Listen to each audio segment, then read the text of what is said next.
Good day and good evening and welcome to Walk and Talk stream with me, Caetsu Chaiji, but you can just call me Kai. The previous times, we've walked from, a lot of the time, we've walked from somewhere easily reachable and then ended up somewhere not as easily reachable.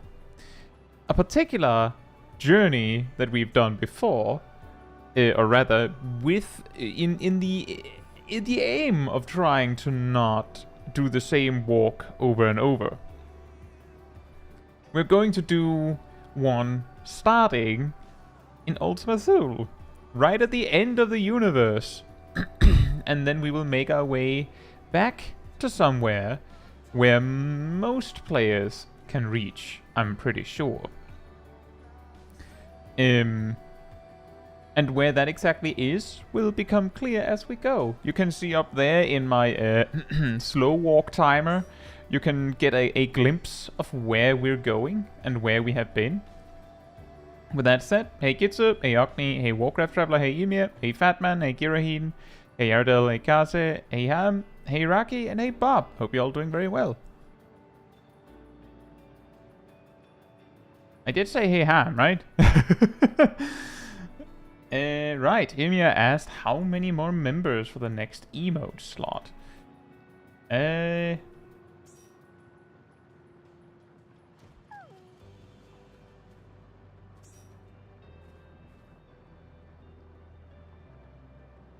Well, it says, so I'm pretty sure this is wrong.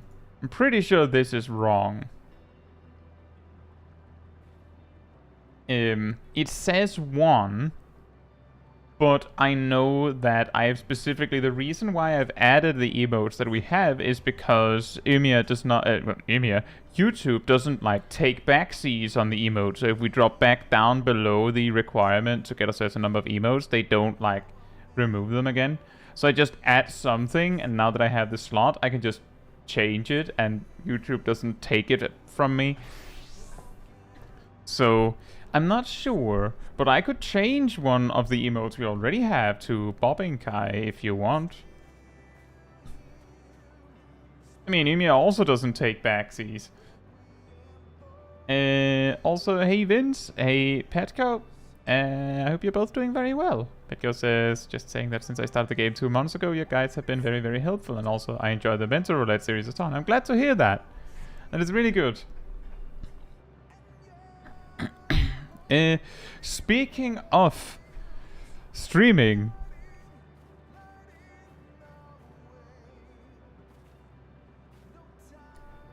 we should probably get going. I also see that we have a bunch of people already here.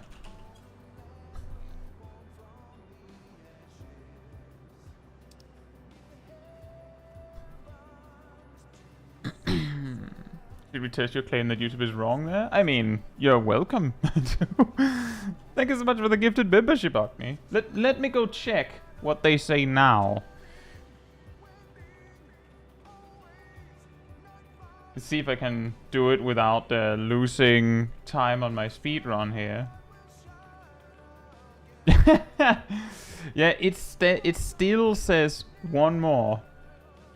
It still says you need one more. And I'm pretty sure it's because YouTube doesn't realize, like the YouTube system itself doesn't realize that that I have way more emotes than I'm supposed to have. Like it doesn't consider the possibility that you drop back down. So it's like, well, for your next emote you need more than you have. But still, thank you so much for the support, Ogni. Also, Sip, I hope you'll get the yokai soon. The longer it takes, the more likely that it is that a lot of the zones, people are grinding for the yokai things, get very lonely. On the one hand, that might make it easier for you, and maybe some people prefer it that way. On the other hand, I can say it gets a lot slower. Also, hey Philippe, and Brontom, and Shurakai, and Merfolk. Hope you're all doing very well. And thank you, Merfolk. Philippe says, after the latest Mental Roulette video, do we now need to test how many players are needed for Titan Extreme? I mean, I'm gradually making my way through testing how many players it takes for anything. We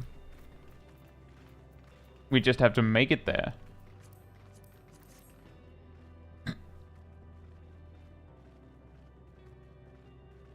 Negative numbers, we don't know what that is here on YouTube. I think there's also the possibility that when I checked, it said that there were 199 members, and I do believe that one of the checkpoints is exactly 200. But I know that we have the emote for like 250 members or something like that. So it's probably just going, well, the next checkpoint is 200. And it doesn't realize that I already have that one. I already cashed it in. But that is exactly the reason why the instant that we had an emote slot, like right after the stream, I just go in and check, and then I just add something. I just added something so that we have an emote there, so that it doesn't get lost later if I'm too slow. Like that is really the reason I'm doing that. And that's why we have some emotes that originally got removed, because they I paid a professional person to make something better. The Whoopsie and the Candy Crystal itself are emotes that I made. The Manatee emote. Yeah, I have it on my list. I have a list. It's just that because life got in the way, I haven't really had time to like look into commissioning emotes. We are very lucky that that me who else just decided on a whim to make the Cool Kai emote anyway. And also that they just let me have it.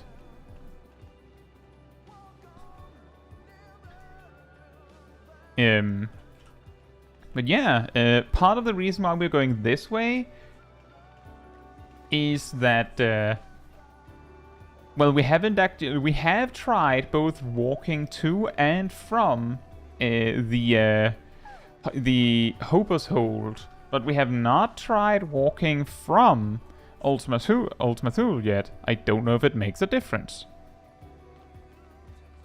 So we're trying that. And yes, exactly, Merfolk. I was like, since like some of you may remember that I put out like a January highlights video, and then there hasn't been one since. Right around the start of March, I was like just about to get ready to start on it, and then life got in the way. And then I was finally, like, almost caught up again.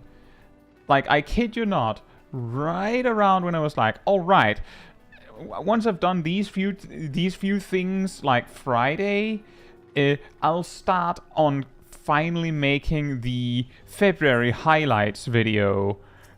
And then my computer basically, the CPU died, essentially. Or stopped working. And now I'm back to catching up again. We're getting there soon. We're getting there soon. But that is essentially it. Is when I sometimes say that I'm behind, that's what I mean. Is that some of you may also have noticed that despite me having computer issues, the stream still happened, the videos still happen, right? Like everything, like aside from a delay, everything still worked, and part of the reason is that I have videos made in advance, so that you all get something every week, instead of me just going, well, I made 4 videos this week somehow, blep. You get some every week, instead of something sometimes. And that of course also means that if suddenly something breaks, it'll take a few weeks before everything starts falling apart. And yes, that is very true, Aridel. Me who else also made the laughing emote and just let me have it Mihuels also made the Bobbing Kai emote that Ymir mentioned that we don't have, and let me have it. Mihuels also made a... let me see if I can find that, actually. He's actually made a... Whoops. A bunch of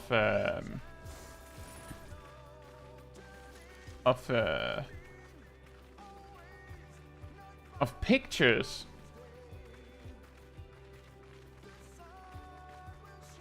Let's see...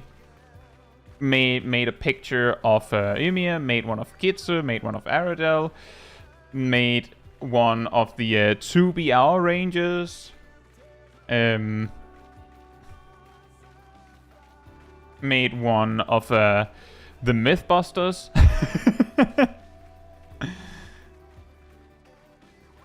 Like, a lot of art, and just been like, yeah, enjoy that.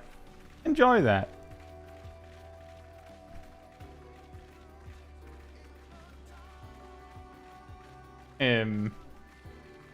So that, yeah, that is awesome.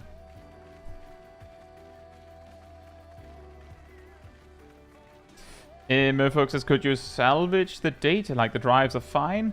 The only thing that was wrong with the PC was the CPU. Nothing else. As in, I tried anything that I could. All suggestions were attempted to try and fix the PC software-wise. Like, we tried reinstalling drivers. Tried. Sometimes the CPU wouldn't let me.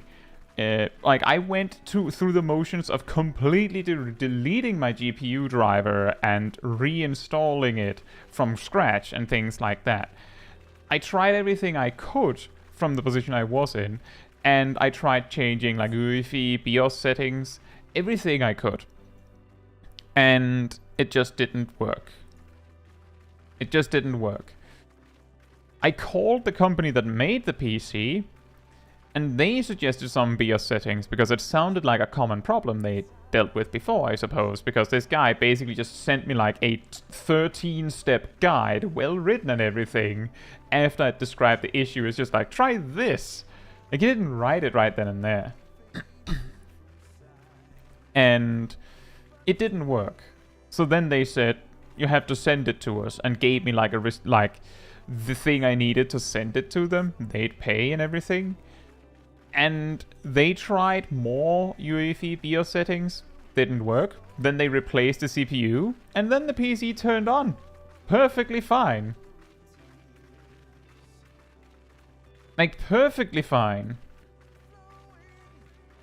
So that's why we know that it was the CPU. And yeah, exactly, Philippe. I've seen it too. A lot of... Specifically, the CPU that I have, the 14900KF, is like among the ones that there's a lot of problems with the stability issues. So it doesn't actually surprise me. There's not much I can do. Like... Maybe if this CPU breaks as well, I send it to them, maybe I'll be like, is it easier for everyone if you find like a similar CPU that doesn't break all the time? But we'll have to take that when or if it happens.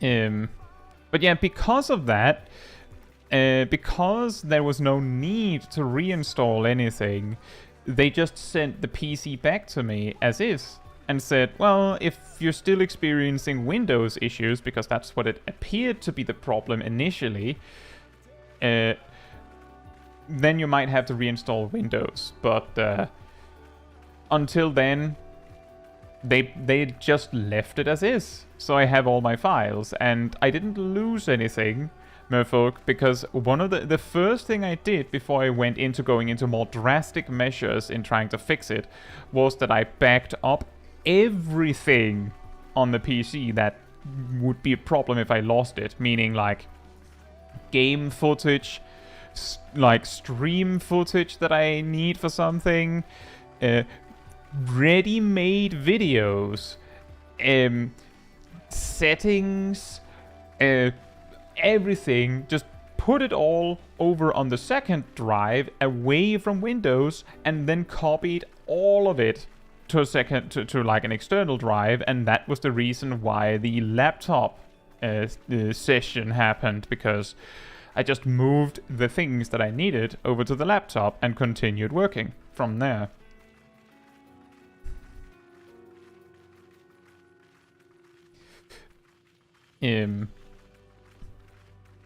And that's how I could just keep working. It was just that the laptop can do everything that I needed to. It can play Final Fantasy XIV, it can, and it can stream simultaneously. The laptop can edit videos. It can actually do it stable and everything, no problem. However, it takes it around 8 times longer to render a video compared to this one. And you might be saying, 8 times, what does that mean? Well, this machine can render somewhere in the ballpark of 1.5 seconds to 2 seconds of of video footage per real second. So like it renders 90 to 120 frames per second and more at times as well, especially if like it's already pre-rendered most of it. While the laptop was more like, you know, like a fourth of a second. If it was really lucky, it would go like a third of a second per second, like 15 to 20 frames. So it was, with this one, I tell it to render, I go out like and make a sandwich and I'm back and it's done. With the laptop, I could just set it to work, go to the store, clean my laundry, go for a little walk, come back, and it's not finished yet. So it was a different experience.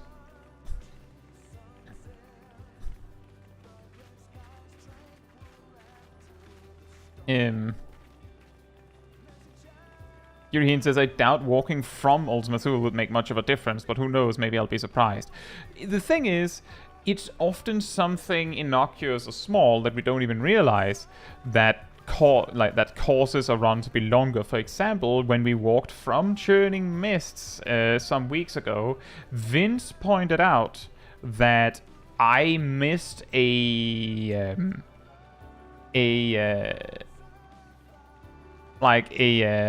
alternate route that you can only use if you're going from Churning Mists and out, because it's like you're falling down. If you're walking into Churning Mists, you can't use it. And I believe we estimated that it wasted around 10 minutes. Like over the course of the walk, around 10 minutes. So like that's an example of where the direction you're going matters. Ilmek is shaped like a spiral. That would take a while to walk. It would. This is also shaped like a spiral.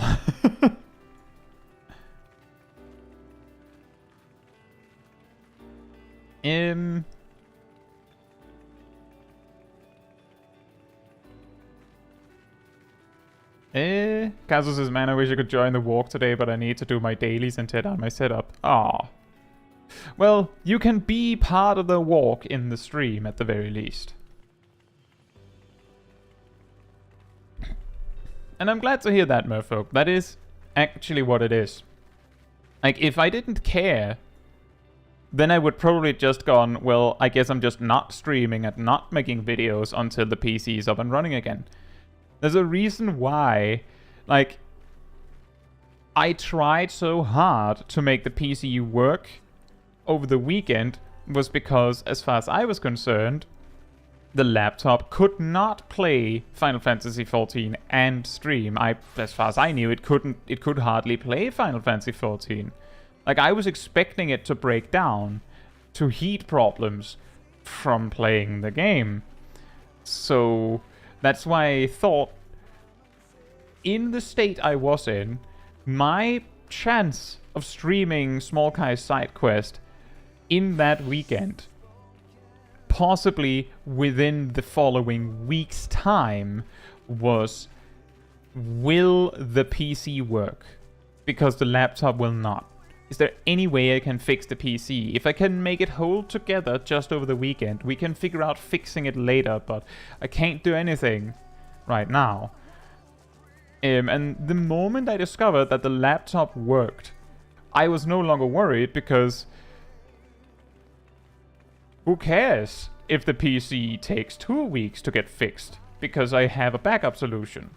And now I actually have 2 backup solutions. Some of you may have heard of Chainsaw, my actual backup PC. It has gotten a new fan. It is now no longer named Chainsaw because of the sound it makes. It is named Chainsaw because of its capacity to saw through content. And also because Chainsaw actually sounds kind of cool when you think about it.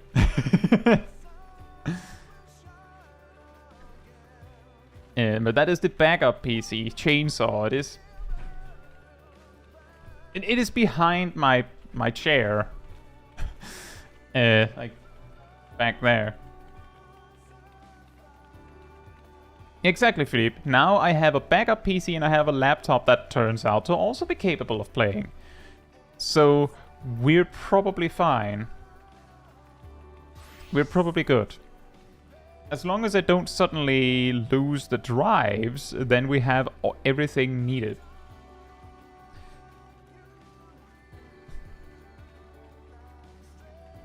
I had to fight a GPU during Endwalker to prepare for the graphic card raid in Dawn Trail. Wait a minute, can I? Oh, I'm just dumb.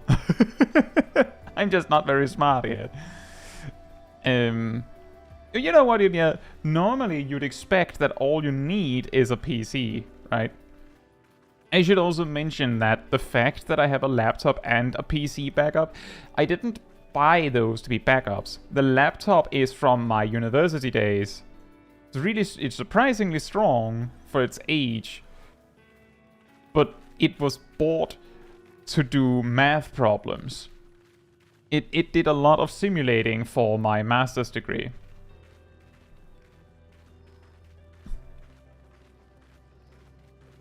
And the Chainsaw was the PC I used before this one. It has been the PC I used to make videos for like most of the life of the channel. He means they want to pay him. Me who else, notably. Yeah, I heard about that. He said something that he doesn't feel comfortable about that. And Caetsu says, what do you do if you're feeling sleepy but want to watch walk stream? You put it on anyway, and then you hope you stay awake. Philippe says, the theory is they're pushing the chips past the the CPU chips past the safe limit to get back the gaming CPU crown from AMD, and some chips can't handle it. I've heard about that too. I've also heard this story that they're blaming the motherboard companies, but I believe it's like everyone's at fault here. Like, everyone's at fault here because Intel says to the motherboard companies, just go nuts, it can take it. So the motherboard companies go nuts. And then it can't take it. But, I mean, in some capacity, I think there's a reasonable... There's some level of blame on the motherboard companies as well, because... you know, they could have tested if it worked, if they went nuts with it, right? Like, they could have done their part of the work. Like, sure, yes. Intel saying that, I don't know if they did say that, but that's what I heard. If they did say that, then, like, yeah, Intel shouldn't have said that. But then again, the motherboard companies could just have gone, well, if our motherboard doesn't work well with this CPU, then it also reflects poorly on us, right? So maybe we should make sure that it works good. So that's why I think it's a little like everyone ruined it in that way.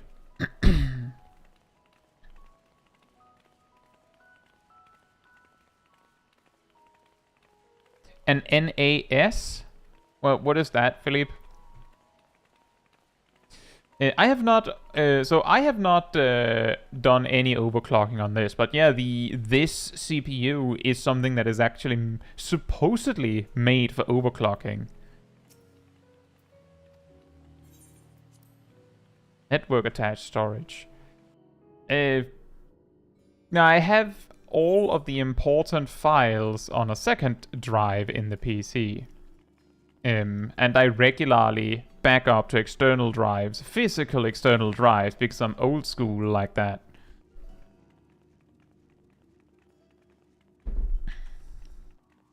Also, hey Archibasta, hope you're doing well. Archibasta says Kai says university days like he's in his 50s or something. I mean... Was it... like 5 years ago, 4 or 5 years ago, that I got my math degree, my master's degree in math. Something like that, 4 or 5 years ago. I'm getting old, I can't remember. I'm pretty sure it was 4 or 5 years ago.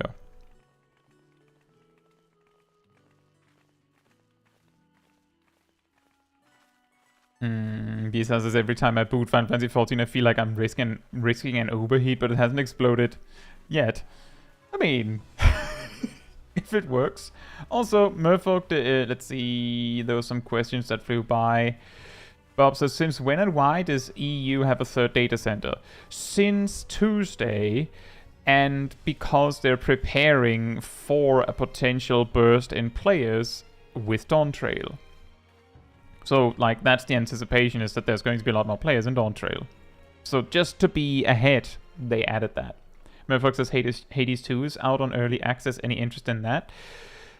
I have enough games in like my backlog that if I see a game is early access, I might wishlist it for later. But I'll usually leave it until it's finished, because I have like I know Hades 2 is going to get finished. Obviously, it's going to get finished. Hades 1 is an amazing game. It was finished. So obviously 2 is also getting finished. But I have previously burned my fingers buying an early access game, expecting something amazing, only for them to never finish. And you don't get your money back.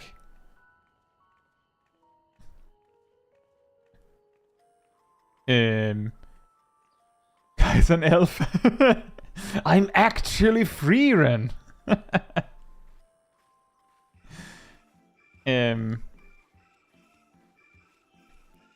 But I completed like one run through, like one or two successful run throughs of Hades 1.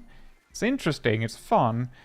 There's just like plenty of other games I also enjoy, so I'll leave it at like so. I don't know if I'll play it.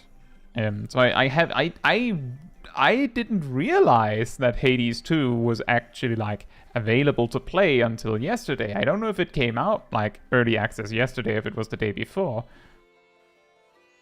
or when it was, but I was just like, oh, that's great for them.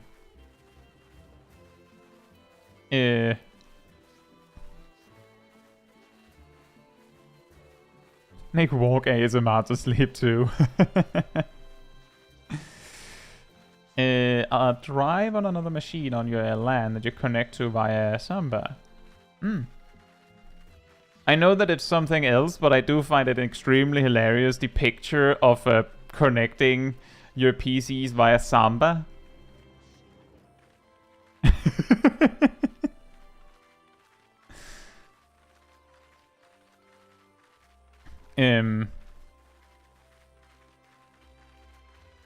But that is an idea. Shorkai says, I myself couldn't bear university.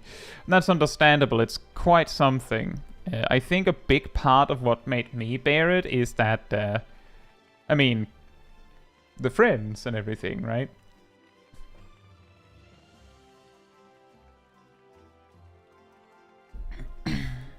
But it is quite funny, when I think about it, is that, like, a significant portion of my friend group at university was like basically the same as like when you go to school. It's mainly people that you have courses in common with. And I feel like some of them were great. For example, me who else? I believe. Maybe they don't agree. They hate me IRL. They're just hanging out because they pity me. Probably not. But some of my like better like long-term friendships were people that I met randomly unrelated to courses.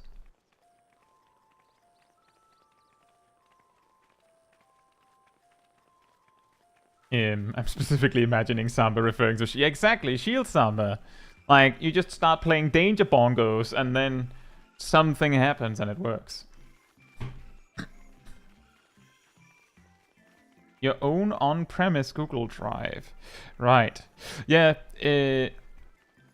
at some point, and that is still an offer that I have been given, is my brother has this has a server, and he has some space on it, and he uses this tool called Resilio. It's like cloud storage stuff, and I have been allowed to have some space on it. It's just that every time I would actually go about like backing up my stuff would be a time where I would just, you know, grab a drive and do it. Like, no point in like doing everything. Like, I'll just do it old school style, because it would still take me choosing to do it. There's also the part that the amount of space I might actually use on that server would be an endlessly growing amount of space, and I use a lot of space because footage takes a lot of space. Like, a lot of space. Like, I think, like, broad estimate, if I record for 10 minutes, that's 1 gigabyte. Something like that.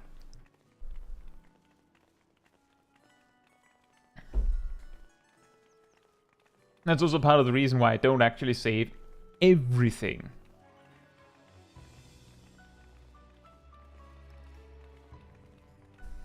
But that is an interesting suggestion.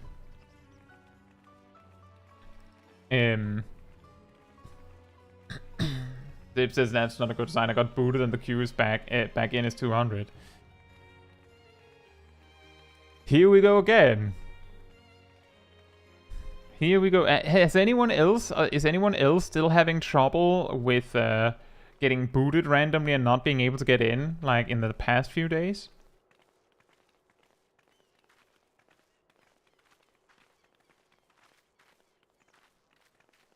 By the way, I think, like, as was asked earlier, I don't know what difference it makes between going from Ultima Thule and going to Ultima Thule.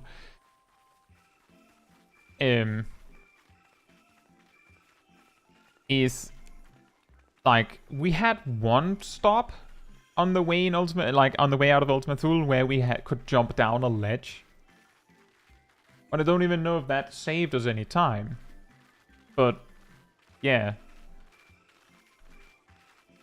And it's very easy to keep track of which things where you could have saved time without considering where you didn't save time. That's why I think the easiest way to know for sure is like, I know I'm not walking the perfectly most optimal path, so like, you know, give or take a few minutes on the slow walk timer, but if it is significantly longer to go one way compared to the other, then it is a sign that one direction is more, like, quicker than the other. Ardell says, people in LIMS are saying the DDoS might be back. Oh boy. Why can't we all just be friends? Why you have to do this? It's just game. I haven't had any issues myself. Like, my issues, I believe it was Monday, I was trying to do Yokai Watch stuff in the evening, and I got disconnected like 3 times within 30 minutes. So it's just like, nah, I don't think it's working. And every time I try to log in, I'm like compounding the issue by like sending extra requests to the server. So I just went up. The 3rd time I logged in, I just teleported home. And then I tried to log out. And then I got disconnected. I guess I got locked out. Hey Nina, hope you're doing well. But yeah, I haven't had any issues today, at least.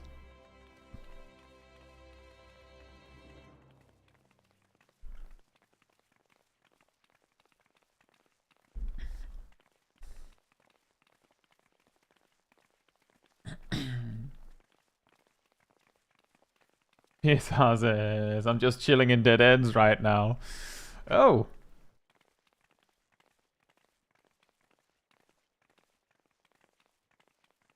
Ham says I was able to get to Chaos again Wednesday. That's good. For those that are unfamiliar with this, Tuesday when we did the 5 actions per character or per player stream, Ham was among the audience standing over on light being like, let me in! Let me in! And the game just like, they could log in on a character on light. I think you even tried Materia, right? But Chaos, nope. No way, no how. Just did not work. And that sucks.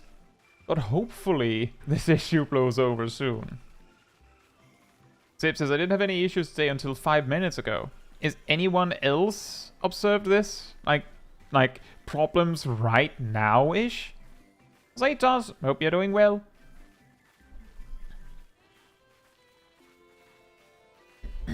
I have specifically had no issues. And when I say I've had no issues, I mean... You'll have to guess which one, I suppose, but I recorded Mental Roulette Tuesday with 0 disconnects. And I recorded it, like I did the stream with no issues, and yesterday I had no issues, and today I've been online most of the day, like making videos. Both Sib and Aradel can attest to me working on that. They've been grabbed for random tests. And I have had 0 disconnect, so I've been fine, but that doesn't mean everyone has been doing well. Also, hey anime freaks, hope you're doing well. Let's see, Mateo's no issues, Light feels fine, Primal is fine, was fine yesterday. Vince says I got minor hiccups on... I got a very minor hiccup on DC. On the DC icon? That didn't last more than a few seconds, so it might have been... Yeah, that could also be. Hey, Tape! Hope you're doing well. Hold up, is the data leak actually from Guy? Dun, dun, dun! Every time I'm in game, everything else just explodes around me. Hey, Lavi! Hope you're doing well. There's also the possibility, like, that it's... Like, if it's something super specific that crashes, it can be something unrelated to Final Fantasy XIV. Like, there has been cases where, like, you get disconnected and you're having a terrible connection, but if you use the VPN and connect it from elsewhere, like, you use a different path, maybe you have a slightly worse connection, but you don't disconnect all the time, things like that. I don't know exactly how all that works, but yeah. Hey Ryan, hope you're doing well. Cool lizards don't look at explosions. Hey Dragonbow, hope you're doing well.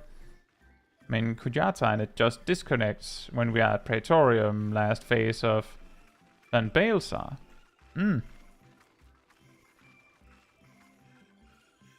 Brontom says, I've had issues while Overwolf is on in the background. Yeah, that could also be. Trying to catch up on Blue Mage content. I'm going through Blue Carnival. Hey, Sip is doing that too.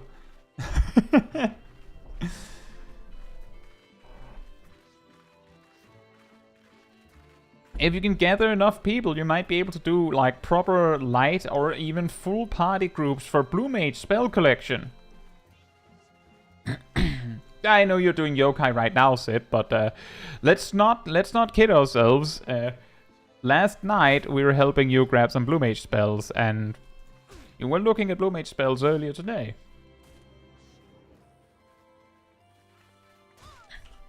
So I'm just saying that if you can gather like a light party or a full party, you might be able to gather spells more easily. You might even be able to fill out the Blue Mage log. And you know what Blue Mage... that was weird. The Blue Mage log means free stuff. Woohoo! Free stuff! Free stuff! Well, wait. Very much free stuff. Free stuff. Free Aetherite... Well, free currency to buy Aetherite tickets. Free predicts, I guess. I guess.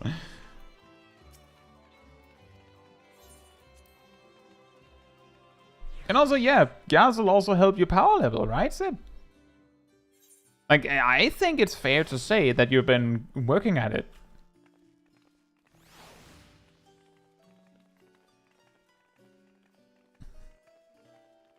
Well, data could not be obtained. Try again later.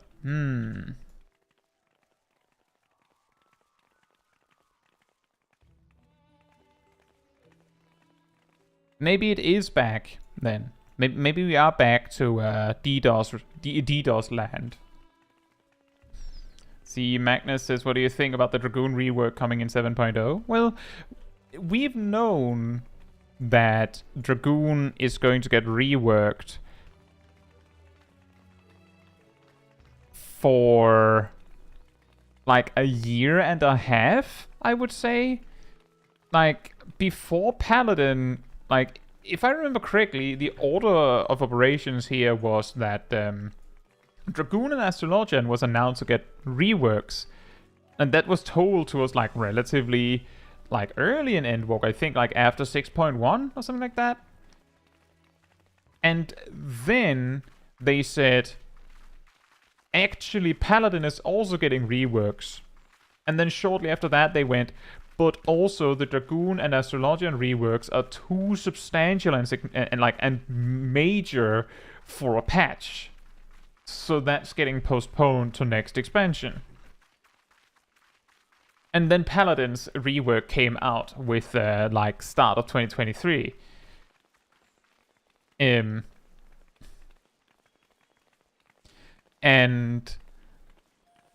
well, we still only know that Dragoon and Astrologian are getting reworks.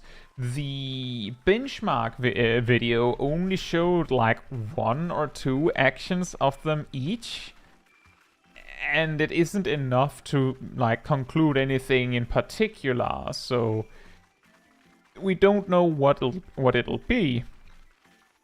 However, what we do know is a few things that I can detail. We know that Paladin's rework is considered small enough that it is okay for a major patch, which means, hold on to this, what Paladin got is less, potentially less, than what Astrologian and Dragoon will have, because Paladins was small enough for a major patch, and Dragoons and Astrologians were not. Whether that means that their rotations are getting more significantly overhauled, or alternatively, that they're getting a lot of new actions, we don't know.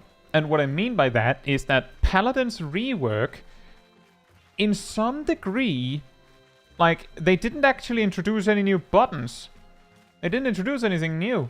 You might say, hey, but wait, Bulwark? Nope, that's an action that was deleted in Shadowbringers. They just added it back. They added it back so cleanly that if you had Bulwark on your hotbar somewhere, it just went from, you know, gray crossed over to lighting up again. Like, it just turned on again, and you could use it again.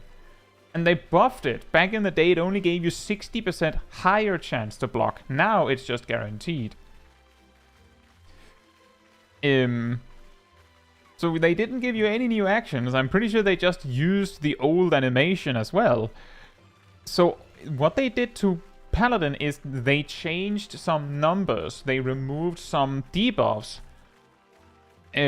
But they most of all just like adjusted mechanically how a few things worked.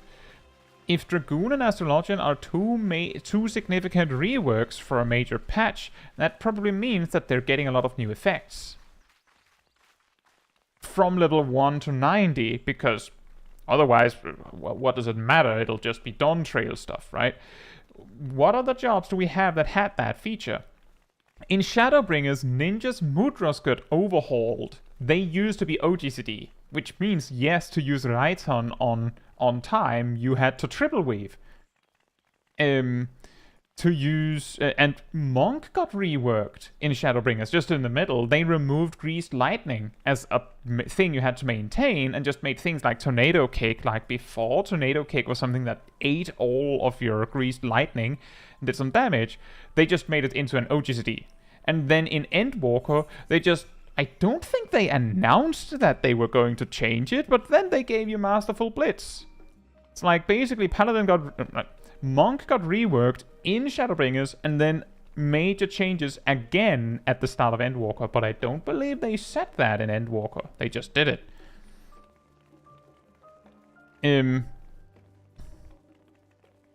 They added Divine Might. Right, to Paladin, they added Divine Might. Like, that's the new thing, new buff they added. And they've also made some minor changes here and there. Also, hey Vyak, hope you're doing well. It does sound like a lot of people are having trouble now. Hopefully it blows over soon.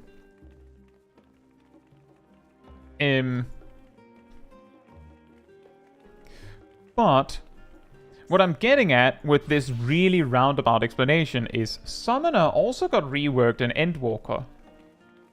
But the key difference between Summoner, Ninja, and Monk is that Ninja and Monk got mechanical changes, but no visual changes in Shadowbringers.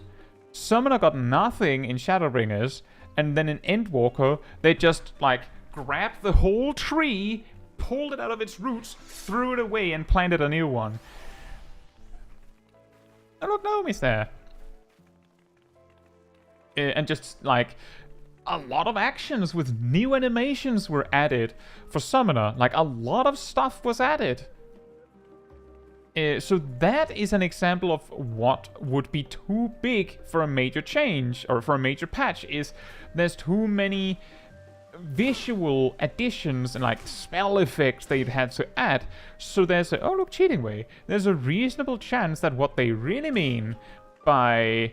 Dragoon and Astrologian's reworks are too big for a major patch is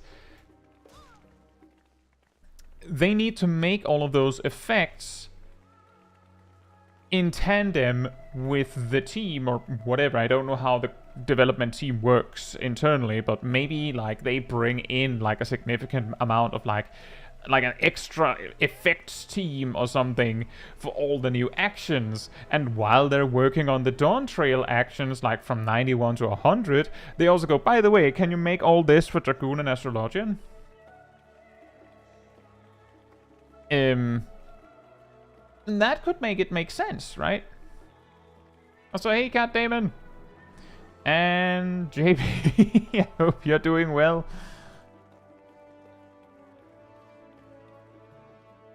Plot twist, the DDoS is from a salty yokai farm who got their fate killed by blue one too many times. That would be something. And Bob and Sip got disconnected. JP says, I feel like the Pally rework was pretty major, so I'm feeling Dragoon and Astrologian is going to be a Summoner situation where it's straight up a different job. It's possible. It's possible. I don't know. Like, that's the thing. That is actually ultimately what I'm getting around to with the question from Magnus, is that we don't know. The only thing we know for certain in regards to the new Dragoon in Dawntrail is one random detail that was shared with us.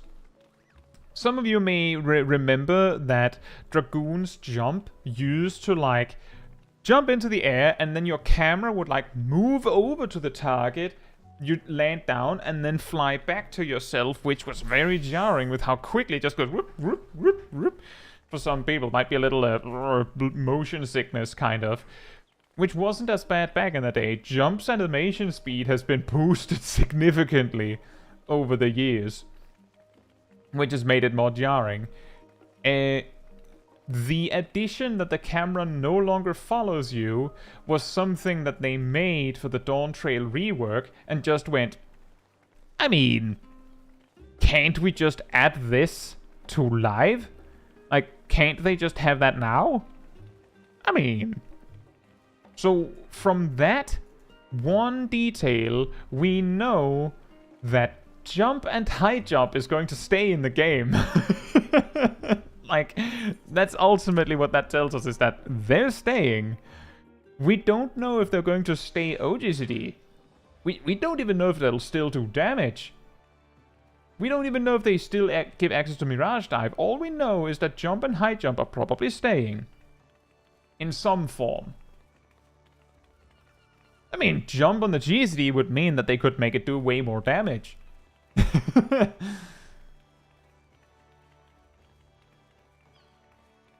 Zips' Twitter's going crazy about that. Does not surprise me. Hey Momo and Parrot, hope you're both doing well. Momo says, hearing long-time players talk about 14 is wild sometimes. Feels like I'm playing an entirely different game than what y'all did. In some ways, yes. A lot of the things, however, that I will say, Momo, is that... And this is something that I guess a lot of people just... I learned that they kind of agree with. Is that... Exactly, JP. Imagine if it was 800. Could you imagine? A lot of the things that are weird about Final Fantasy, or was weird about Final Fantasy 14 back in the day that got changed, was changed, you know, for the better in a way.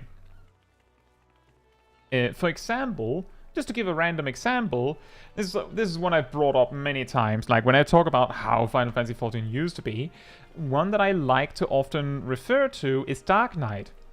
Dark Knight technically got major changes from Heavensward to Stormblood. Remember, Dark Knight was added in Heavensward.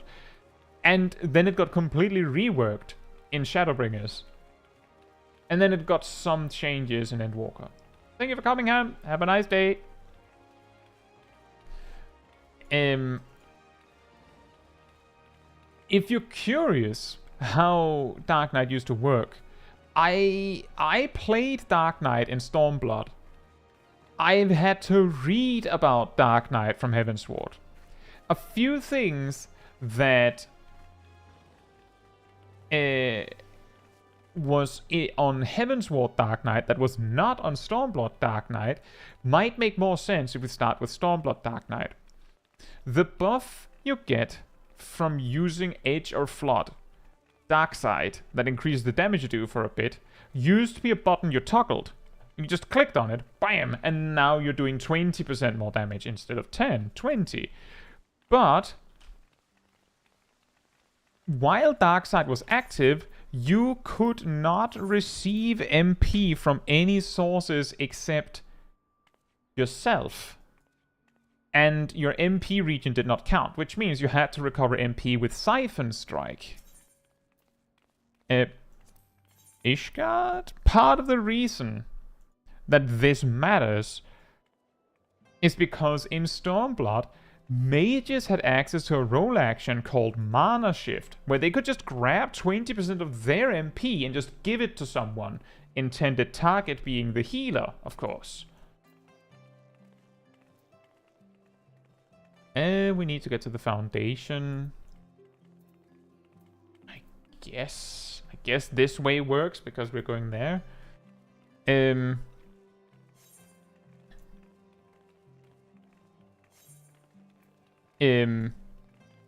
So because Darkseid blocked that possibility, that meant something.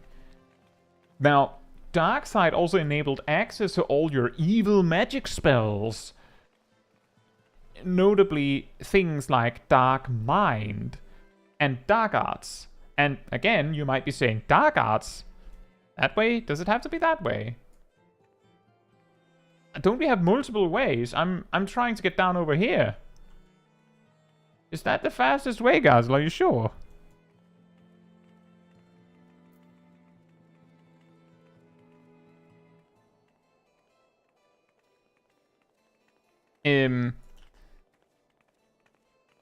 But as it is right now,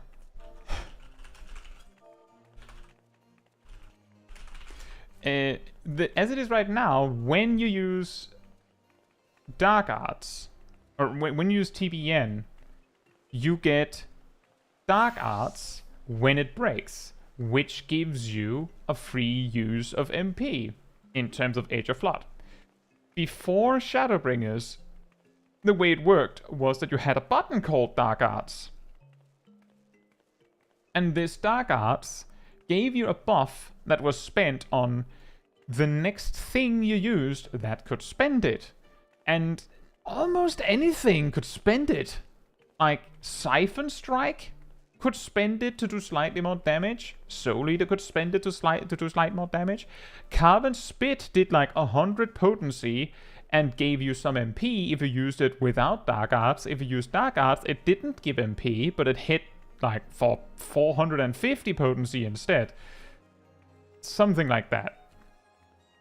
And other actions, defensive actions, also benefited from Dark Arts. Like, Dark Mind doubled its magic damage reduction if you spent Dark Arts on it. But, you know how I've talked about energy drain a million times. Unless you had to use Dark Arts for a defensive thing.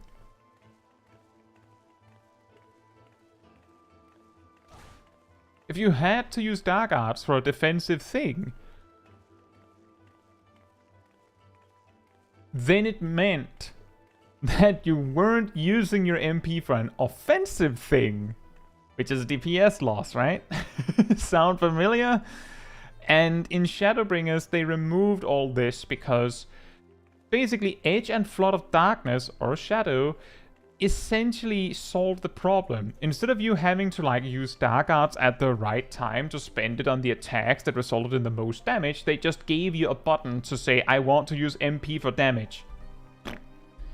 TBN also caused MP back then, but when it broke correctly, it just gave you 50 blood gauge instead.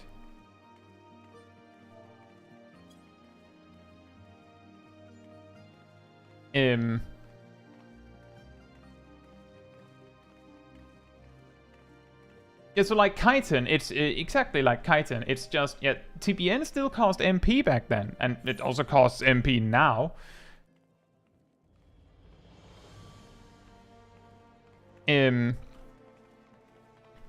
But the key here is that one of the things that kinda broke things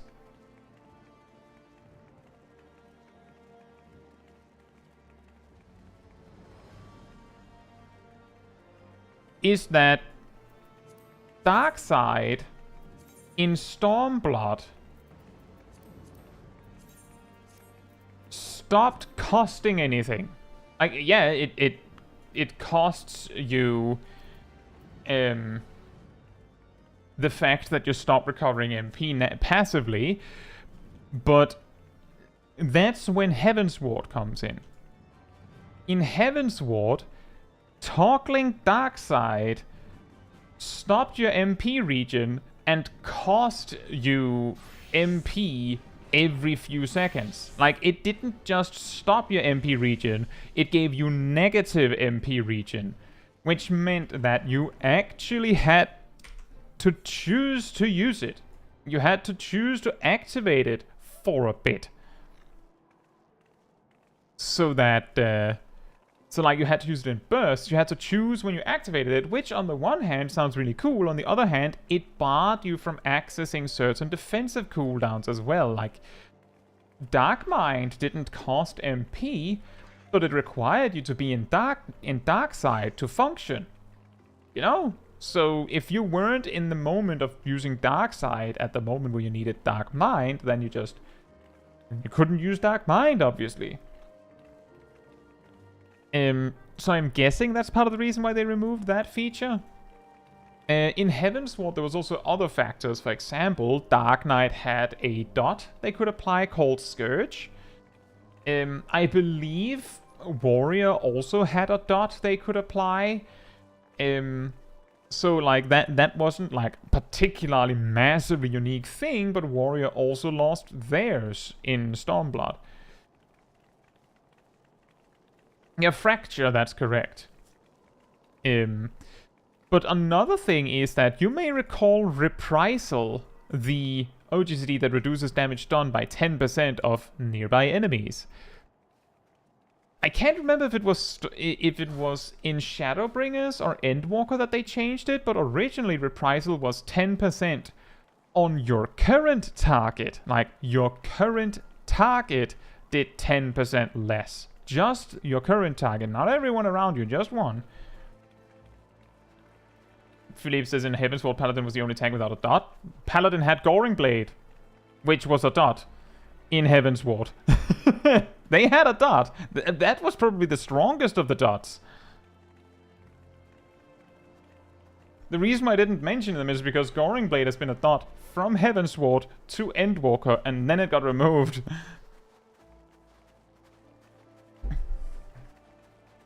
But the reason why I mentioned Reprisal is because Reprisal was made one of the role actions in Stormblood. In Heavensward, Reprisal, if I remember correctly, was an OGCD that did some damage and reduced the damage your current target did for a little bit. But it was only usable after parrying an attack.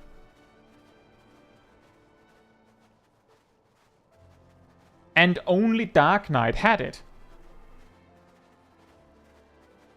Which actually perfectly segues into what Perrin is saying. Paladin from A Realm Reborn, I believe, to Stormblood had an action called Shield Swipe, which did some damage to your current target, I believe. But it could only be used after blocking an attack, which, by the way, meant that Sheltron was a DPS cooldown, if we're going to get really, really pedantic.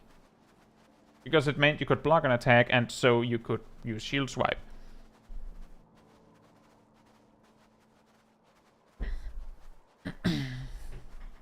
Yeah, that's a really, really, really long story.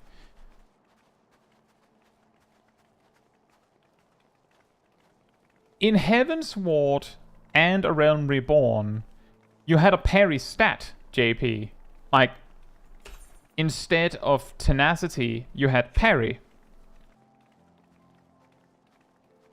So you probably had like a varying amount of parry chance. Then they reworked it into tenacity, which I guess is better. Like, kinda. Back in the day, Perrin, shields had different block strengths and block ratings. You might sometimes see this on A Realm Reborn shields, I think. Nope, they've normalized all of them, never mind. Like, back in the day, you would have, like, tower shields with a really high block strength, but a really low block rating, and bucklers with an extremely high block rating, but a really low block strength. So you could choose between having a really high chance to block, but you didn't actually block very much damage, or alternatively, not block very often, but when you did, it was really good. It's the same idea with weapons that, like, for example, with Paladin, different swords with different swing timers, right? The reason why they went away from both of these things is because by design of your toolkit, either you need to make it so that those tools don't like change based on your gear, which means that it's irrelevant, or one option will always be objectively better, which means that you can have the wrong gear. What I mean by that is, if you have a sword that swings every 2 seconds as a paladin, or a sword that hits every 3 seconds but hits 50% harder, so they do the same DPS, right? Then, because Paladin generates Oath Gauge per swing, the faster sword is objectively better. As in, it is always the better choice, because it generates more Oath Gauge than the slower sword. So you would always choose that. Similarly, in Stormblood,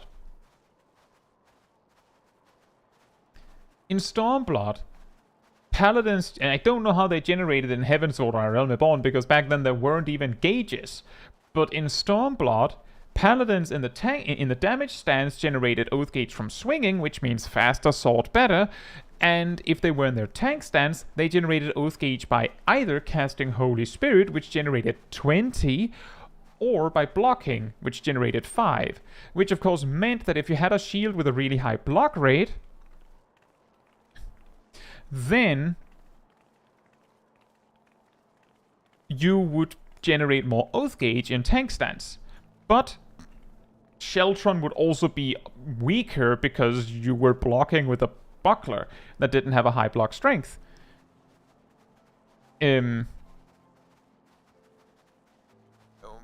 But ultimately, if you can generate Oath Gauge by other means than blocking, then what really matters, and this is also something that comes down to the Bulwark thing, if you're tanking in a Savage Raid boss, you're probably using Bulwark just to make sure that you're blocking the tank buster.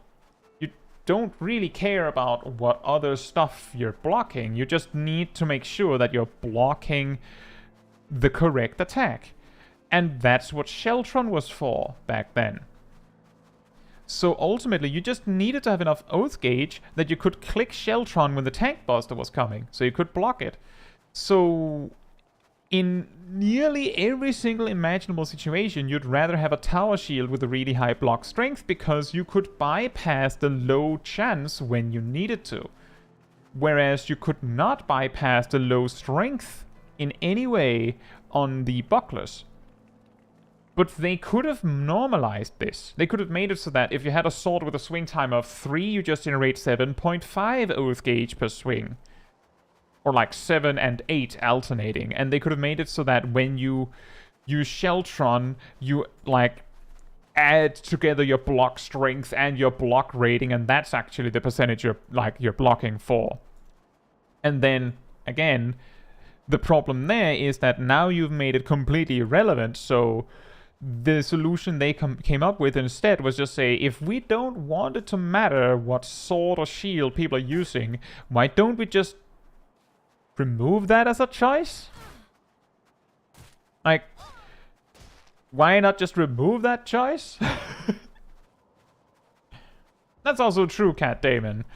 It is hard to compare because in Heavensward and Stormblood and the Realm Reborn, the costs of actions varied from level to level. If you go back through the annals of time and see the data, you'll find that often the MP costs listed for actions is the cost when you unlock it, or at max level, because otherwise they'd have to list the MP cost at every single level the action was available for. So it can be hard to compare. It also means that it is hard to say, relatively speaking, because in Shadowbringers they just said, whatever, everyone has 10k MP, and just left it at that. So it can be difficult to compare, but I do believe you're right, Cat Damon, that you generated more MP and you spent it more quickly. In a way, in a way, because I specifically remember that some of the weird comedy of Dark Knight in Stormblood that some people made fun of when people were mad that they lost Dark Arts is that the burst rotation of Dark Knight was GCD, Dark Arts, GCD, Dark Arts, GCD, Dark Arts, GCD, Dark Arts, GCD, Dark Arts, GCD, Dark Arts until you were which you could do a lot of times, which meant that, like, kind of funny that you that you're just like, because the Dark Arts animation was quite indulgent. Like, you basically went like as lightning spewed out of your body, and you do that every GCD. It's really, really, really silly. And yes, Kaito, healer dots snapshot buffs. Healer hots also snapshot buffs.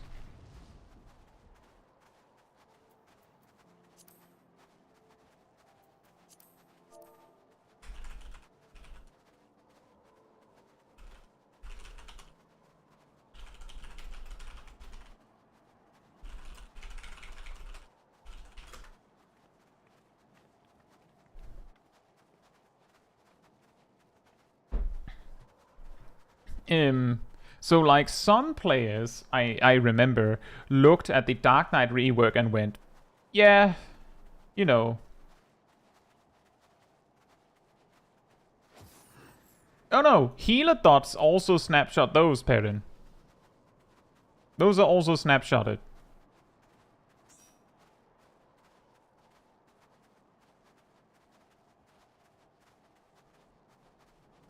The things that don't snapshot targeted debuffs are placed AoEs and stuff, like Salted Earth.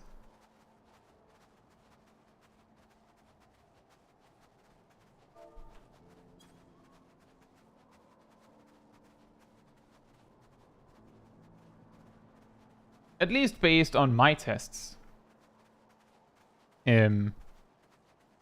But yeah, there's a logical reason for that distinction, Perrin. The logical reasoning is that if you place an AoE, like Salted Earth, the placed AoE knows your state and you're the caster, so it can snapshot those. But it doesn't know the state of your targets. It doesn't even know who's there.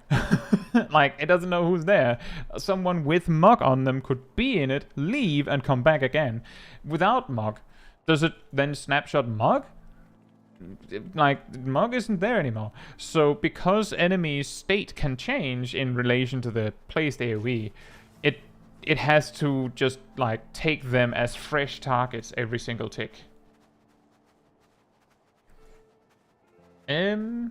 Did I say hi to Zach, by the way? I had a really long spiel here, and I did see some people come in.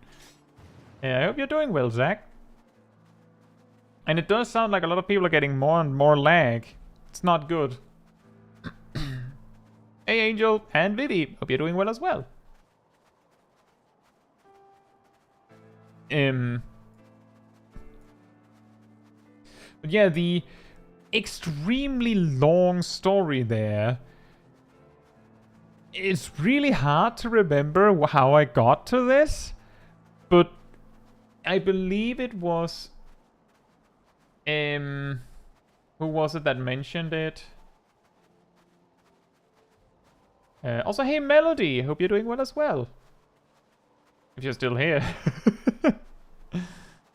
Momo mentioning how the game was completely different.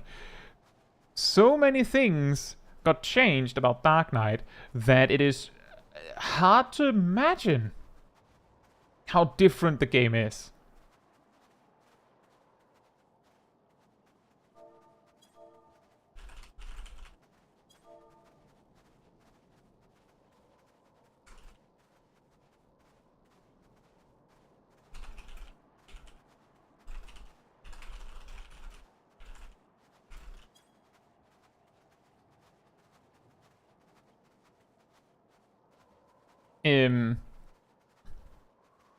Like, for example, all the tanks lost their enmity combos and things like that are also a thing.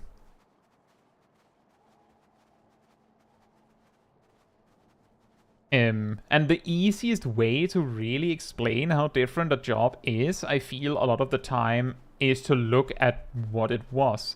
And this is also something that I've talked about before in relation to like reworks, is that Paladin was one of the jobs that looked mostly the same as it has always been since like Heavensward, almost since Stormblood.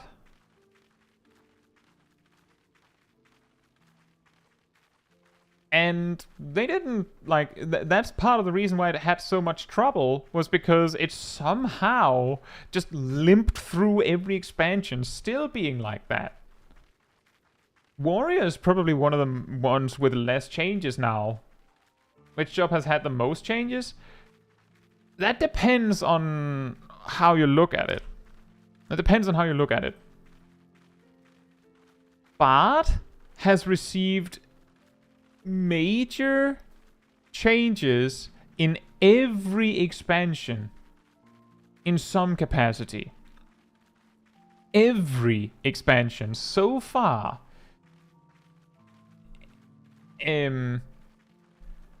Summoner has like gotten some changes with each expansion, but nothing in the realm of how big of a change they got with Endwalker.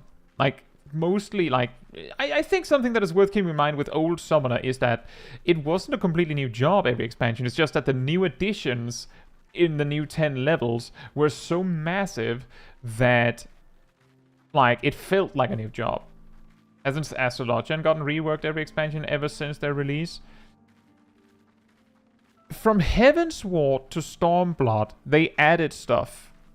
From Stormblood to Shadowbringers, they overhauled the cards. From Shadowbringers to Endwalker, they overhauled the cards. From Endwalker to Dawntrail, they're reworking the job. But that would still mean that Astrologian has one less rework if we don't count from a Realm Reborn to Heavensward on Bard, because Astrologian didn't have a chance to exist then. Like, they got reworked from not existing to existing. There. But yeah, about like one less. Also, hey, Diavola, there is right now a problem where it seems like the servers are getting DDoSed since Monday in waves, I guess. So some players are having issues getting in, which of course causes some bursts.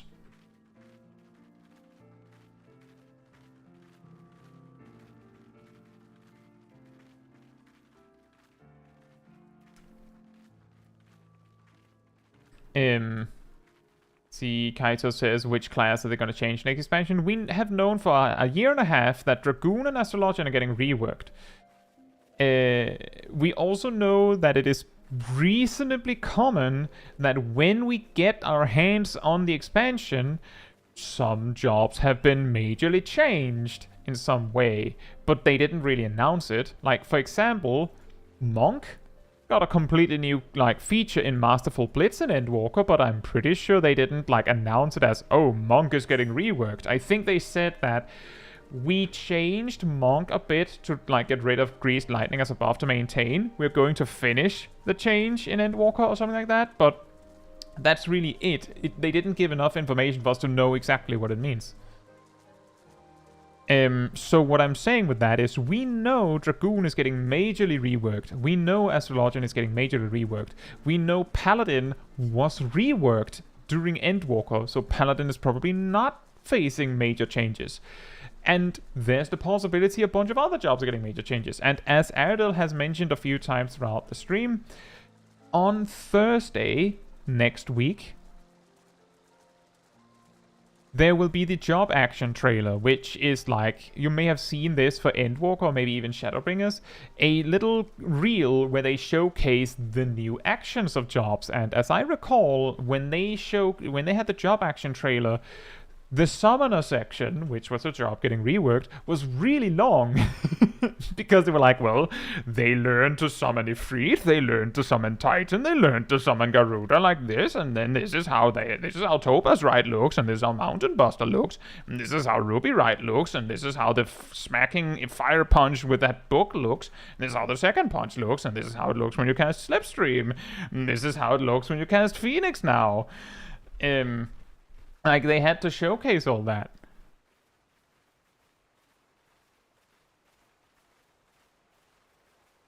So we will probably see a long section of Dragoon and Astrologian if there is a lot to see. Also, hey Traverse, hope you're doing well. Well, I guess a follow-up question is, which do you think has had the best updates? That's a difficult one.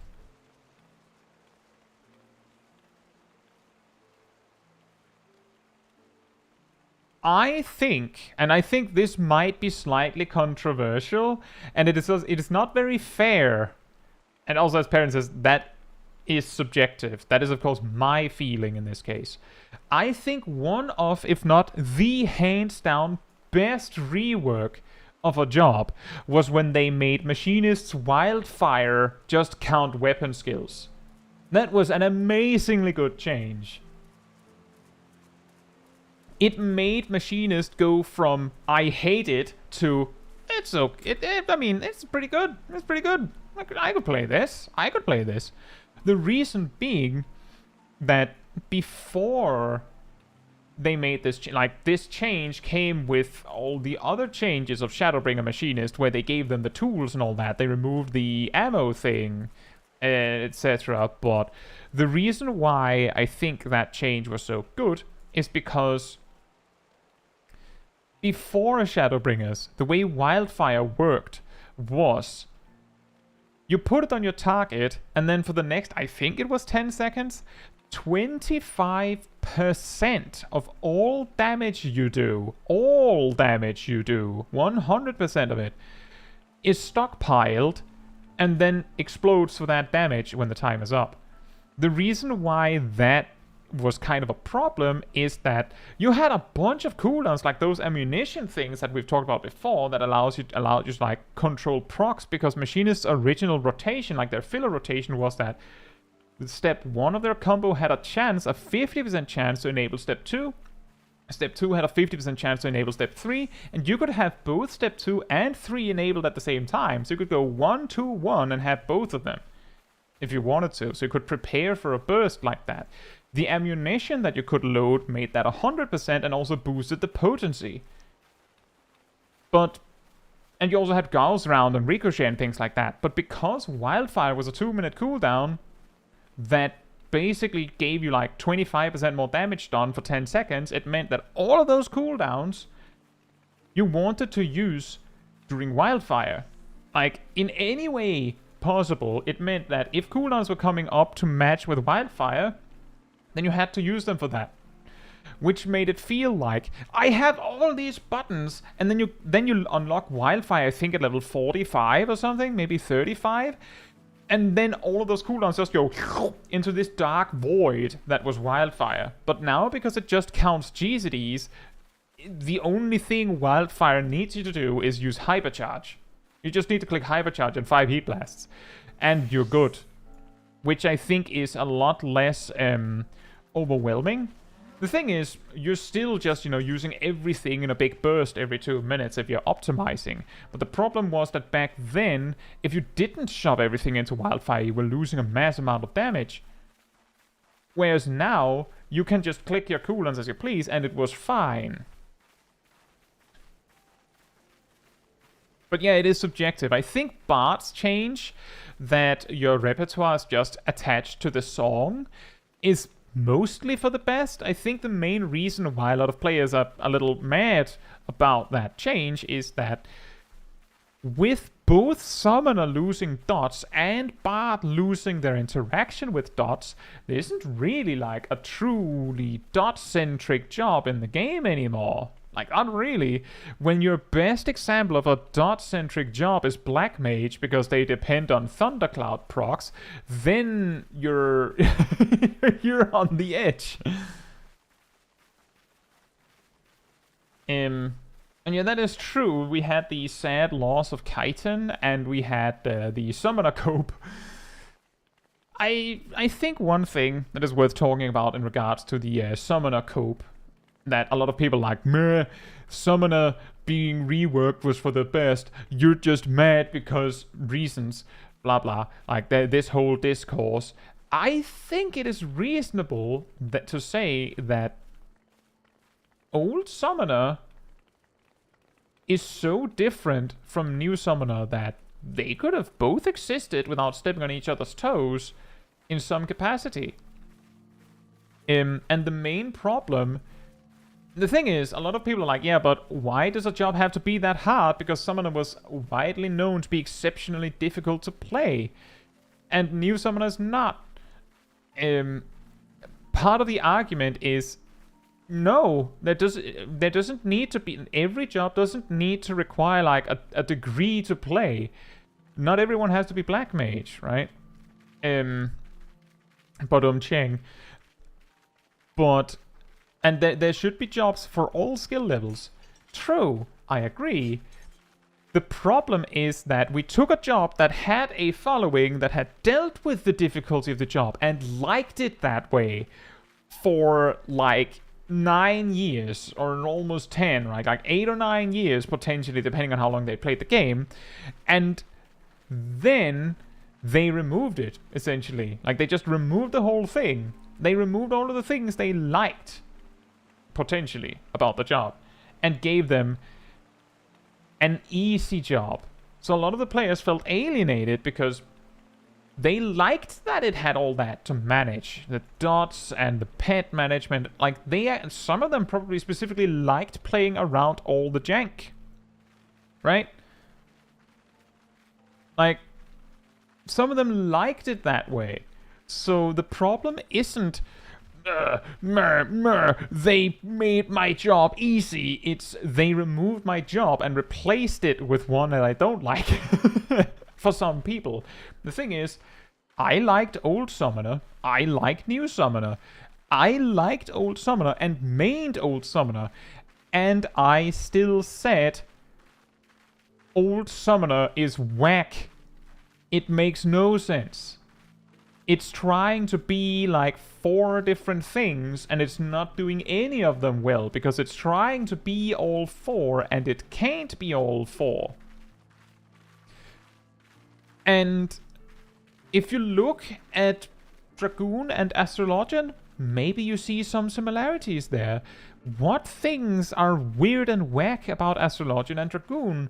The things where you're looking at it like, especially if you're a main of either job, looking at it and going, yeah, it's probably better if they don't do it like that. It's probably, like, it would be a better experience if they don't do it like that. Like, for example, just one random example, right? Isn't it weird that, so you have on Dragoon, you have a resource generator, Mirage Dive, and a resource spender, Geishgagul, but for some reason, you're supposed to use the spender first in your opener, so that 1 minute later it'll make sense. Isn't that mega jank? Isn't that weird?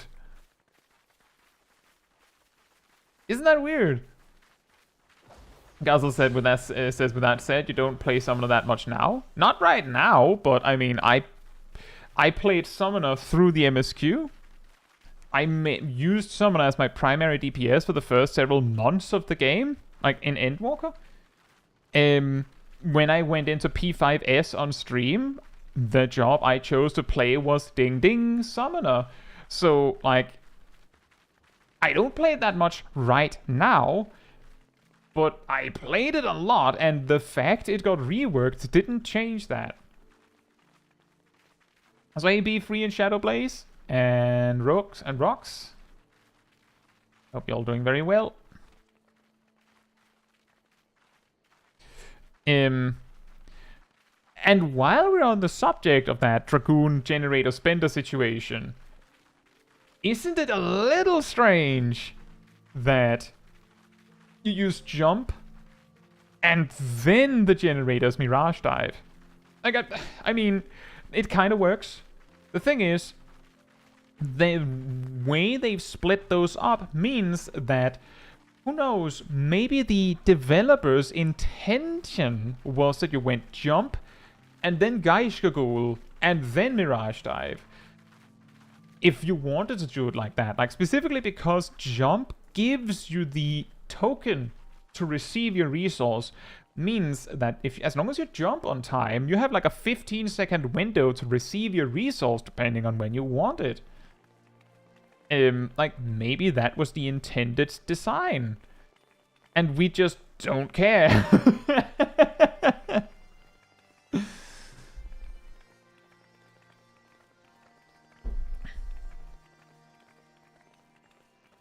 And that is also true, Bronto. The thing is, as jobs are like worked on, they get more and less janky over the years. But if we know that Astrologian and Dragoon have reached so far into the deep end that the developers are like, yeah, we need to do something about this, then we can possibly start to see what's wrong. When I looked at Summoner, and I've given this story a few times before, but when I looked at Summoner in Shadowbringers, while I was maining Summoner in a Savage Raid team, by the way, I said, if they're reworking Summoner, like Summoner needs something, some help, it's trying to do 4 things. The dots are meaningless. You only spend time on actually managing your dots once every 2 minutes, and you're not managing them, you're just reapplying them. If they did less damage than Ruin 3, then you wouldn't use them. You don't care. It's just damage. It's not interesting. Bards had more interesting dots. The pet is only there 2/3 of the time, and ultimately you only care about it to use your Eggy Assaults, which you just went blap blap, and just mash them out most of the time, just map, map, map, map, map. You don't really care. It was just that because of pet ghosting, it sometimes didn't work well, and sometimes you had to manually control your pet to make sure it was at the right spot where the boss reappeared. It's not that interesting. And for the other 1/3 of the time, you deleted your pet. Is it left here or is it next? It's next. You delete your pet and just summon Bahamut or Phoenix. And they were janky as well. Like, they attacked every time you attacked, but if your last cast on Bahamut was casted, often Bahamut would be like, oh boy, look at the time, and just disappear mid-attack. Which is whack. And energy drain, like, it used to make sense back in the day when Bane cost ether flow and Fester cost ether flow, like that you had to choose. Is it now or is it next? I don't remember. This doesn't look right. I don't see the... Oh, the door's over there.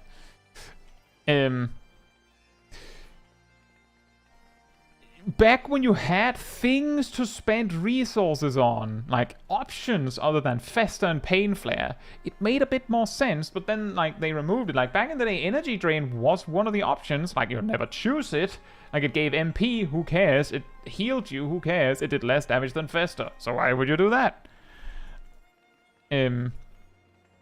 So that also felt like, oh yeah, that was also a thing we did at some point, I guess.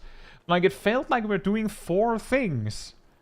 And then they reworked Summoner. They kept the energy drain, and I firmly believe that Summoner does not need ether flow. It doesn't need it. Just give them Fester. Make it do 700 potent... Is it?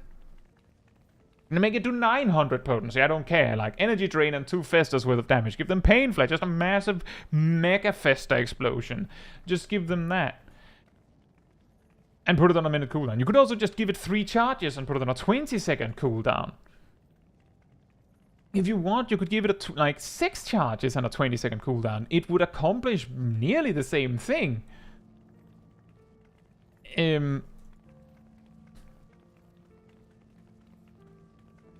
And, like, say exactly, be free. That's kind of what I'm getting at. It's like, if you just give Fester enough charges, it still works the same way. Then it doesn't matter whether you call it Energy Drain or Fester. And it doesn't matter whether you have gauge for it or not. If you removed that gauge and removed Energy Drain from Summoner, then it probably wouldn't be as confusing that Scholar also has Energy Drain. Aetherflow stack is part of the identity of Arcanist. Arcanist, who doesn't actually learn anything about Aetherflow until level 45. Right? No, wait, you do learn Energy Drain and Fester. Like, you learn Energy Drain and Fester on Arcanist, is that right? Can't remember. Or is it level 30? Scholar doesn't get Aetherflow until level 45. Yeah, my point is that Summoner tried to do like 4 things. Nowadays, it's doing 2 things. And only 1, really. Like, it's kinda only doing 1 thing now. Like, it's just that Energy Drain wasn't a really big thing. It's just also there. And I'm just saying, they could easily remove that and just hyper-focus on the summons. And just leave it at that. So, if you think about it that way, and then look at Dragoon and Astrologian, maybe we start to see some similarities. Although, I think that's more with Dragoon than with Astrologian. The thing I think is weird about Dragoon, and I'm just saying, not a Dragoon main, and I imagine that this is actually what people like about the job, which is probably the reason why a lot of Dragoon mains are scared. Understandably so. It feels like, a lot of the time, for me, that Dragoon has a GCD rotation and an OGCD rotation, and they have nothing to do with each other. You do your opener right. Once you've done that, you just kind of click everything on cooldown, and then the pieces land where they may. The only time where your GCD and OGCD rotation intermingles is that your GCD generates the first mind's focus. Well, what's with that, by the way? It's really, really funny. And that generates an OGCD to use. And Life Surge is used on GCDs. Like, each rotation has like one connection where they send something to each other.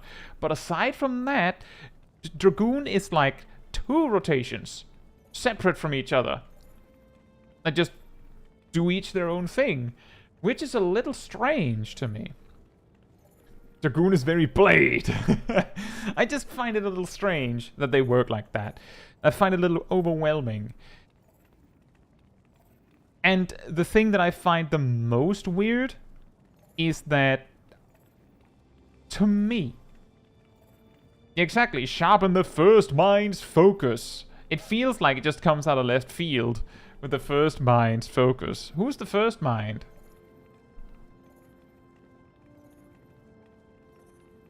Strengthen the gaze of the first brute. That is also a little weird. That is true, but at least that one I go, oh, like Midgard's armor, right? But who's the first mind? But the thing that I think is the most weird is, to me, the signature of Dragoon in Final Fantasy, not Final Fantasy XIV, Final Fantasy, is jump, right? Jumping.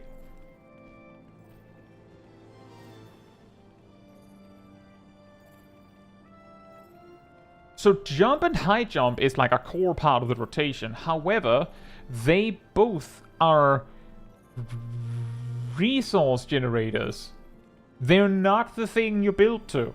They are the thing that builds to something. And the thing you build to is Stardiver. Like, if we're really going to focus on the jumping aspect, Stardiver is just super mega jump.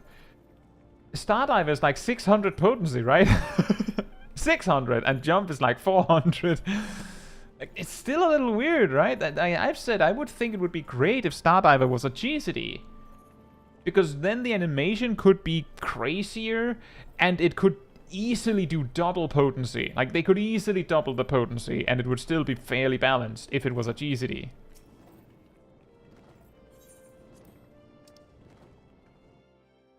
Exactly, 600 for your signature move. Like your super mega move. 600. It's a little low.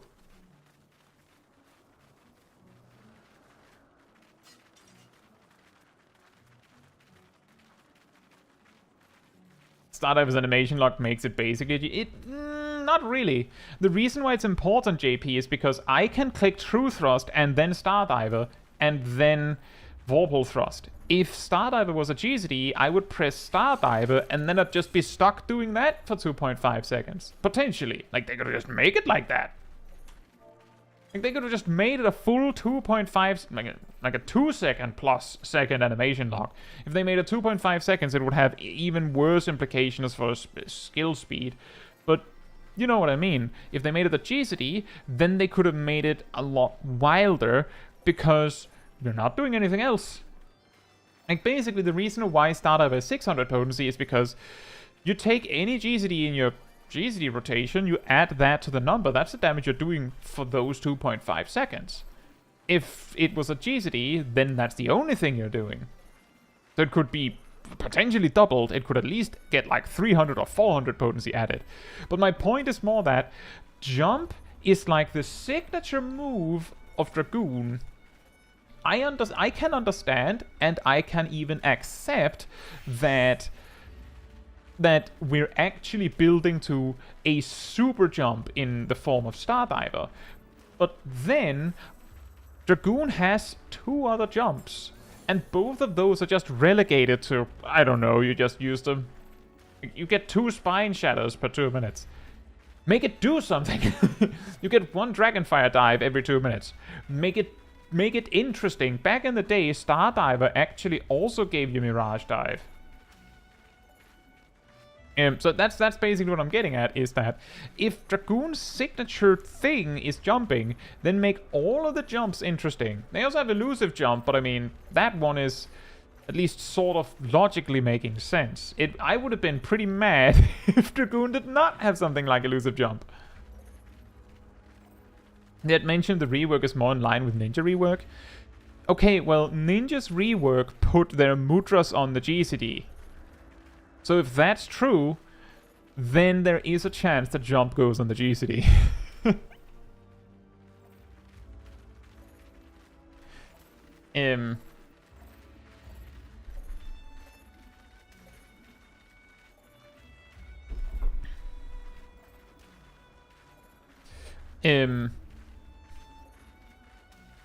Yeah, that's kind of the thing that is weird to me. Gazel also asked a question. What was it? Don't you think Dragoon having 2 mostly separate GCD and OGCD rotations as unique from other melees? Yes! And that is also why I led with, I don't main Dragoon, and there's a very high chance that the actual Dragoon mains are sitting here with me detailing this and going, yes, Kai, we know. That's why we're playing the job, you idiot. Which makes sense. Like, absolutely makes sense.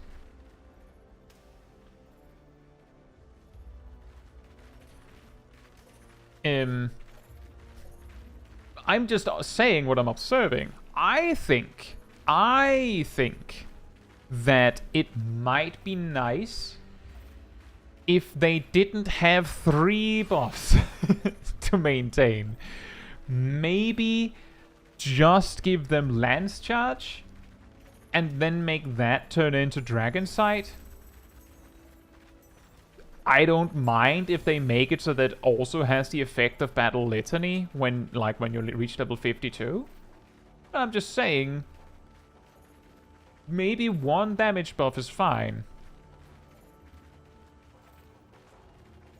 That's the change. Like, if I was told rework Dragoon, that is like one of the things. Like, rework Dragoon, but don't ruin it. I would look at it, go, well, I don't main it, and just go, I think this would be something people would appreciate, and just merge the damage cooldowns. I think that's pretty good.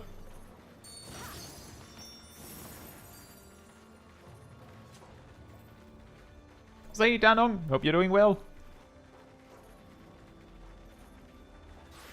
That's also true. All of Machinist's big buttons are 600 potency, but the thing is, you get a lot of them. Like, you get a lot of them! Which is perhaps the reason why I don't feel as much of a problem with that. Like, with Machinist, I feel like the aesthetic they're going for is more like what's a good example? Anyone has watched The Mask? When they're like just emptying his weapons out of his pants, and they're like, oh, there's a gun here, there's a gun here, there's like a machine rifle here, there's a bazooka in this leg. Like, they just like that. That's like how I kind of picture Machinist. And that kind of matches with them having so many tools that are all kind of mid in terms of like big burst damage.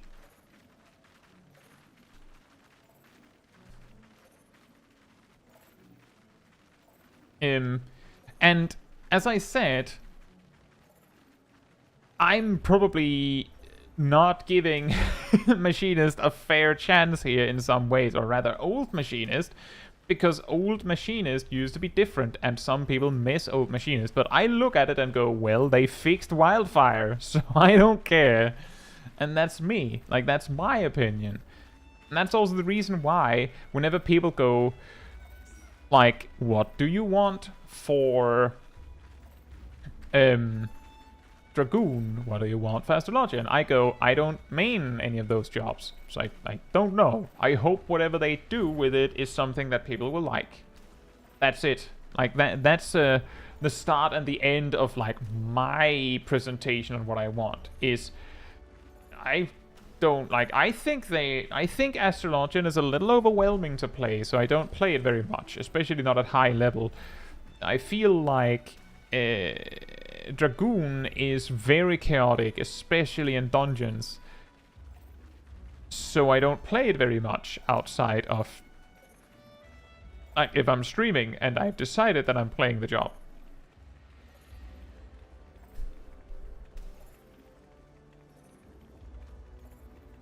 Yeah, Machinist could use a little bit more damage, I guess. But the way I'm trying to look at it is I'm going into this with the perspective of in Final Fantasy XIV, all jobs at the moment are good enough. Like, they're all viable. I think like that's something that I think most of us can agree on, that all jobs are good and viable. They're good enough. They're fine. They're okay. So I'm not looking that much on, like, how much damage they're doing. I'm just saying, is it fun to play? And I hated old Machinist. I just, hands down, flat, boom, hated old Machinist. Like, genuinely, my experience with Machinist was, I liked Machinist, then I reached the level where they unlocked Wildfire. I read it, looked at my toolkit, realized what that meant for my toolkit, and went, nope. Nah, nope. And just stopped playing Machinist. Just not having it.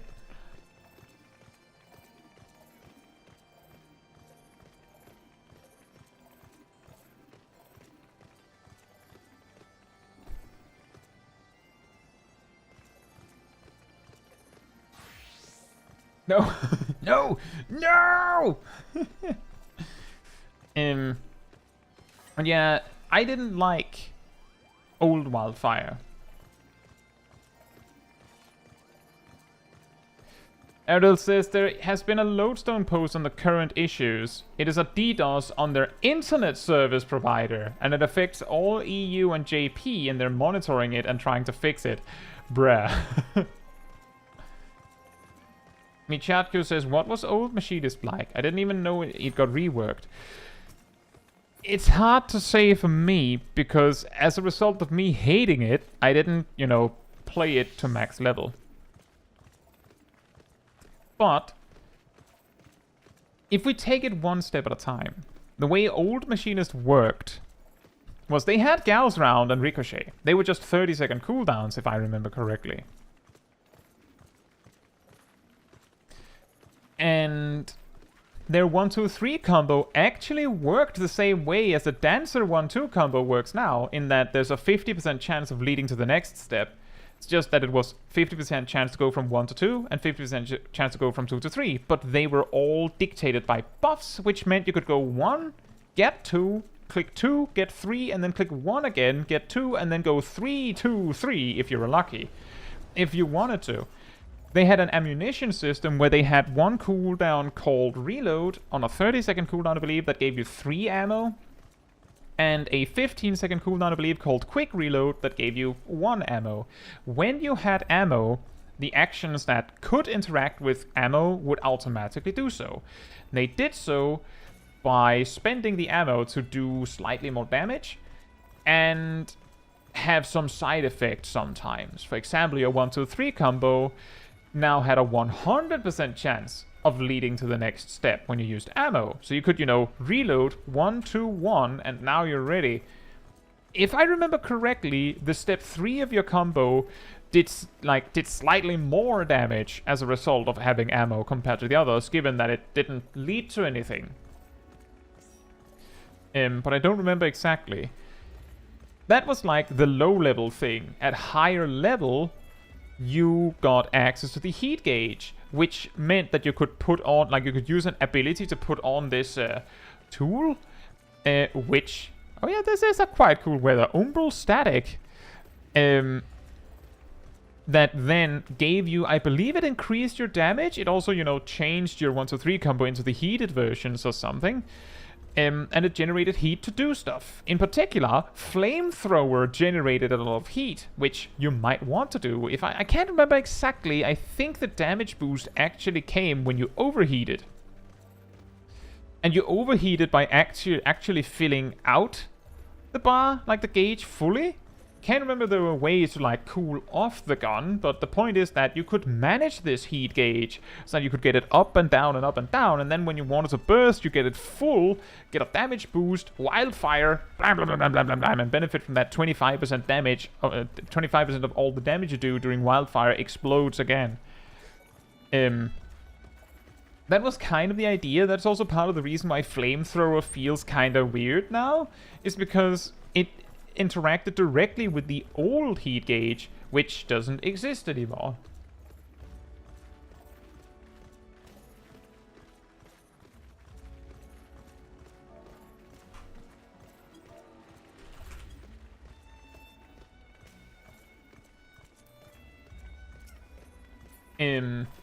That's kind of how it used to work. The reason why I hated it was specifically because Wildfire, as I said, now it keeps track of how many GZDs you used, right? Back then, it just kept track of how much damage you did and then popped for a fourth of that damage, which meant that you needed to use everything in those 10 seconds, like actually everything in those 10 seconds, which meant that you had a lot of cooldowns and stuff you could use, like the reload and quick reload and all that just became Wildfire. It might sound ridiculous. See, Catdemon says cooldown, which turned into Heat Blast with Shadowbringers, reduced your heat by 25. Oh, well, there you go. Thank you, Catdemon. Yeah, in the lens of Endwalker, it might sound ridiculous for me to be like, grr, grr, you had to use everything every 2 minutes in a burst. You're sitting there like, yes, that's how the game works. Are you crazy? And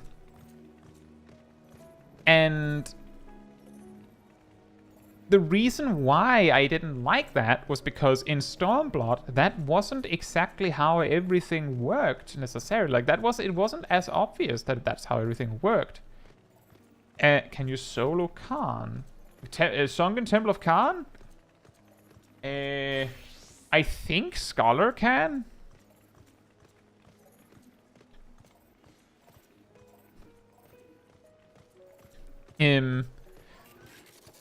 But because of that, it felt like some sort of toolkit got like pushed over your head. Like, you have to do this now. Where in Endwalker, you still do this. Like, you actually make sure that all of your cooldowns line up every 2 minutes, including Wildfire, and you use everything like on time. But the thing is, because of the way Machinist is designed now, it isn't that bad if you don't. Like, it doesn't matter that much. Like, yeah, like if your raid has like aligned cooldowns, it matters a lot more. But the point is that it doesn't matter that much in comparison to back then, where if anything landed outside of Wildfire, that just lost 25% damage value, right? It was like if you had a 10-second fight or flight on Paladin every 2 minutes, and your rotation was weirder and less predictable. That's why I hated it. It's just nowadays you can do that. Back then it basically felt like you have to do that. It's the difference. I mean, it says, what about Dark Knight? Maybe? That's a big maybe on soloing Sunken Temple of Khan.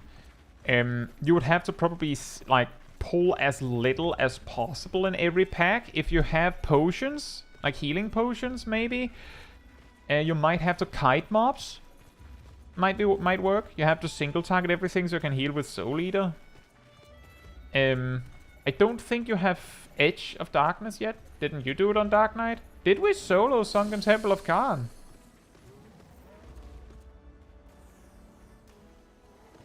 I think I did it with...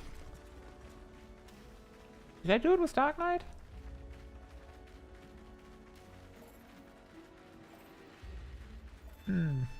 I remember that we tried with a tank in Cotter's Cry, and... Have I goofed up my pathing? Oh wait, I think it's this way. I remember we tried with a tank in Cotter's Cry, and then we had to dip out and use Scholar, because the first boss... No wait, the second boss had a dot that was just too mean, and tanks not having anything to attack for significant amounts of time meant that it was just not possible to keep up with. So, and... Bravelock's long stop before that, I tried a bunch of different jobs, so it is very possible I tried with a tank for Sunken Temple of Khan. And I do remember that when I initially looked at it, I did it with Dark Knight. Oh, thank you, Ardell, and thank you, Amir. I was going to say that I initially looked at Warrior and thought, well, Storm's Path heals for less than Soul Eater. I'm pretty sure that Thrill of Battle is worth slightly less, even with potions benefiting from it and all that, because it gives you more max HP. Like, my estimate said so. And then in, like, Stone Vigil, I think, we revisited it, only for me to discover that, relatively speaking, comparing Soul Eater with Storm's Path and Thrill of Battle, Thrill of Battle meant that Warrior had, like, a single-digit advantage over...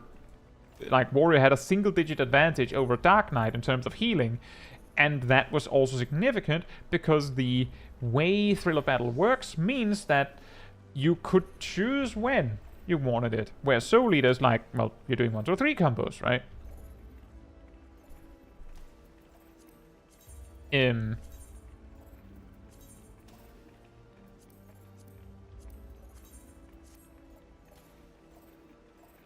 So it is, That is why it took me a while, but that will also explain why I tried Temple of Khan with Dark Knight. But yeah, then that means, of course, I'm pretty sure we beat it, right?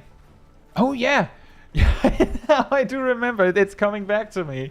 The Golem boss taking like 40 years.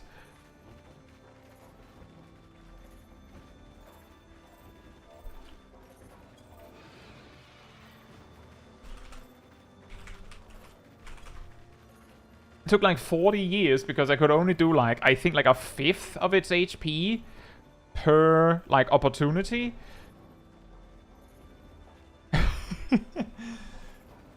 And I think on the final boss I discovered that just ignoring the little squares was almost better, because you could hardly beat them on time or something weird like that. I can't remember exactly. I think we talked about that. It's very strange. Yeah, if you have potions, then you could probably solo it with Dark Knight then.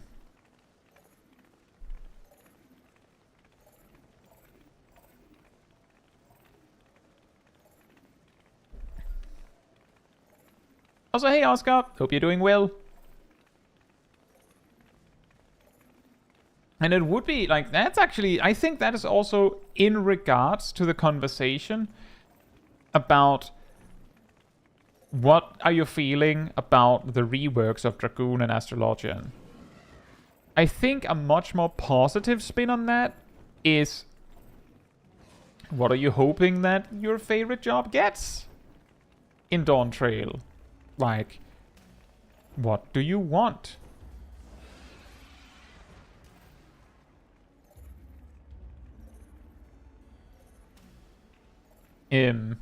Like, for example, we can see Gunbreakers going, can we have continuation on more things?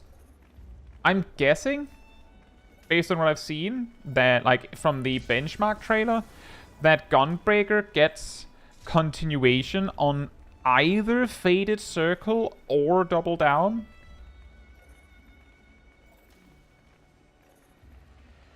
Nice one, Bjerg. Must be really weird if the rest of the group comes back to be like, wait, we beat it? Huh? It is also very interesting that with some jobs, you look at it and go, I don't want anything. Also, hey, Bad Angel and Cornelia. Hope you're both doing well. I did see you earlier. Dragoon mentioned I'm here. Like, that is something that I remember about Monk, is that in Stormblood, the monks were like, nah, we don't need anything. This is looking pretty good. Then they got Six-Sided Star. And then from Shadowbringers, they were like, you don't really need anything. How about if we rework your job? Do you want something now? Nah, this is actually also pretty good. Okay, how about we give you this Masterful Blitz thing? Oh, that's pretty good. I'm good now. That was exactly the thing we needed. We didn't even know we needed it, but now we have it. Don't need anything. Except sometimes monk mains will be like, I think it's often like more new monk mains, because I feel like the long-term monk mains have just accepted that that's the way of it. Is the newer monk mains sometimes go, why do we not have a ranged attack? Come on. Why do we not have one? Why not? And that circles back to something that I've talked about before, is that as jobs get more and more things, they feel less and less unique, because often the thing that makes jobs stand out when everyone can do most things is what you can't do. Like, for example, Monk doesn't have a ranged attack. Dragoon doesn't have a defensive cooldown.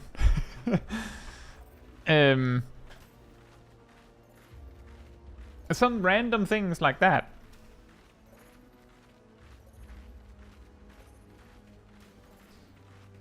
And if you gave Monk a ranged attack, and you gave Dragoon a defensive cooldown, they would, like, that would be like a thing that would make them feel a little bit less unique in a way.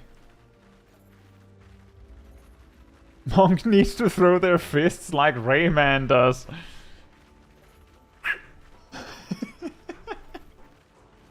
Howling Fist and Enlightenment is your ranged attack.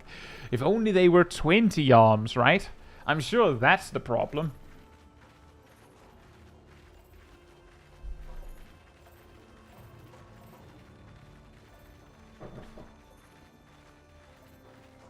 Give Monk a Hadouken. Isn't Enlightenment basically Hadouken? Hadouken!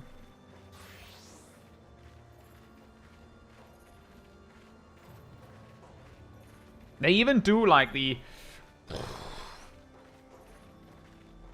Riddle of Earth having 2-minute cooldowns is too much? Yeah, I get that. Although I suppose Riddle of Earth used to be insanely overpowered.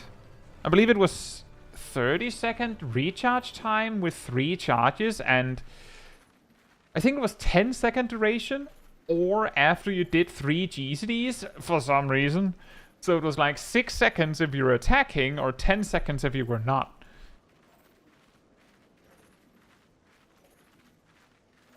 It's on a cooldown, so it's more like Shinku Hadouken. Enlightenment is not on a cooldown. Doesn't have a cooldown. It costs resources. Monks should get a rest that is just them punching their teammate. It should only work 50% of the time. Shadowblade says, if I recall correctly, used to have to be in Fists of Earth for Riddle. Back before Shadowbringers, you had to be in the appropriate fists for each riddle. This was partly changed because in Shadowbringers, there was no Riddle of Wind. Because they removed the elemental tackles that were also in Stormblood. So it was a little weird. It was also weird because in Shadowbringers they added this feature where you got a 4th Greased Lightning stack, but you could only get it if you were in Fists of Wind. Which led to this very interesting situation where monks would like open in Fists of Fire and one GCD before they could, just one GCD before they could like get the 4th Greased Lightning, they switched to Fists of Wind. Because the 4th Greased Lightning stack gave them more damage than Fist of Fire anyway. Riddle of Fire was also weird because it slowed your GCD by like 20%. So during your burst, you had a normal GCD compared to the speed you're used to. Also, hey Steve, hope you're doing well. Yeah, that also meant that if you used Riddle of Earth, you had to be in Fists of Earth. I think the most insane part about Riddle of Earth in Shadowbringers and before they changed it to a 2-minute cooldown in Endwalker was that I believe Riddle of Earth had like, I can't remember if it was in Shadowbringers or like early Endwalker, but it had this trigger effect where you used it. If you got hit, it activated. And when it was active, you had True North for like 10 seconds. And with 3 charges and a really short cooldown, it meant that if you used it right, Monk could have like, combined with True North itself, you could have like over a minute of just ignoring positionals. That doesn't sound very amazing now. I realize that. It's like, oh boy, wow. That means you get True North on like 3 of your GCDs with this kind of GCD economy. But in Shadowbringers, every GCD, every single target GCD that Monk had a positional attached to it. So you actually got like 10 GCDs of value there.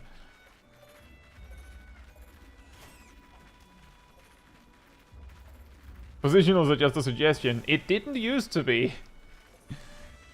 Back in the day, Bootshine was like, if you're in the correct form and behind your target, then it is a guaranteed crit.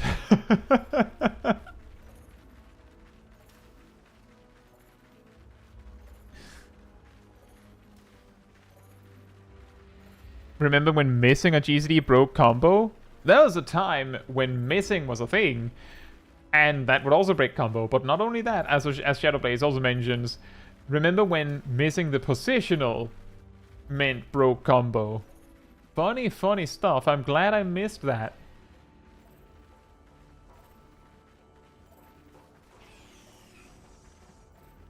But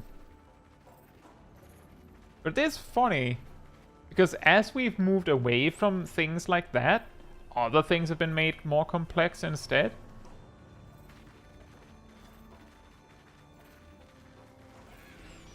Yeah, before Stormblood, direct hit wasn't in the game yet. It was known as hit chance. I can't remember if it was just straight up called accuracy or if it was called hit chance. But it was a stat on gear, and obviously it would also exist on healer and tank gear. Which is why you see a Realm Reborn and Heavensward gear with direct hit on it. Because when they removed accuracy, they just went and just replaced it everywhere. Easy. And it meant you needed a certain amount of accuracy to be sure that your attacks didn't miss. Oh, we're here. Well, now we're here. Isn't it amazing? What a sight.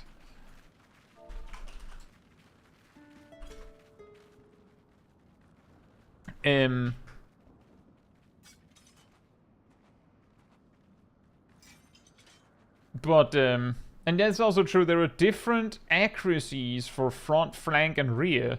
And summoners, there's also different accuracies for ranged, I believe, but summoners needed enough hit chance for their pet to hit. And they needed, as far as I understand, to micromanage where their pet was attacking from so that they didn't attack from the bad side. There's also the possibility that the boss would just kill the pet. A core problem with accuracy is that accuracy as a stat in games is if you think piety is it's amazing until you don't need it, then it's a dead stat. Then may I introduce you to accuracy? Accuracy literally does nothing beyond exactly the point that makes you have 100% hit chance. After that, everything beyond is just pointless. Hey Zaf, hope you're doing well. Min says I was so close to my shortcut being bi-directional, posted where the break was on Discord. Yeah,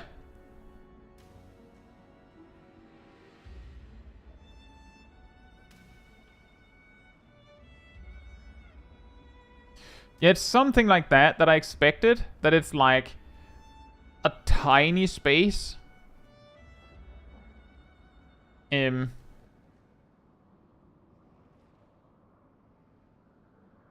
that's the key. That's the key problem. World of Warcraft also went through a phase of hit chance. They both had this thing called hit chance and expertise. For notably, mages needed a lot more hit chance to make sure their spells could land. Melee didn't need nearly as much, but their attacks could be parried and dodged, depending on whether you attack from the front or not. So you also needed a stat to deal with that. In Cataclysm, they added this feature where you could reforge your gear, so you could move 40% of any secondary stat to a different secondary stat not already present on the gear. So you could move 40% of your... So you're telling me I can dodge bullets? That's actually a funny thing, because hunters were insanely unfair because their attacks could only miss or hit, if I remember correctly. They didn't need expertise, to my memory. So they had way more,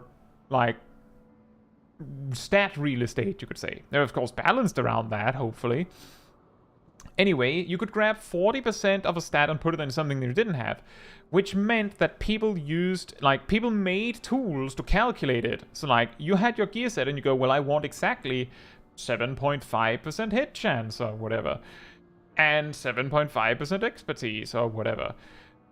And then they just put it into this tool, and the tool just goes, well, to get that, this item piece has to, like, you have to take 40% of the hit chance on this thing and turn it into, like, crit or something. And then this other piece that has less stats on it, you'd grab this stat with less on it and reforge that into a hit chance, and then just, like, back and forth to land at, like, 7.51% hit chance and expertise. And it meant that people didn't really choose. They just went with it, right? Like, they just used a machine to figure out what the answer was, which wasn't very interesting, right? Are you going, Emir? In that case, I hope you have a good evening. And enjoy your food. And then in Mr. Pandaria, they kind of continued with this. And then in Walls of Draenor, the developers actually were like, there's no point in having this reforge system when you all just use a machine to make it work. They also had a similar epiphany with Mr. Pandaria, where they were like, what's the point in all these talent trees when you all just copy the best build and call it a day, and got rid of them. And then in Walls of Draenor, they removed reforging, but they also removed hit chance and expertise, because ultimately reforge was a solution to a problem that was much more easily solved by just removing the problem. The problem was hit chance and expertise. Final Fantasy XIV then did the same thing, right? Stormblood comes out, removes accuracy. Boom. Problem solved. Jax's armor penetration Wrath of the Lich King was fun. Armor penetration Wrath of the Lich King basically had the same problem in a much grander scale than crit has had in Final Fantasy XIV for years. Armor penetration was kinda bad until you got over a certain amount of it. Then it, like, basically went from to God. They make churches so you can pray to armor penetration. Because it just went like, crit goes like this, like right, but the time where it goes here, like just vertical increase, is so far into the distance that you can't reach it with the gear we have available. It's unreachable, but you can reach the point where it like takes flight and overtakes the other stats. That's why crit is so good. But armor penetration actually reached the point where it was almost vertical. Like, you could go over 100% armor penetration, which means that it doesn't matter how much armor the enemy has. I believe actually you could, like, it actually went into the negative, so you did more damage. Like, you ignored their armor and actually flipped it to an increase instead of just removing. It's very busted. And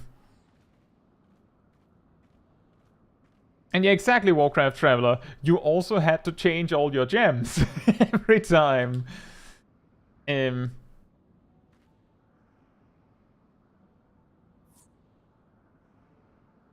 yeah. Accuracy, not the best kind of stat. Not a big fan. It's interesting, but the thing is, I've talked about this in a video at some point. I can't remember which one. I've probably talked about it multiple times in multiple videos, but the general idea is... Also, hey Cyanide, hope you're doing well. We're kind of talking about a little bit about WoW stuff, but also Final Fantasy stuff. The reason why I think direct hit is a much better idea. It's not a great idea. I should probably lead with that. It's not a great idea, but it's a better idea than accuracy. Is because a chance for your attack, a small chance, or even like a reasonable chance for your attack to do nothing, sucks. Because while you hit, say, 90% of the time, the one time, like, you don't even think about that. What you remember is that time you missed with your big mega attack. Twice. Which is very likely to happen.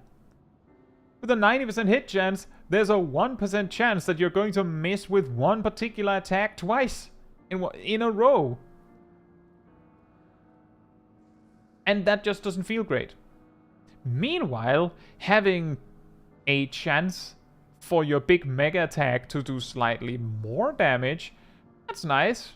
It's only slightly more damage. So it's fine if it doesn't do it. But it's awesome when it does do it, right?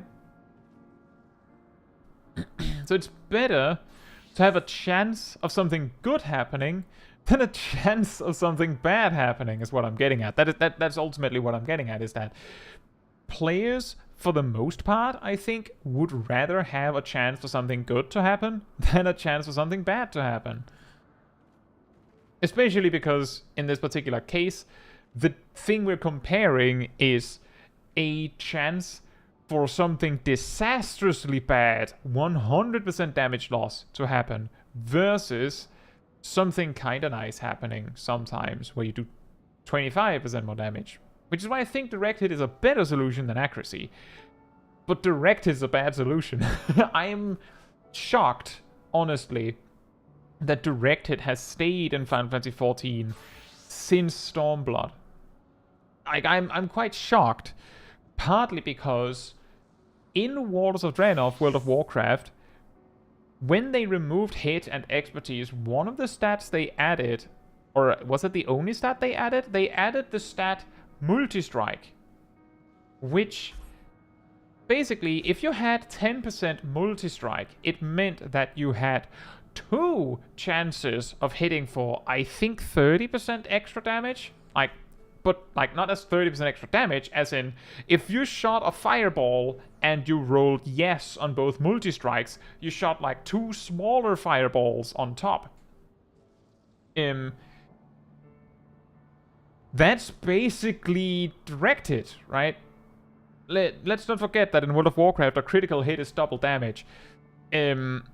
So you had 2 chances of doing 30% more damage. It was just consistent crit. Like, that's what multi-strike was. Direct hit is consistent crit, because it's more reliable than crit. And they removed multi-strike in the following expansion because it kinda sucked. Like, one expansion. They tried it and went, nah, man. Meanwhile, Final Fantasy being like, hell yeah, oh yeah, this is the best stat. We're keeping this. We like versatility so much, which is basically tenacity in World of Warcraft, that we have 2 of them.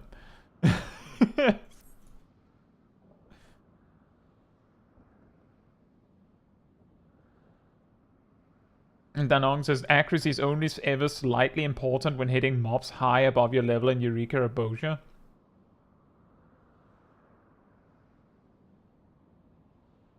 Enemies can't be higher than your level in Bozia.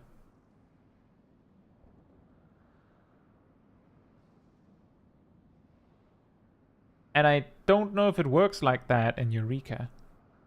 But technically, in open world, if you're leveling a job and your height is severely underleveled, it can be relevant.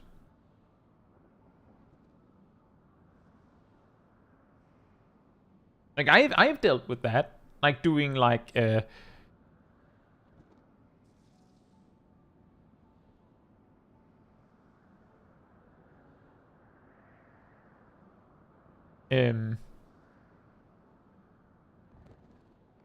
like when leveling jobs on Small Kai, I remember doing like fighting things 5+ levels above me on Black Mage. And that's no issue. You just have to be ready to run. Just make sure you have triple cast.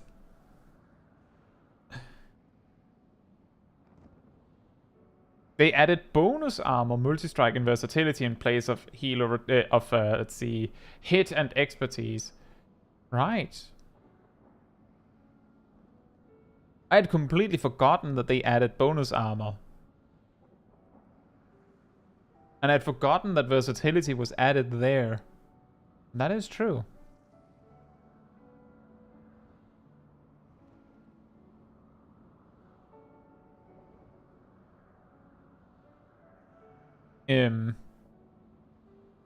Anyway, We actually reached our destination, so...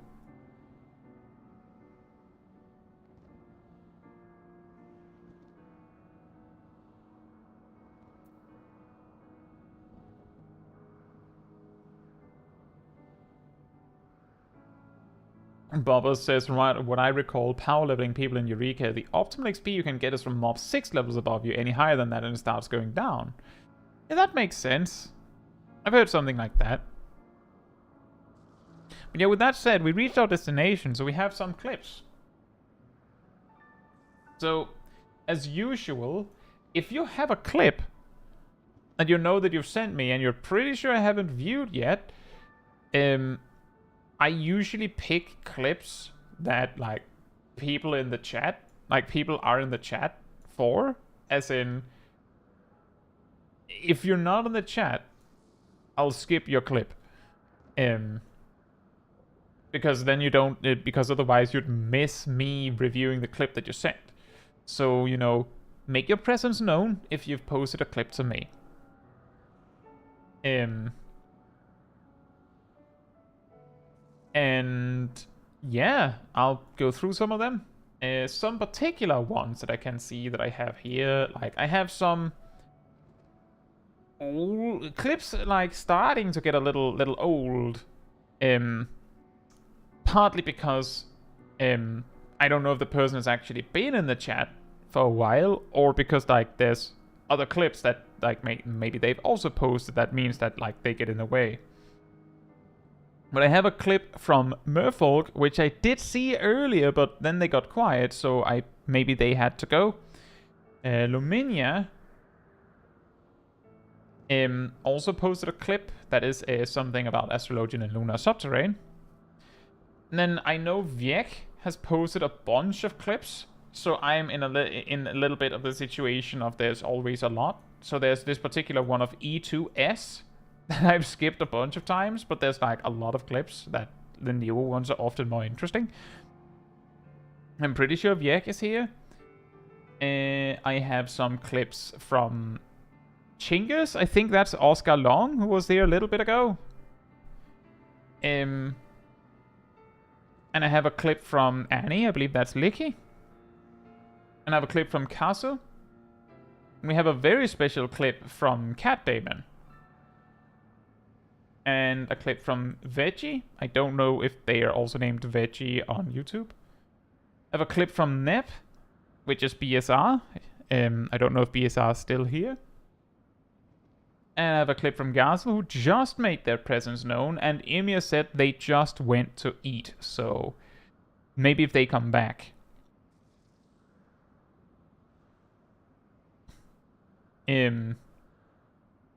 But yeah, it's all about, if you've sent a clip, let me know that you're here to see it. It is a little bit of a problem, I realize, that we take the walk and then clips, which means that some people that were there during the walk, then they leave.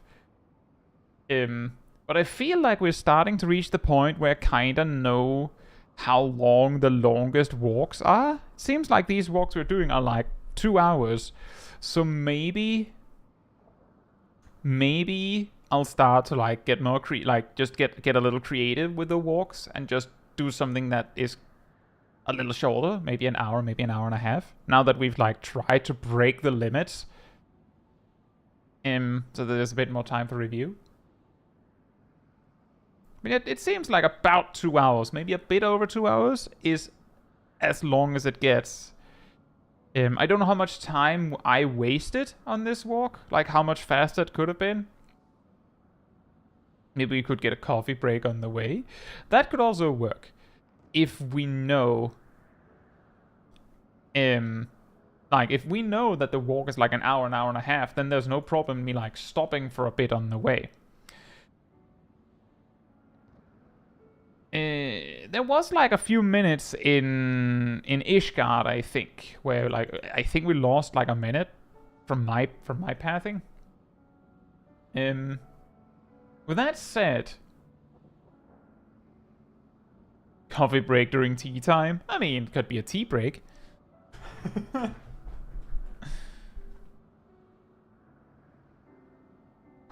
how about we have a clip from Gazel, we have the clip from Cat, and then we choose one, because Viek has so many clips. And then maybe Ymir is back. I don't know if BSR's still here, but that would also be one.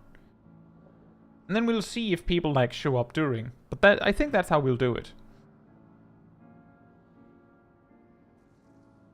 Have some coffee so you can focus more on making your tea.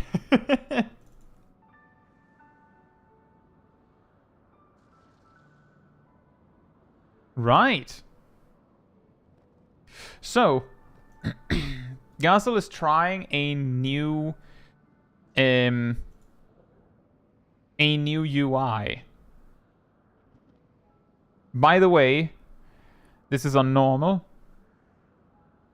It's in Japanese. However, the thing that is probably standing out to some of you already is what is going on in the top left. What is that?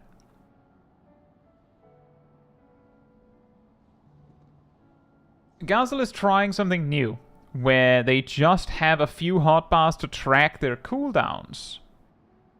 And then their actual keybinds are hidden.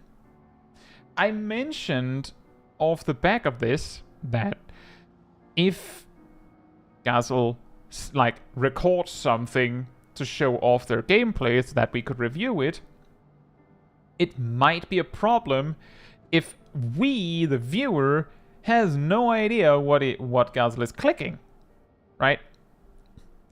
Because, you know, when you press your keybinds, there's, you know, like this flash that shows what you're doing. If you've hidden the buttons you're pressing, then we have no idea what they're pressing. And Gazel is playing in Japanese, so it's problematic enough for me to keep track of what's actually happening. So I suggested maybe reveal your hotbars when you're recording.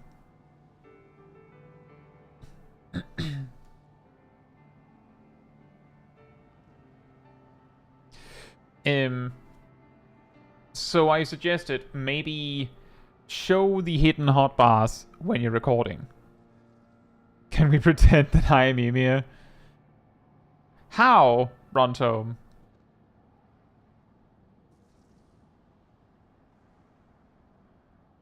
Also, hey, randoming. Hope you're doing well, and thank you so much. I'm glad to hear that. Welcome. So, what Gazel has told me about this clip is that they want to know if this setup seems to have affected their performance without realizing. And also they noted that there's 3 first-timers somewhere in the group. The thing that you have to slip on the floor, that I guess that is true. That is what Ymir does often. With the joke being that Ymir told me it's okay. Oh, okay.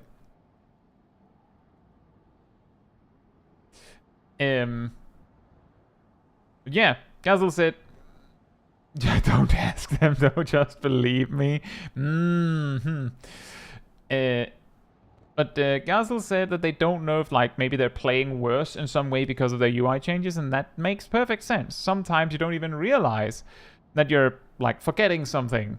Like, for example, you might have seen me in my Twist streams where, like, 5 minutes into a dungeon where, like, I'm playing without UI, I'm like, have I been using energy drain this entire duty? I don't think I have. Stuff like that. And if you've hidden something, it's much easier to forget about it. So that's ultimately what you're looking for. And the hotbars in the top left, Gazel is not looking at those, probably. But they're useful for us if we're trying to keep track of what did they do then. There we had the very nice protraction, recitation, spread low with a big shield. And there's no sage or scholar in sight to break it. Was there a passage of arms there? And by the way, the reason why I just clicked mute is not because there's anything. It's specifically because I know that Gazel usually don't record sound. I'd probably turn off the music of my game if there was music on the footage, but there's not. We even had dissipation in the opener. So there was, I guess, more energy drains to be had.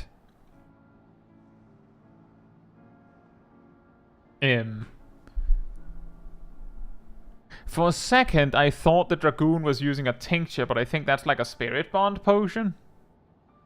That's always fun.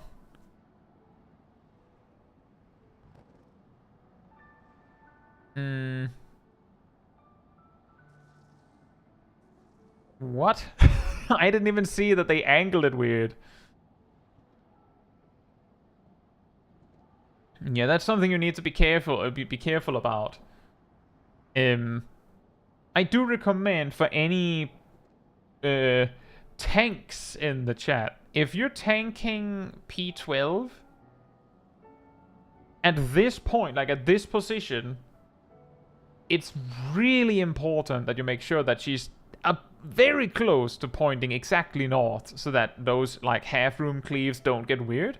But if you can't do it, like you genuinely don't, like you can't make it proper, angle the boss in such a way that it is abundantly clear and obvious that she's not facing north. Which I guess the tank did here, like kind of, but people just didn't see it coming. And that's kind of what I recommend, is that if you can't make her point north, it's probably better to make it clear that she's not pointing north, so that people don't assume she's pointing north. It's not like that much better, because it still gets weird, right? Like it still gets awkward. Oh, Gazel says I got some weird lag time to time. Did you? Like, you mean like right there? And there? And there. Like that?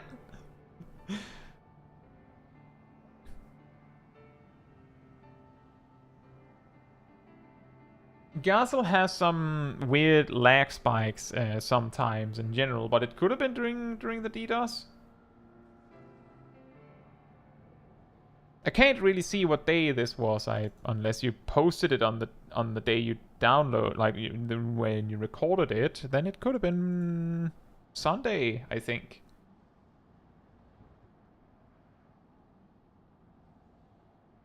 So far, I'm not seeing you miss anything in particular. Now, Etherflow's coming up. There it is.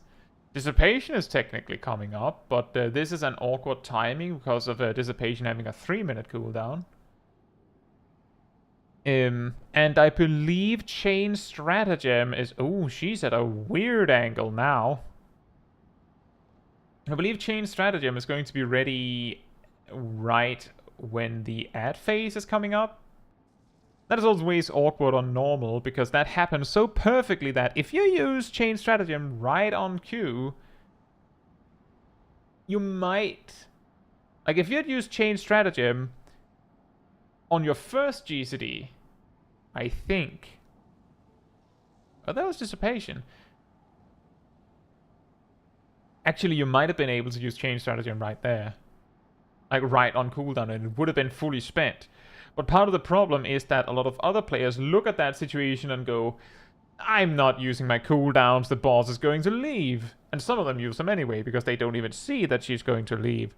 And because yours is a raid buff, if everyone's waiting, then you might not actually want to use it. Better for everyone if you wait. Like, if everyone's sandbagging it and holding their cooldowns, then maybe just wait. It's pretty common. See, we have Searing Light, and we had Chain Stratagem. We also had a card come out. 2 cards coming out. We don't have that many... I mean, actually, we do have a lot of raid buffs. Never mind. We have a Every spot that could have a raid buff has one. We even have 2 summoners. But I think this is good. This looks great. I don't think you missed anything. Welcome back, Emir. That was quick. But now there's the big burst. The 50-second delay. The 50-second cooldown left on your chain stratagem tells me that... So I didn't pay attention to that, because I was looking at you, Galzel. But it seems like everyone else was using their cooldowns just before the ad phase, given how they all just went blip right there at the end. So you could have used chain stratagem just as the ad phase was coming up, and it probably would have been fine. But I don't think you made any mistakes. By which I mean, as I was just detailing, if you just grabbed 8 random people, there's a reasonable chance that half of them would go, no, I'm not using my cooldowns there, the boss is going to leave. And the other half will go, I think I can fit my cooldowns in. I think it'll work. I'll go for it anyway. So, like, in retrospect, when you saw that the other players started using cooldowns, you might have wanted to use chain stratagem and just gone for it. And just, reacted on the move. But I don't think that was a mistake. Like, that's like really minor. Cyanide says, I always sandbag that part of the... Yeah, I do that too often. I do that pretty often. The reason why I have started to notice this is simply because I've done the fight so many times. I think I have 43 of the knives from doing it. Those you used to get once a week, but now you can farm. And I started to notice that every time she's like going into that, like she's like threatening to become untargetable, but she's doing that for like 20 seconds. So if you just click your cooldowns anyway, it kinda works. But that has taken me a lot of runs to do that. As it says, but from what I could tell, I cancelled quite some broil casts. That could be. I don't know what to say there. That could have been you got confused by your new UI. It could be that you just forgot. Also, hey Lexi, I hope you're doing well. It's been a bit, yeah. I'm well, at least. A calzone. Nice. Yeah, I think you did well, Gazel. If you had to cancel a few broils, there's only so much you can do. Of course, be better prepared next time. Know where to stand in advance. Choose to cast Ruin 2 if you can't finish the broil anyway. But there is a reasonable chance that part of the reason why you had to cancel a few broils is because something with your UI being changed messed with you. Yumia's asking what Brontome did. When you left, Brontome asked if we could pretend that Brontome is Yumia.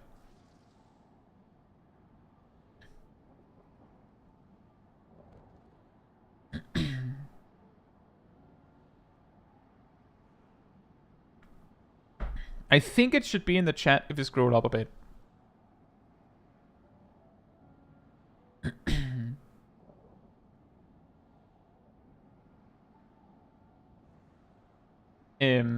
But yeah, I think most, like, the things you might have done weird, Gazel, could have been a case of maybe you haven't done P12 in a bit. Could have been something with your UI. I'm sure you'll get behind it if you'll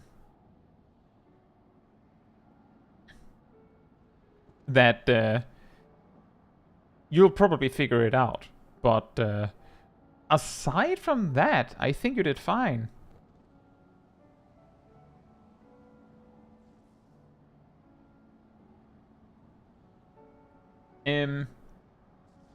With that said, Vjek, are you still in the chat? I can see that we have a few clips. I think your Titan Extreme thing is quite interesting, so we can do that one. But then I see that you have like 3 other clips. Would you rather we do the newest one? Or do you have a preference? Like, we'll do Titan, because that's like a Mythbuster thing, almost. It's not a myth that is being busted, but it's more like a janky thing that happens, which we all think is really fun on this channel, right, everyone? But we can do another one other than that.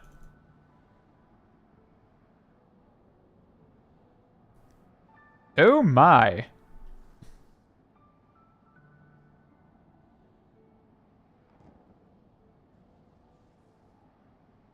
Why did Bronzom wanna be me? That is an excellent question, Imia. I'm sure it's because you're awesome. So, story behind this clip. Can you soft lock Titan Extreme? What does soft locking mean? Well, the easiest way to get an answer to that is probably seeing the clip. But usually if you soft lock something, it means that you can't leave, like you can't get out, like you're stuck. So the question is, how do we do that?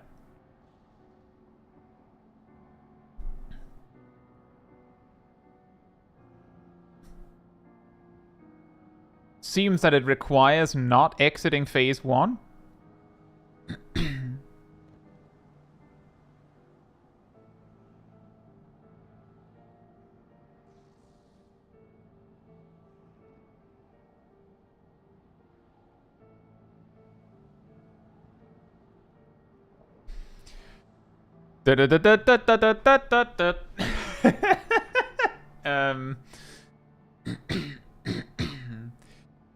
Well, it seems like you've reached the cap of 8 stacks on the debuff.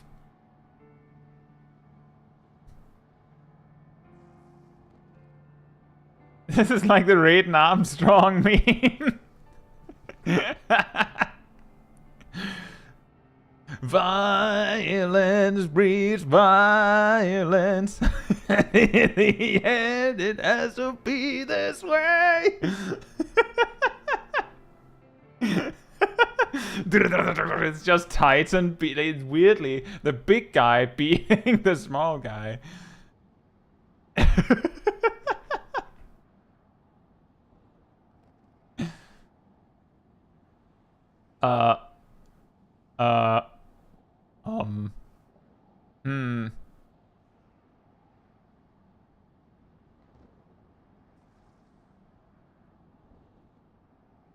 Ha!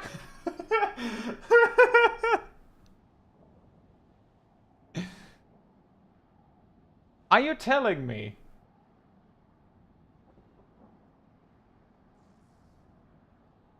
I'm just checking the timer here. Wait, when did you pull exactly? 59:50.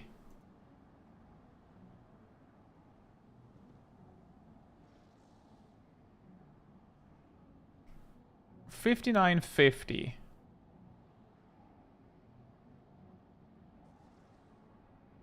Exactly, precisely at 10 minutes, Titan just went, well, I don't want to play anymore. I'm just going to stomp like this, and then we'll see if you die or not. I'm guessing that's because his hard, like maybe his like soft enrage is just spamming this. Because it's way too much damage if you just keep spamming that and just keeps pushing you. You'll die eventually. Like if you were synced. But he hasn't switched.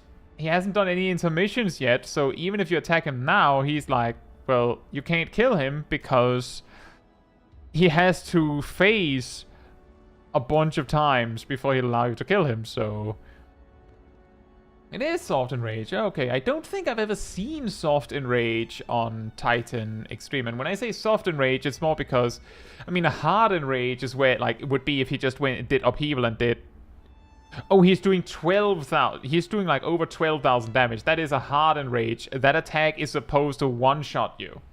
It's supposed to kill you. You know how when we tested Phil Court of Troy's first boss, if you could solo it, and we discovered that the boss casts its hardened rage twice, like just bam, bam, and then you die, or you die immediately, and then it just casts it again immediately. This was supposed to kill you the first hit. Like the first hit was supposed to kill you, but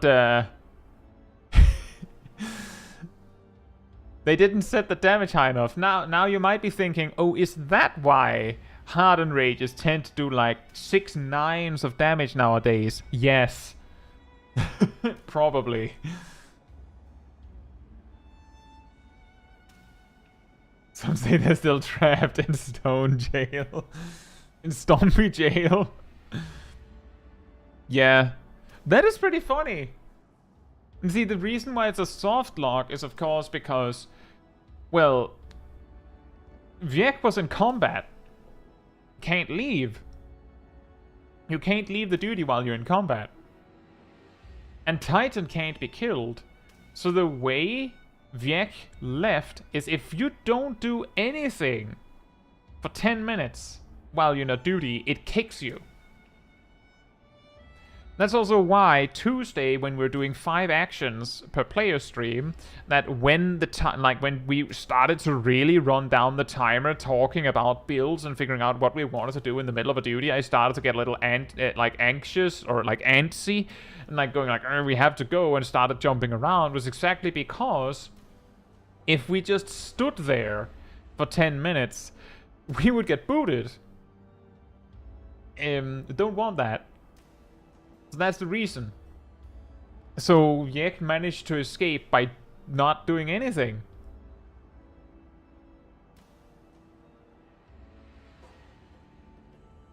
That's also true, parents. Sometimes these days they also just have hardened rages where they like do a big burst of damage, and if you somehow survived, the game just like the boss just goes, I don't know how to tell you this, but the curtains fall when I do that, so you lose. Like they basically, it's like they play a magic. Exactly. Actually, you didn't survive. Like it's basically like they played a magic card, and the magic card goes, target opponent, or well, all opponents lose 20 life. And then you win the game. And then your opponent is like, but I have 21 life. Yeah, but it says here I won the game, so I get like the 20 damage is just extra. Just to make sure that there's a possibility that your opponent also simultaneously loses. This is awkward. Exactly, Bobbers. It's like WoW villains going, enough! And then you just get stunned, and they get an invulnerability shield, and then just leave. And you're just there like, why didn't you just lead with that? Like, if you could do that, why?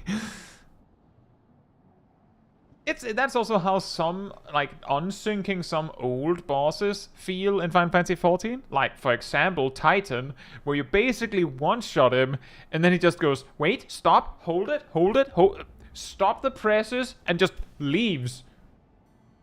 And then comes back and removes some of the arena. And then leaves and comes back and removes some of the arena. And leaves and comes back and shows his heart. You smack that one shot. Oh. Then he leaves and comes back and then goes, oh, right, my invulnerability cloak. Beep, beep, beep, beep, beep, beep, beep. Explosion! Okay, now you can kill me. Blah.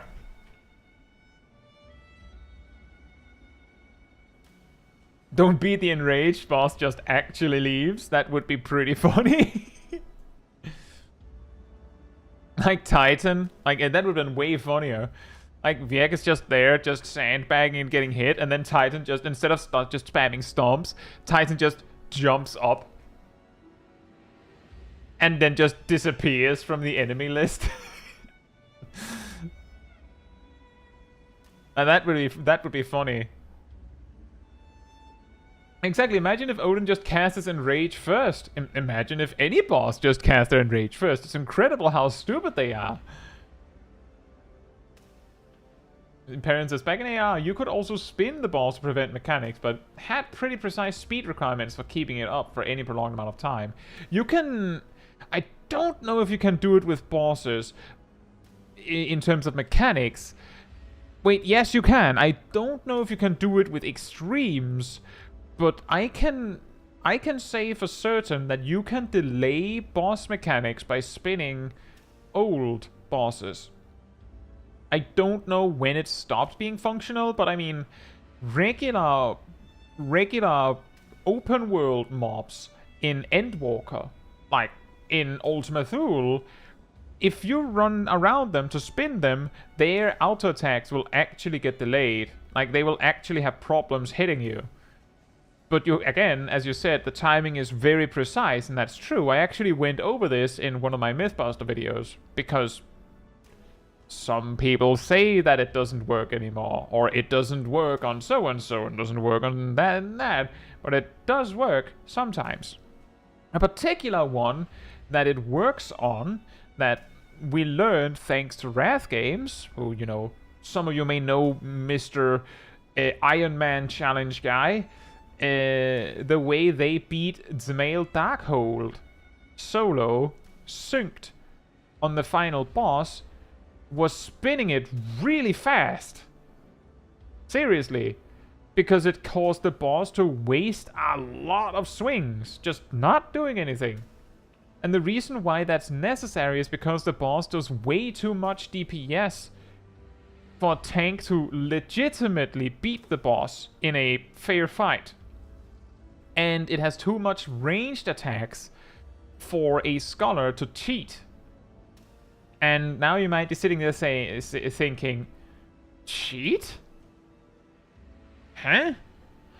A scholar, the moment they get access to Ruin 2, their soloing strat, like, it was already kiting, but now that you have a spammable instant attack, the only strat you need is kiting. You can solo Aurum Vale's Locksmith legitimately without using some sort of glitch spot or something. You can legitimately solo Locksmith fighting it head to head if you're allowed to run. Locksmith will waste a ton of swings just chasing you around the room. You can solo Cutter's Cry. I specifically remember that it took so long to kill Chimera that I ran out of MP. But it never really landed a good hit on me because I was just running around the outer ring of the arena the entire time. Just the entire fight. I was just running. That's also part of the, like, that's also why Scholar can solo so much content. The reason why Scholar suddenly just, like, out of nowhere just drops out of the runnings when Heavensward starts is because tank busters, like, really ramp up in damage. So, and bosses start to not put up with that kind of stuff. Like, they run faster, so you can't kite them as well. And they often can, like, you know, you can say, like, you can make them waste a second or two by running away, but you can't do it in anywhere near the capacity that you can in low-level content, which is why Scholar is so insanely good in low-level content at soloing stuff. It's just that there's a sweet spot where Scholar's better than tanks, because it has Azuna and it has spammable heals. Like in Cutter's Cry. Scholar can solo, Castrum Meridianum. As far as I know, no other job can do that synced. It's the boss with the steel chair! Exactly. There was something similar in Heavensward Savage. It would cast a certain attack, and if you kept it spinning, it would be stuck trying to face you before doing the attack. Not even blue? Maybe blue mage can. I usually forget that because I forget to mention the, like, that I say it's normal jobs. You think Scholar's the strongest healer? Not necessarily. That's a complicated question because it depends on the situation. But for soloing stuff, Scholar is probably the by far strongest healer. Simply because of their kiting capacity. Like, it's not even close. The closest runner-up is Sage. And Sage is, like, the only thing... Sage can give Cardia to themselves, but Sage has to stop running to attack. In all content when it matters. The reason why I say that is because the instant warrior gets raw intuition, it's like... You've seen those, meme clips, like GIFs or something, where like you see like a ranking, where like I don't know, like a subscriber count or like a value count of some sort, and then suddenly like some random runner-up just explodes onto the scene and has 10 times more than everyone else who was in competition. It's like you have like warriors high, gunbreakers really high in like the Heavensward level ranges, then scholars like, and Sage is right behind Scholar, and then Warrior gets raw intuition, and then it's like everyone else just disappears from the list. Like, yes, you can solo stuff with other jobs, but Warrior's almost always the king. Like, the only reason you'd bring something other than Warrior is if it's something Warrior can't do for some very specific reason. Like, if a boss gives you a debuff,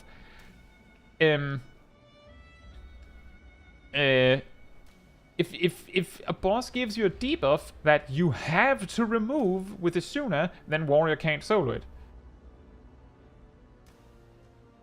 It's Warrior with another harder steel chair. Yeah, exactly. Yeah, pretty much, Bobbers. It's so strong. And then stop saying only X can solo. So the reason why I say I think only Scholar of normal jobs can solo Castrum Meridianum is specifically because the day that I managed to beat the Black Eft with Scholar, I discovered that there is like an actual like communicating small community of people that, you know, try to solo Final Fantasy XIV, like from the start. And the best they'd managed, to my knowledge at the time at least, was someone who beat Castrum Meridianum unsynced with Scholar at level 57. So me suddenly coming in from nowhere and beating it at level 50 was big news, because it had like it was viewed as, yeah, you can't beat the Black Eft. Like, you can't beat the Black Eft synced. You can't do that. It's okay. You just unsync that one. And then I come in and do it anyway. Like, I was synced down, yes. I would probably had higher stats, that like potentially better stats than what they could have. But it seemed possible based on me actually being able to clear it. But I have also said that I needed crit luck to do it. Like, actually, genuinely.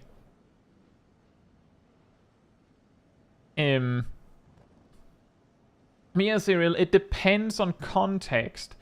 If we're talking about soloing content, Astrologian is not good.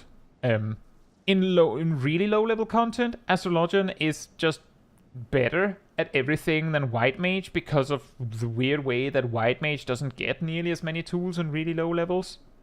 In most cases, there are some things where White Mage wins because their dot does upfront damage. But the barrier healers are just better at that. The moment we start talking group content, it still depends on context. If you're in a coordinated group, Astrologian and Scholar tends to win ahead. If you're in an uncoordinated group, so raid buffs don't come out on time, they just go a little bit more randomly, the more uncoordinated your group is, the more White Mage and Sage pulls ahead. Because both Astrologian and Scholar, they rely on your group actually using their cooldowns in your buff window. to be good. Rather, to be amazing. Like, the thing is, all 4 healers are reasonably close to each other, so it doesn't matter that much, but if we're talking about who's the best, then it matters. Warrior can clear full heal Doom debuff, that's true, but that cannot be removed with a Shuna. That's removed with something else. In Traverses, is Blue Mage the only that can solo Susano? That is still true. Only Blue Mage can solo Susano normal. So it is both synced and unsynced, by the way. As of right now, if you were to try and solo Final Fantasy XIV from the beginning, hypothetically, your first roadblock, known roadblock, would be that you cannot enter Labyrinth of the Ancients without more players. So you would need enough players to beat this. Your second roadblock would be that some of these duties are simply too hard synced. But if we assume that unsynced is allowed, then your first true roadblock is that Susano is unbeatable solo with a normal job because he forces the intermission at around 40% HP and you cannot skip it with a normal job. And you cannot successfully do the intermission with a normal job. Not even with Ninja Stoton. Not even with Ninja Stoton. And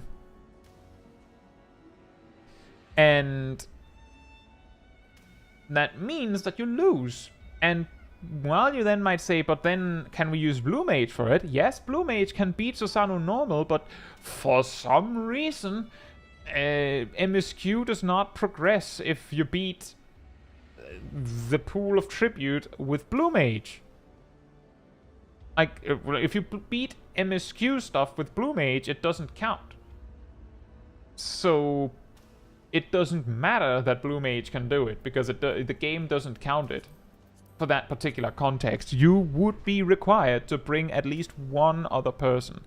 But hey, I could imagine that in Dawn Trail, you would be able to beat it. Just one-shot him past 50%. Now, with that said, that was quite an interesting soft lock, Viek. That's pretty funny. I wonder what other bosses might do that. Are there any other bosses where they just spam a hard enrage, or they're enrage and become unkillable because they don't let you skip?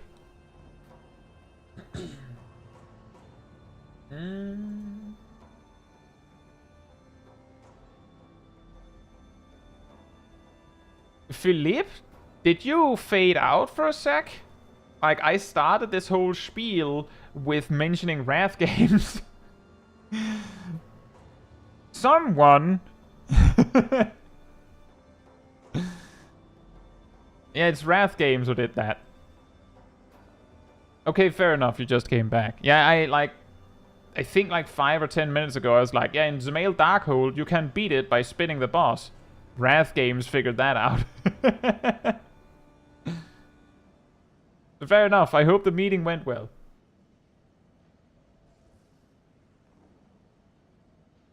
Also, if there were no other people, you wouldn't be able to use Mimicry. That is true. That is true. Can Thordon do that in phase 1? I suppose.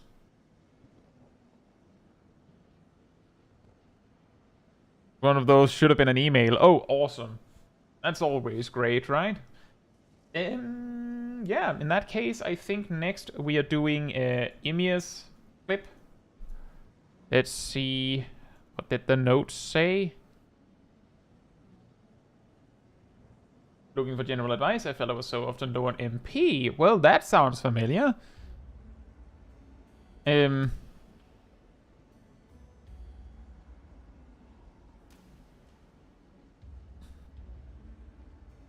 Oh. That's unfortunate, Lexi. I know, Emir. But you posted it before the stream started. Whoops.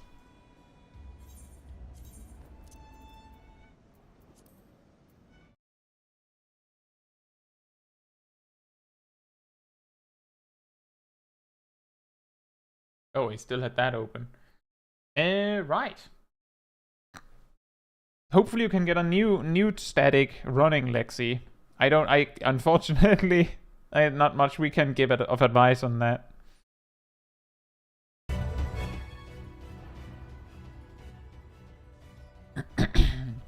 Right, so this is E2N. So there's some things your calls wouldn't have. But it is interesting when you say I feel like I was low on MP. I very much wonder about that. Right, so not that. I don't recommend doing that. Although you could do that, I suppose. It's an interesting choice. I would probably have said what you should have done is if you're like trying to optimize, then right here you start casting Jolt. And the thing I'm looking for is that the Dark Knight started moving. And the reason why you do that is because then you get a little bit of precast time. Like a little bit. But if you just acceleration into cast, like that is a solution.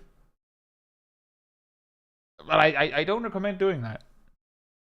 Like I'm not the biggest fan of that, but I suppose you can. Like there's nothing wrong with doing that in this particular context. It's casual content. There's like at this point you already lost your opportunity to precast. And that is true, Perrin. That is the reason why the way that I looked at it was you don't cast Jolt now. You don't know if they're pulling. The tank is pulling now. Probably. Now you know they're pulling. Now they pulled. Which means you would get like half a second of a precast. The real problem is when are you going to cast Flesh and Contra Sixt? Now? Yes.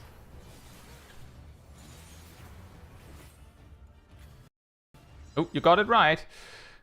How about using the cure when people still in cutscene? That is also a good tip. That is actually something you could also do.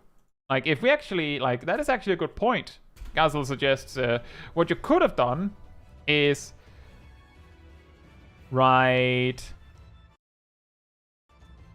now you cast the cure.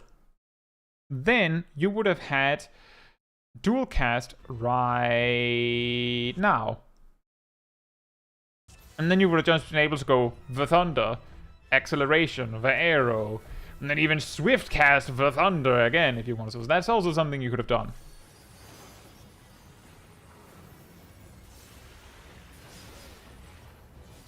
And Coaster, the thing is, the reason why I'm completely ignoring the part where, oh, you should have hard casted a long cast spell is that in casual content, if there's no pull timer, then what's going to, like, if Ymir had started casting the Thunder, like hard casting the Thunder when I said they could, then they would have been casting the Thunder for another 4.5 seconds, which would have been worse than casting Jolt. Which was the reason why I said cast Jolt. I'll go back in time to do that, then remake the clip. No, don't be like that, Ymir. We're of course talking about how to do it better looking forward. You asked about advice. And we're just trying to talk about what you could have done.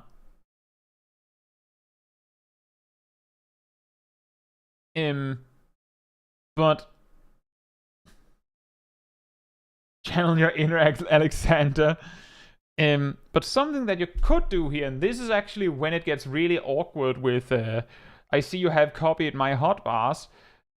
It's really far, but I see you have actually keybound them, so maybe you could do it. So I do see that you're kind of doing like a slightly unusual red mage opener, but you are doing it where you like flash and control 6 in the melee combo as advised in the opener. But that also means that right here you should be using core and engagement. Those two.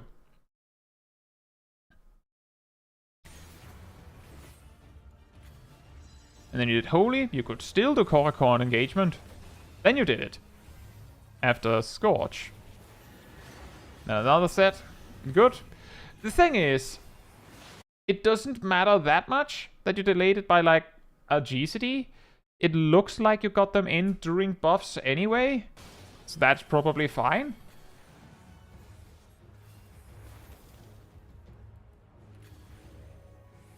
Now, you did say you had problems with MP, so that's also something I'm looking for a bit.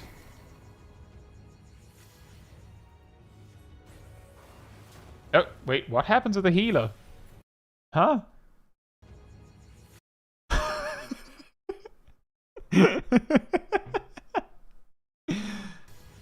Whee!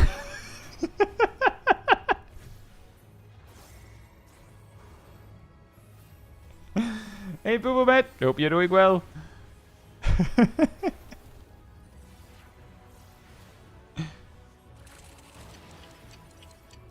So, you cast the raise right here. My advice, and yeah, also like we're laughing, but I think we've all been that guy, right? I'm pretty sure we've all been that guy doing the oops, and then you just fall off.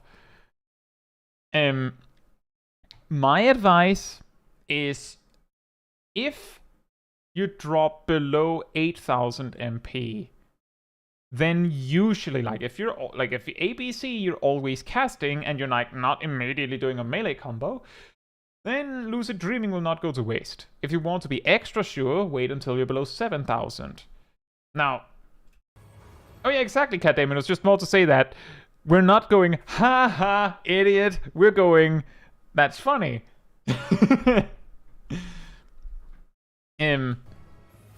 But here, you dive straight past 7,000, go down to 6, so you should absolutely be using Lucid Dreaming any moment you can right now.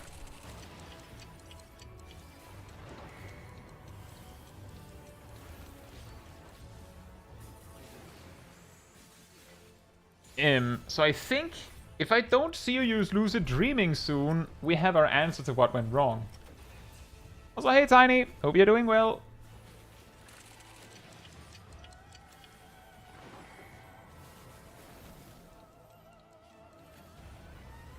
Lucid Dreaming got used there, so that's good. Oh yeah, Lucid Dreaming is a button. Yeah, indeed. Exactly. Indeed.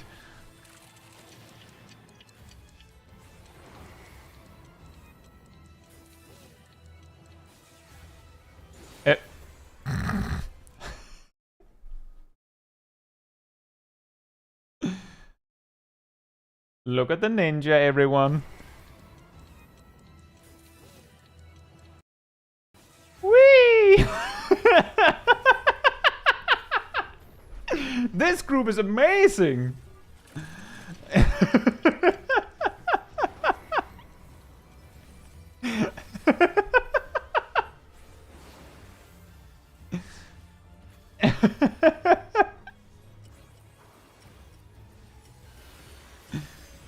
Oh, there was a little bit of a confusion there. Rookie question for Scholar, when do you use emergency tactics? I know this is like, this does sound like a joke, but I'm serious when I say usually for emergencies. Like, genuinely, it's for emergencies. In most situations where I would use emergency tactics is if I'm going, I don't have ether flow, I don't have any AoE healing options left, but my team needs health right now. Emergency tactics sucker, right? Other situations would be If everyone already has shield, but they need healing, then you could, you go sucker, shields are up, emergency tactics, sucker again. But it's really like it like the name is very on the nose. It's for emergencies.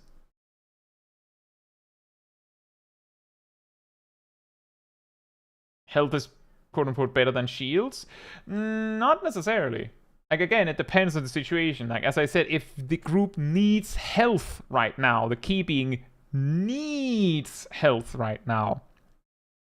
Like, let's say that everyone has a debuff on them that says, I will die in 15 seconds if I don't reach full HP, like, for example, in Seed of Sacrifice. There, you having a barrier on everyone doesn't help anyone. So if that's what it takes, you go emergency tactics sucker. If everyone already has barriers up, but you know this upcoming attack is doing like 90% of their HP, and the barrier doesn't cover enough, then healing, right?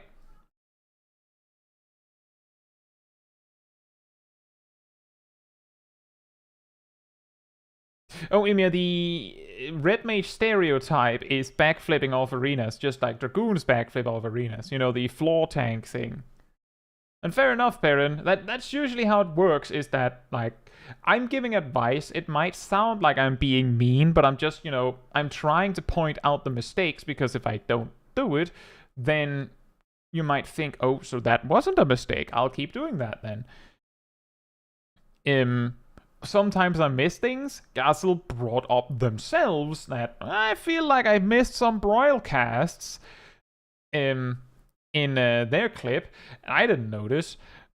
But for me, it's like, I mean, I've actually reviewed a lot of clips from both Gazel and Ymir, so for Gazel, I'm like, Gazel knew that. As it turns out, I didn't need to check it, because Gazel looked at the clip and was like, I could have cast broil there. I shouldn't have, cancelled my cast there. I could have done that better. So that one I didn't have to catch anyway. So, like, that's why sometimes I don't focus on everything, is because some of it I know you know, or you saw it yourself, or I have a feeling that you know enough that I shouldn't need to call that out. With this, where I paused here, is of course, oh, I don't actually have enough resources for a melee combo. Now you have to go back, traverse your traverse your mouse all the way back to find Manification. Do that. About a second has passed now. Now the melee combo comes out. Like, that is of course a mistake. You know what went wrong, obviously. There you should have used the Holy. You had one less mana in white mana, so you should have used the Holy there. Then you would have gotten the stone for free.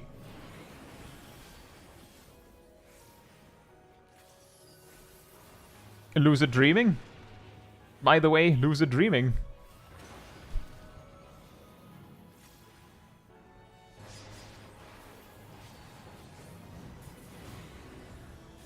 Ooh. Well, that is actually a really good time for a melee combo. It let you do Flesh contra 6 as you needed, and it meant you could continue attacking while sliding. Very good. Lucid Dreaming, by the way. A really awkward thing about this level range as well is that the main time you want to use acceleration and swiftcast and stuff is to... Ooh, you could have actually... This is a really mean one. Right around... here. Let me just double check what happened there.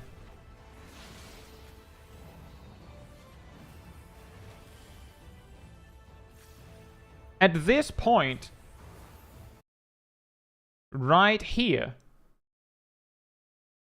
I can see, with my advantage of being able to rewind, I can see that both Flesh and Contra 6 will be ready when you're about to cast Jolt in 10 seconds.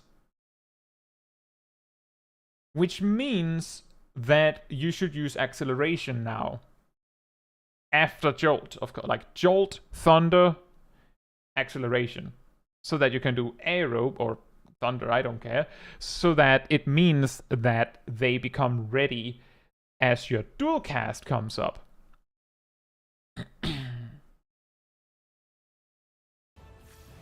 And then we see it happen again.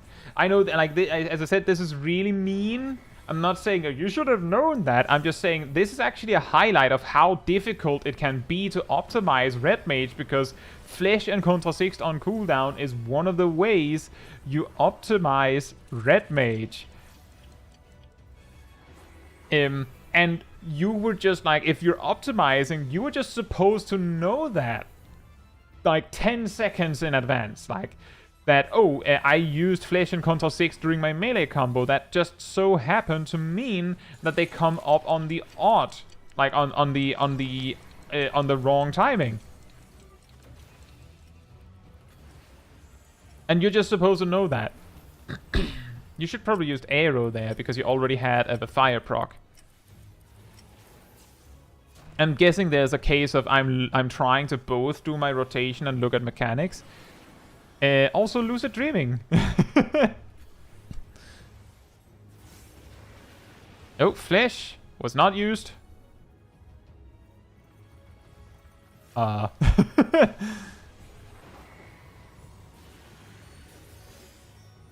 think what I'm seeing a lot of here. Wait a minute, what happened there? Scorch? Nope, no Scorch. Scorch Doko.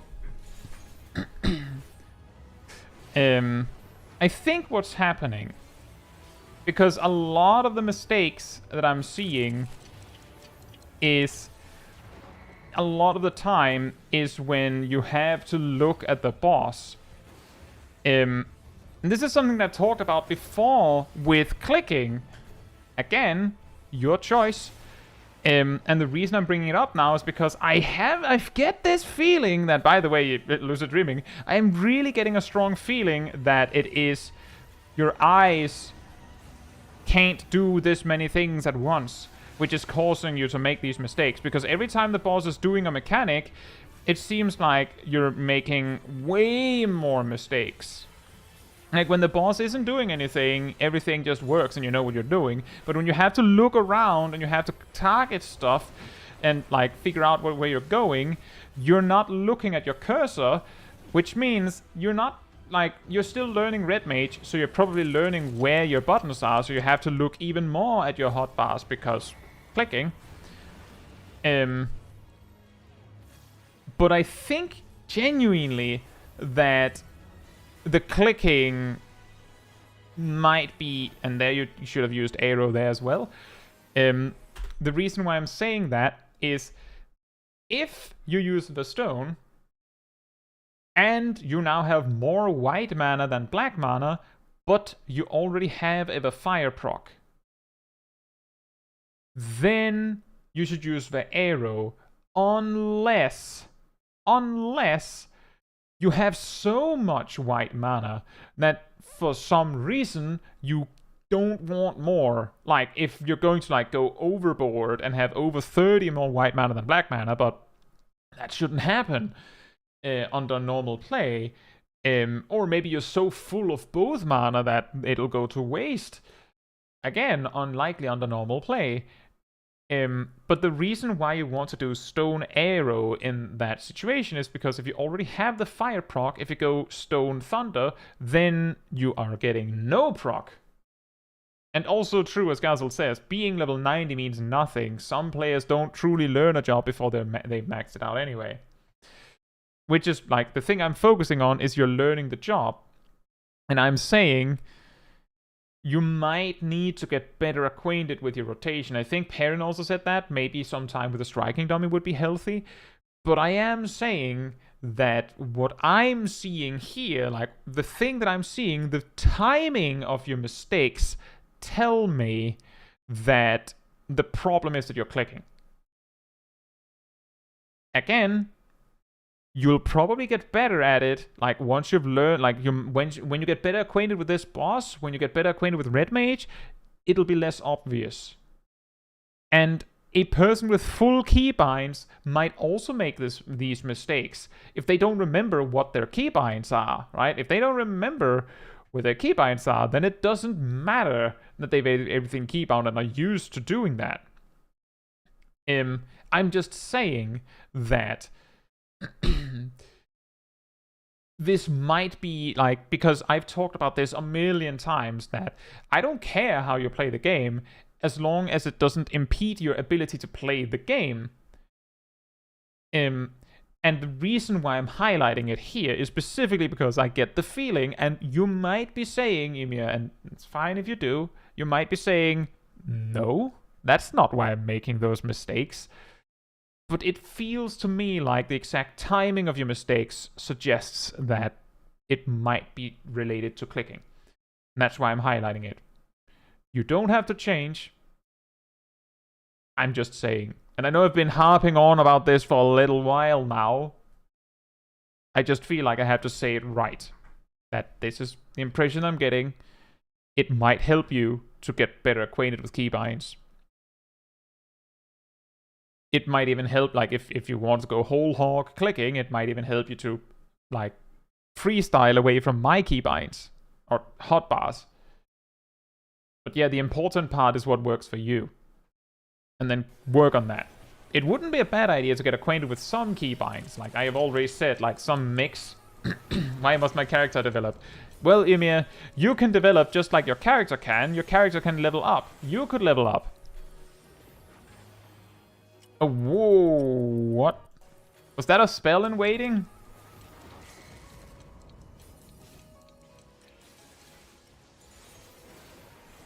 There's a spell in waiting there and there.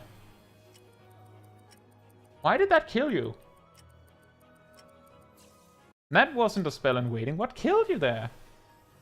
Oh, is that a stack? That's a stack marker. That's a stack marker in waiting. Just the random spread markers like, nope, I'm going away. And, yep, 3 players in the stack marker.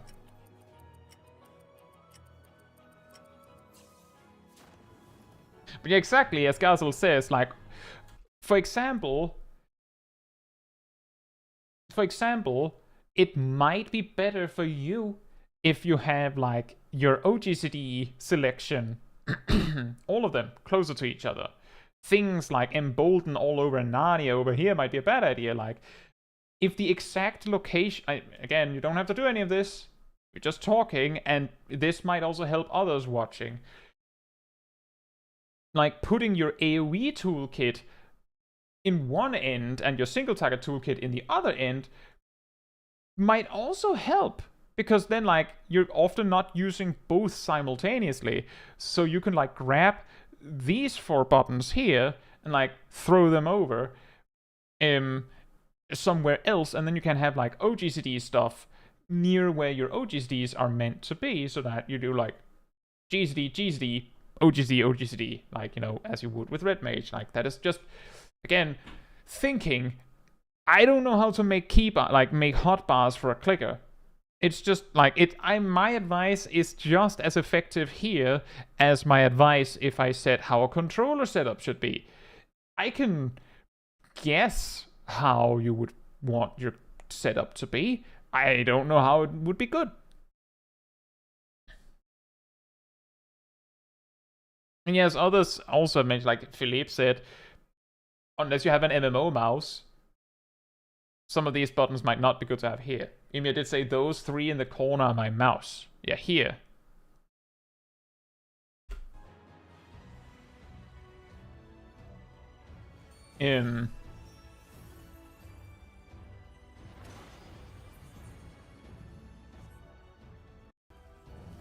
But there was a point where you there was a point where you got really low on MP.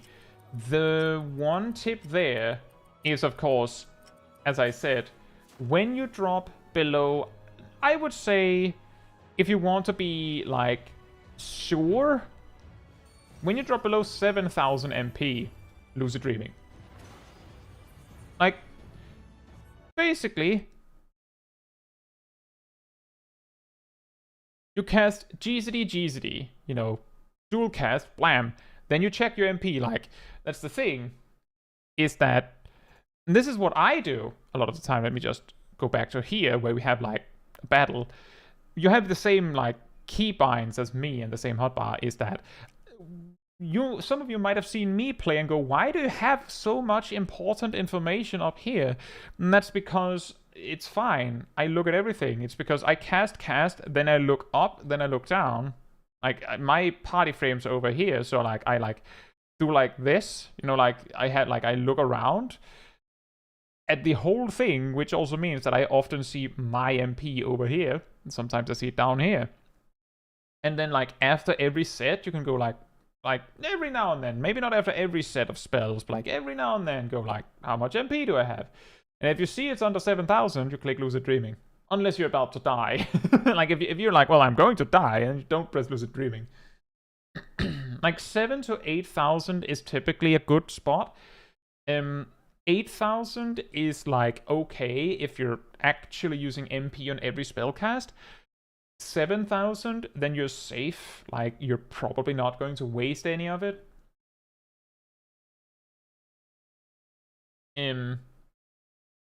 It's probably a combination of needing practice, and how often do you do E to N, everyone? Like, when do you do this fight? Like, never. So, is it a bad habit that I immediately use Lucid Dreaming right after a raise? I mean, if you use raise, there's a 99% chance that you drop below 7,000 MP. So, I mean, it's a problem if you never use Lucid Dreaming unless you use the raise, because sometimes you would need that Lucid Dreaming sooner. Like, if you stick to, I use Lucid Dreaming when I drop below 7,000 or 7.5 or 8,000, but like make a rule, then most every time you use raise, you will drop below that threshold, and so you will use Lucid Dreaming.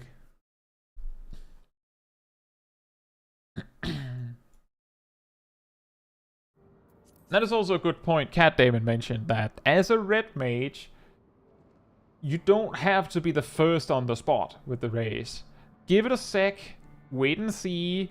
If you have the headspace for it, try and watch throughout the fight. When someone dies, did one or both of the healers use Swift Cast? If they did use Swift Cast when someone died, then you know for certain that, well, for the next minute, that healer or both healers don't have a rest, so it's my problem now. So, like, you don't have to go and count the next minute. You just go and think to yourself, that healer or both healers can't rest. And then after a while, you'll be thinking, like, I can't remember if when they used Swift Cast. And then you just assume that they have it again. After a while. Part of the benefit of being a little, like, holding back with your rest is also that both healers have their own MP management tools. They actually have more MP management tools than you do. So they have more MP to spare. And they both have a rest. But they have one. You have up to 4 in quick succession. But if you already, like, threw them out there, then if something really bad happens and you need 4 reses, then you don't have 4 reses. Both healers might have their reses, but you don't have 4 now. Like, that's for certain. So holding back a little bit and just giving it a sec to see if the healers will do it before you do anything might be a good idea.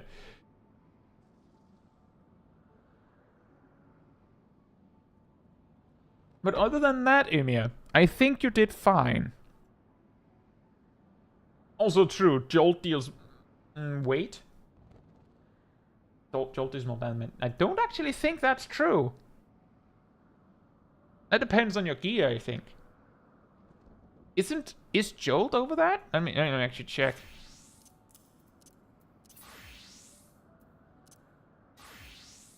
$320. Oh yeah. 310. Yeah, that's true. Jolt deals more damage than Glare. That's true. True. So yeah, actually true. Red mage GCD is worth more damage than a white mage GCD. Like, that's true. Like, it doesn't even matter about the potency. Jolt generates resources for you, which gives you more melee combo, which means that Jolt is more valuable than Glare. Even beyond the potency, like, even if Jolt had been 300, it would probably still have been better that Red Mage cast Jolt than a White Mage cast Glare, because Jolt also progresses you towards another melee combo. And Glare just spends MP. Jolt is also cheaper. So by letting the White Mage do the rest, you're net saving MP. Kai 2.45, Red Mage exposed. My Summoner is also 245.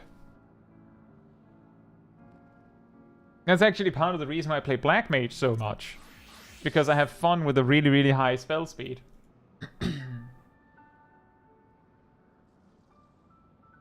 Right then. I didn't really get an answer from Yek on which clip to check. Should I check the newest one? No, wait a minute. We had Cat Damon's clip. Cat Damon, are you still here? We can see both. We can see both. So I'm still waiting for your answer on that, Yek. Is the party finder still up? It is not, but I can open it.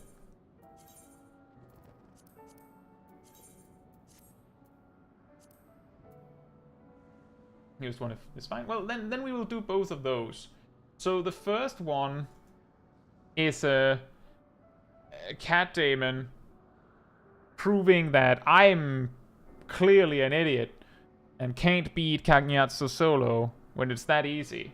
And the other one is Vyek clearing Hell's Care Extreme solo with Paladin.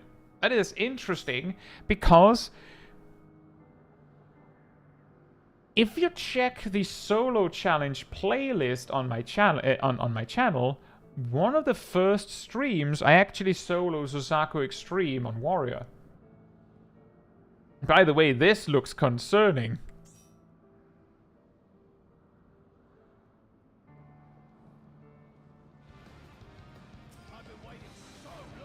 Is this the clear?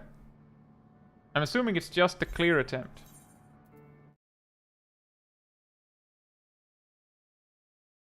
Hmm?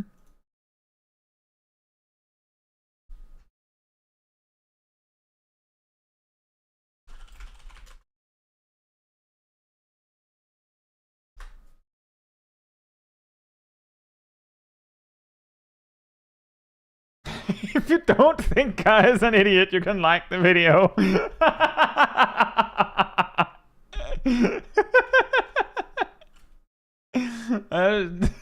Thank you, Aradel.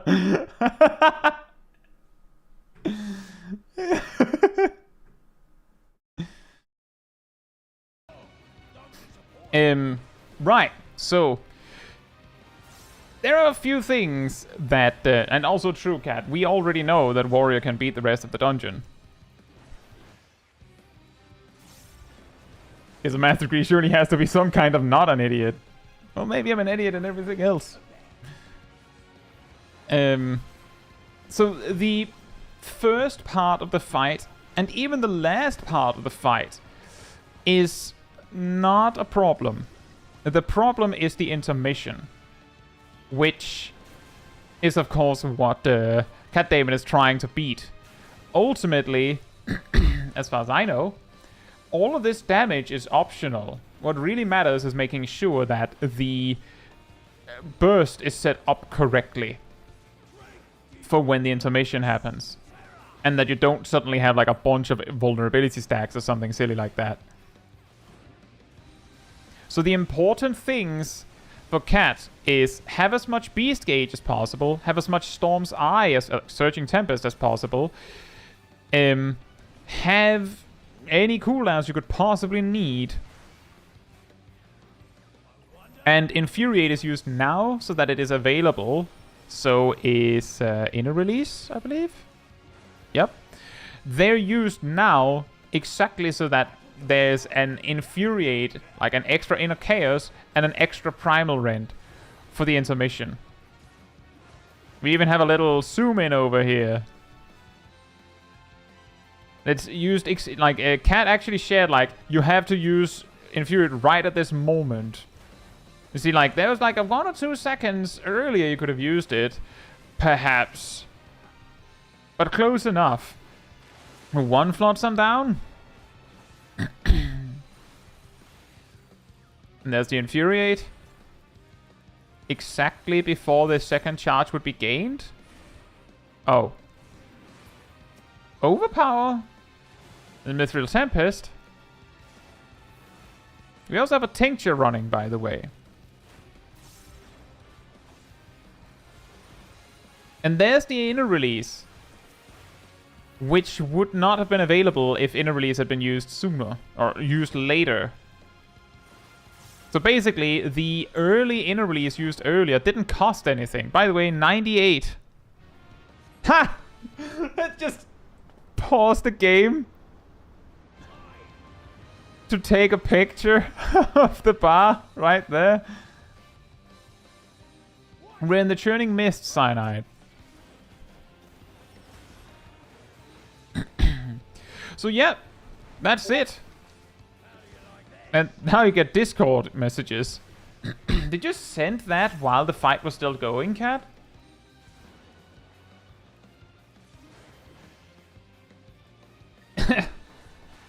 Yes. Well, that is that is what we call danger. Yeah, now the interesting questions here are how many mechanics will Caetsu do before he just starts looping a few things? When he reaches the point where he just start looping a few things, can he defeat Cat? And if not, then we already have a victory.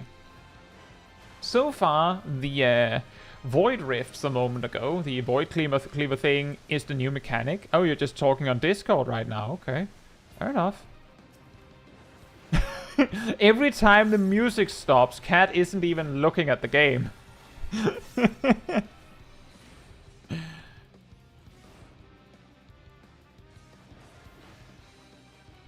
And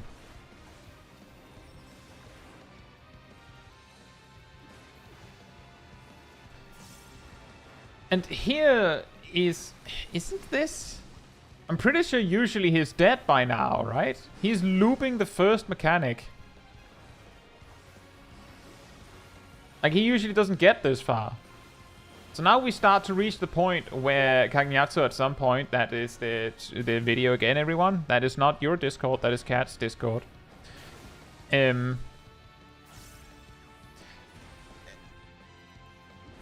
We've reached the point where we're looking for when Caetsu stops and looks and is like, I didn't expect to get this far. And now we have Void Cleaver again, which means I think we're looping. I think we're looping.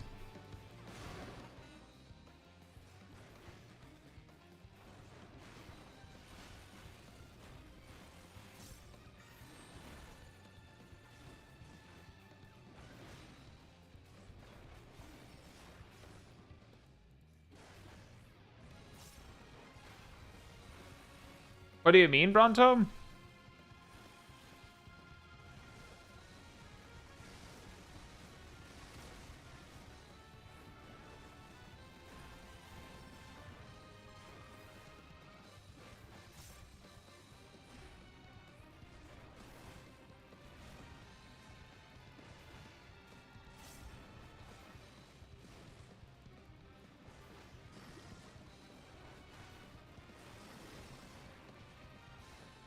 Oh, the meme. Him.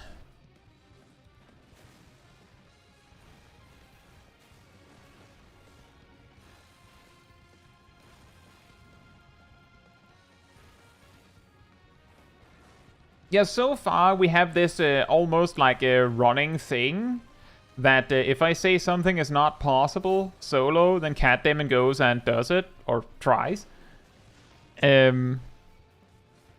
Which is why it's very dangerous for me to go. I'm pretty sure that I go, you cannot solo Castrum Meridianum with a different job than Scholar. Synced. Because then Cat is, of course, going to go and try and do that. I don't know what job you'd use for that.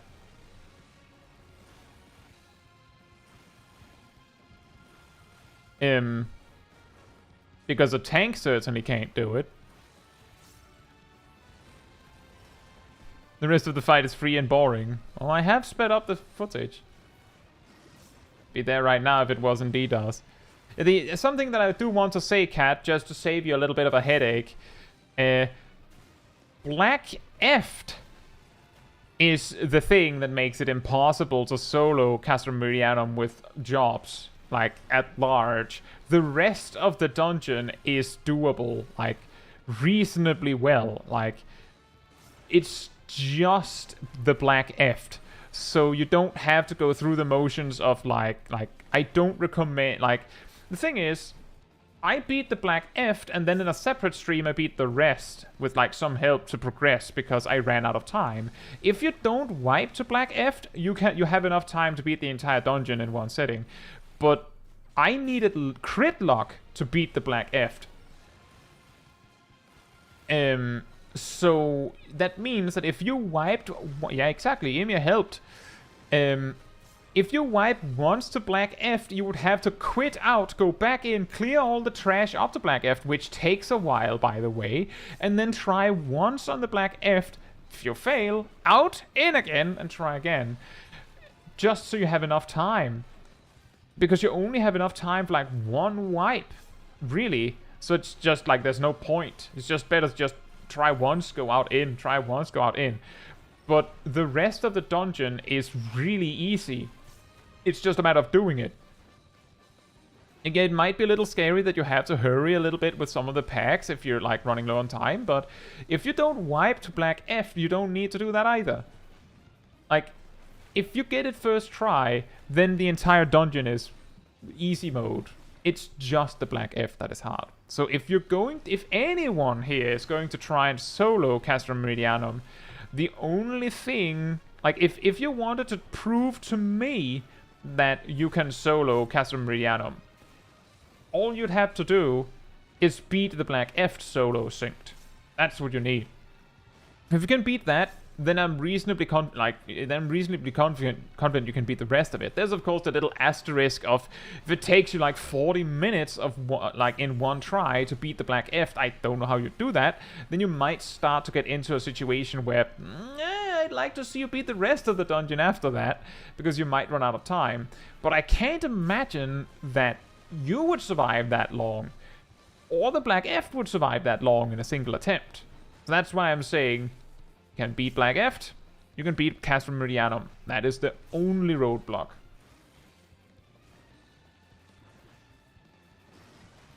Yeah, that's true, Emir. We beat the Black Eft, and then we ran out of time, like, as I was fighting the two giants just before the final boss. We then went down and looked at how much time was lost fighting the Black Eft, like how much time was wasted, and I think we wasted like 22 minutes. So the question was, can you beat the final boss in less than 22 minutes? And the answer is absolutely you can. But that is correct. But yeah, nice job. So yeah, if anyone in the chat want a real big challenge, Castrum Meridianum, if you can beat the Black Eft with, I mean, a job you haven't, like that, like a job different than Scholar, if you really want to put me in my place, I suppose. Then that's the challenge. If you just want to match what I did, do it with Scholar. It is really hard. Extremely hard.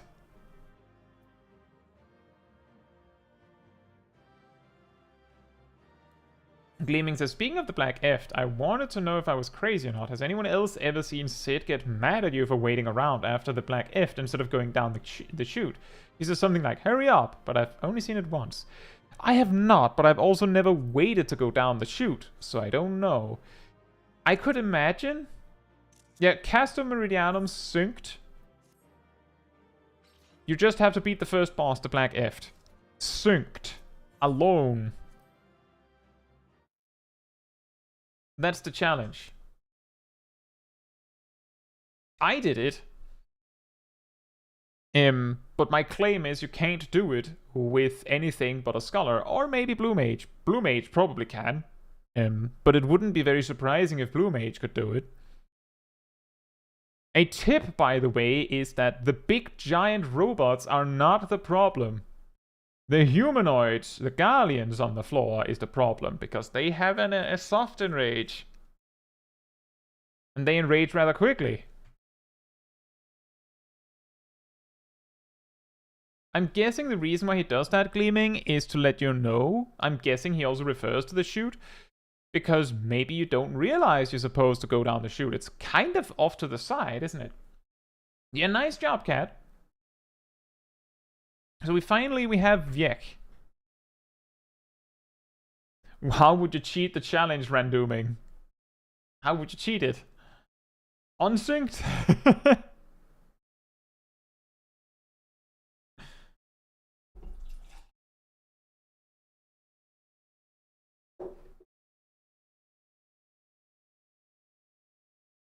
Lexi says, I need 3 people to get into Castrum. You don't need 3 people to get into Castrum. You do this. Toggle these two. 1 to 4. Can it freeze plus ultra vibration the ads? I don't remember, but I'm pretty sure there's a possibility you can missile Black Eft, so... Right, so just reiterating, so Viek is soloing Suzaku Extreme. A while back, I did it with Warrior. Here, Viek is doing it with Paladin. That is, of course, different. There are a few things. Lexi says, doesn't have to be synced. Lexi, are you looking? I hope you're looking. This, make it so that you can enter alone. This makes it so that you sync anyway, despite being alone.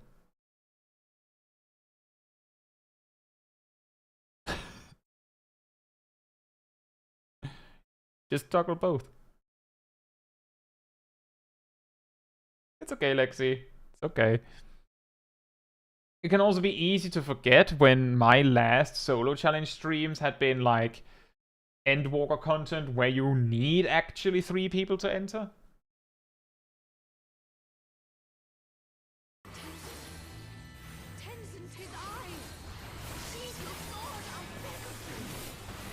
Tis I!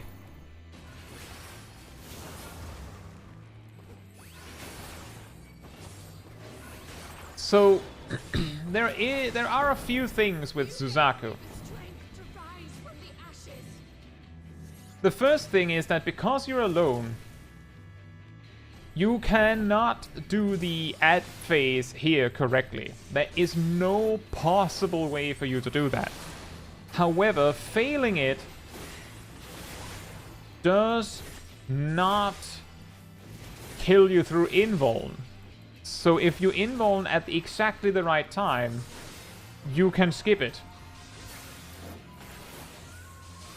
That's the first problem in this fight.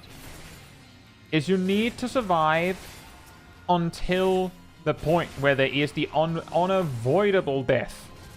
And then you have to use Hallowed Ground. Any tank can do it. Hypothetically, I think maybe Dark Knight can't, because I don't actually know if you have anything to attack to heal up again.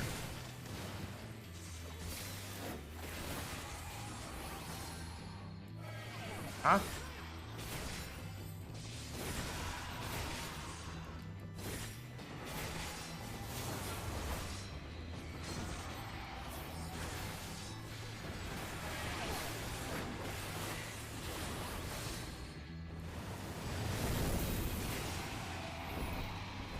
Sorry. That was weird. Am I still live? I got a sudden pop-up from YouTube that went, we need to verify that it's still you to continue your session. I clicked continue. It opened a link, like opened a new window, and closed. Like, was that all you wanted, YouTube? Okay. We need to make sure that it's actually you who's live. Weird. Next week, Castrum with only 5 buttons. Cat says, oh my god, the amount of just turn on unrestricted whispers I received when doing Kagnatsu attempts. Yeah, exactly. A lot of people don't actually realize that unsynced or unrestricted doesn't actually work on Endwalker content. Sorry, I phased out around here. Thank you, everyone. And also, hey, Kylan. Hope you're doing well.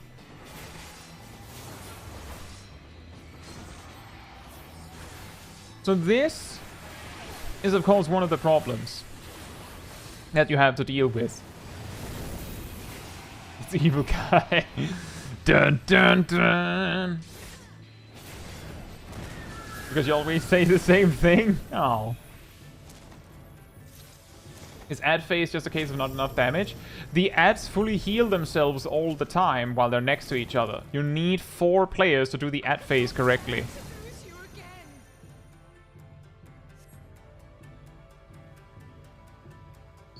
Also, okay, for a second there, I thought you were not going to do it.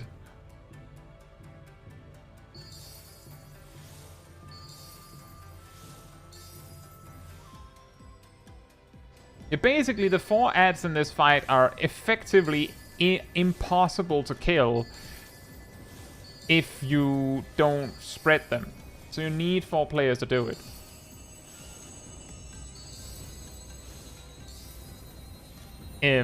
So that's why only a tank can even try this. Trust in me, my love. I will protect you, I promise. Enough damage, you can attempt to do the ad phase by resing 1 or 2 of the ads early and killing it somewhere else and hoping it won't get rest again. Yeah. Please, my love. If only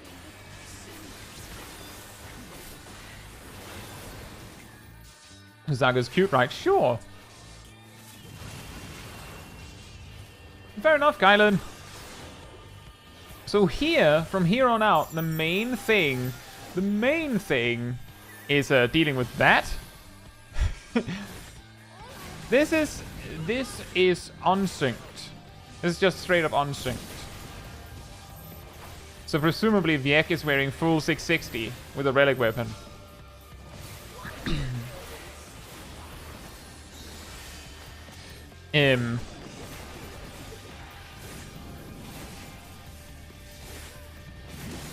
But this actually has a rather strict harden rage timer. If I remember correctly, I'm pretty sure when I did it was during the 2nd raid tier. I think it was during the 2nd raid tier. It might have been before the 2nd raid tier, but I'm pretty sure it was the 2nd raid tier, which meant that I had like somewhere between 610 and 630 gear on a warrior.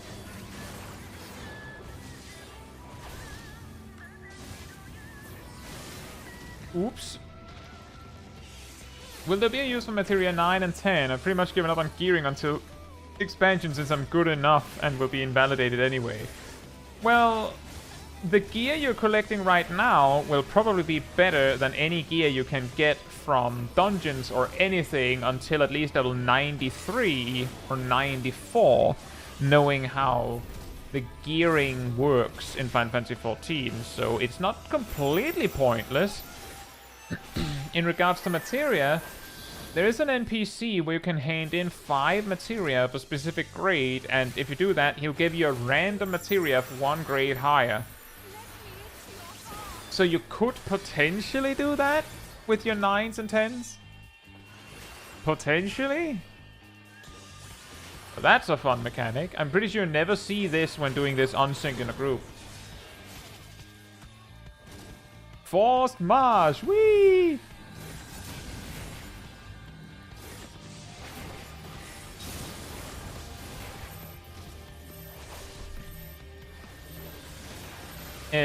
But yeah, that's something you could do with your Materia Bronto. That is something you could do.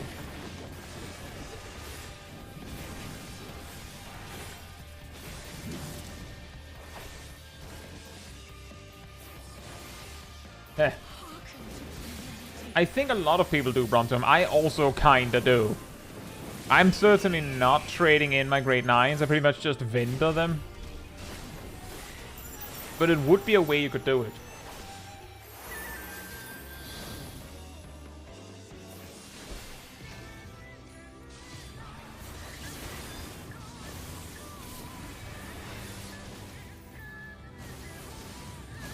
Whee! Personally, I know this isn't a particularly relevant tip for you now, Viek, but I would say you have the whole arena. There's no DPS or healers hiding over on the other end. Use it. Like, if I was you in this situation, I would look at where the outer ring bird is flying, see where the third rune is, and stand on that, and then move to the first rune after that.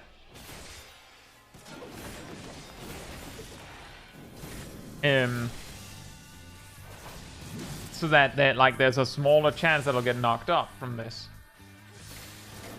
Exactly, the Materia tutorial place.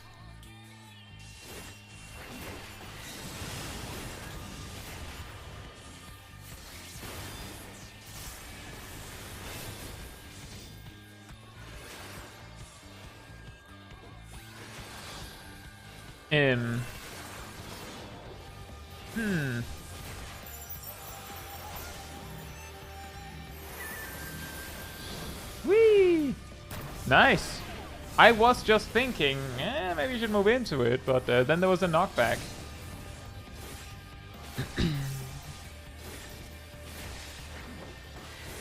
Did you use tinctures for this, Viek, or is this just casual gear power?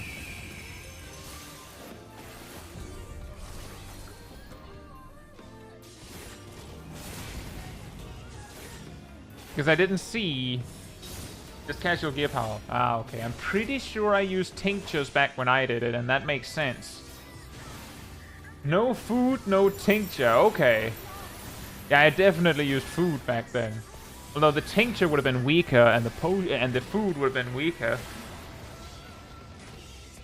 That still is a pretty big step. That you don't even need any of that.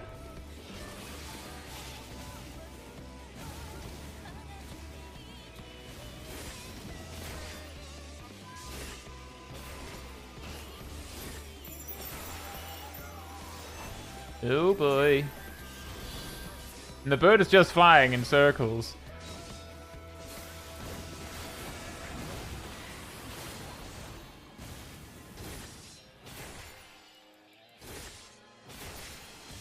Does anyone remember what the Harden Rage is on Suzaku Extreme? Also, good job, Viek. Very nice. Does anyone remember? Because this looked like it took about 9 minutes.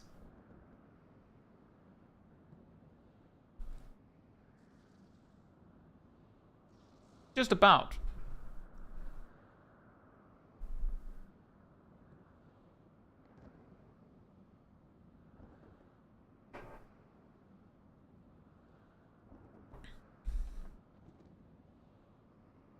Just about. And Livy says, I do with a mate on DPS, so I guess the burst is just enough when we wake them up on first AoE and get lucky get lucky small feather on the edge. I've also heard someone on some of my on one of my Mythbuster videos when I talked about cover, someone explained that they did Suzaku and somehow managed to make, like, by standing in a specific way, they made it so that the DPS survived the Harden Rage attack with cover. I believe it was by having the Paladin stand further away, because then, like, the Hardened Rage damage, you know, a lot of the time attacks that are AoE actually hit everyone in sequence, expanding outwards. So the Hardened Rage hits the DPS, redirects to the Paladin dies, then the Hardened Rage hits the Paladin, and the Paladin is already dead, so who cares? I haven't reproduced it, so I don't know if that's, like, actually what happened, but I mean, they wouldn't lie about that, so I don't know what else would have happened for them to survive the Hardened Rage, right? I wonder if that's what happened.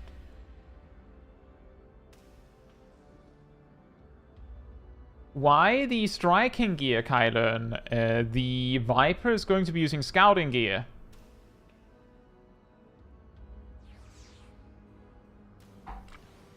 Ninja gear.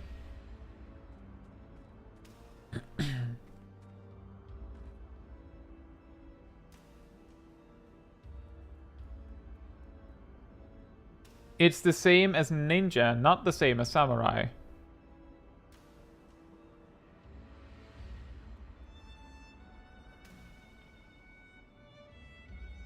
That's the reason why I'm carrying this around.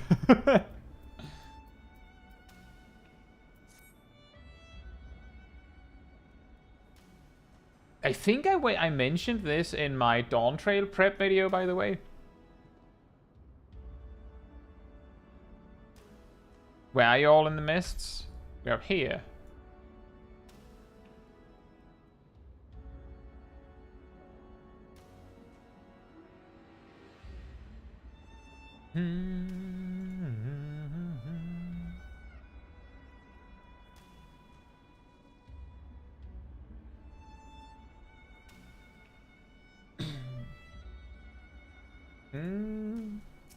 That was nice.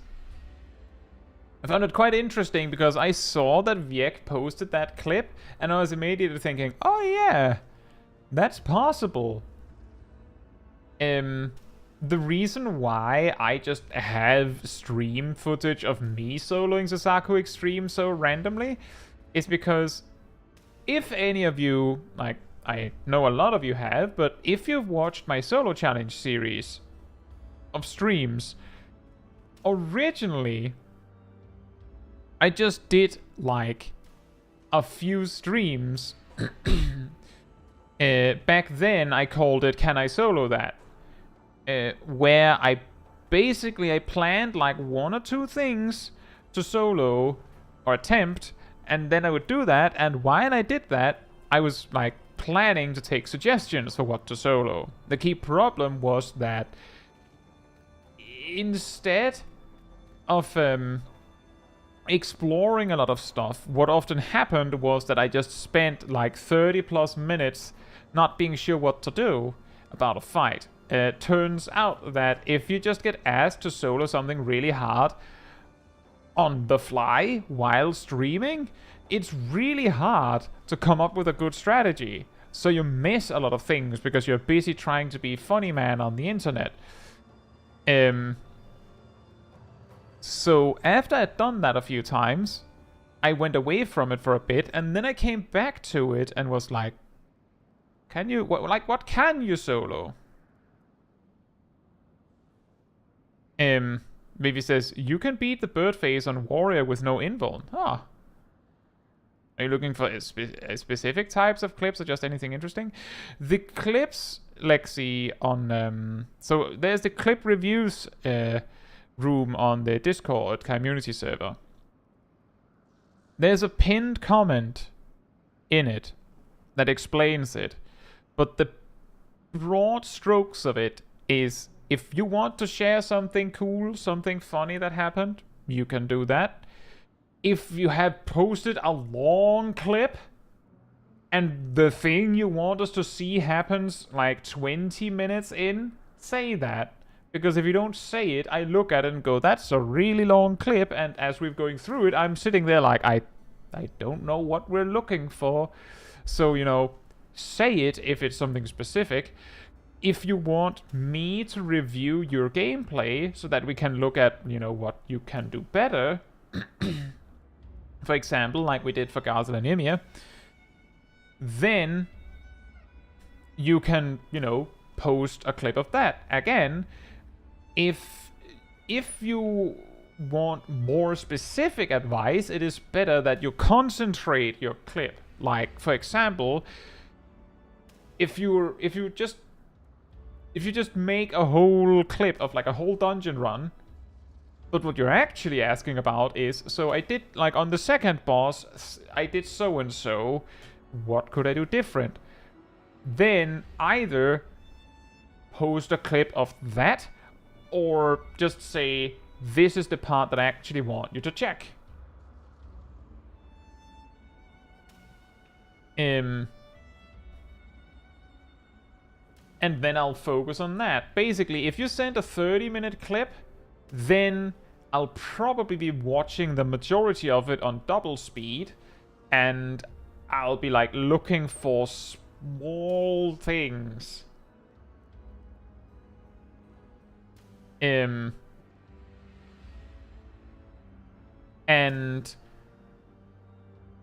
then like bring that up if it's like particularly stands out to me. But if you want specific advice, you have to highlight what you want. Like, since I posted a small clip, it's very short, just something interesting. Usually, I write down the clips before the stream starts.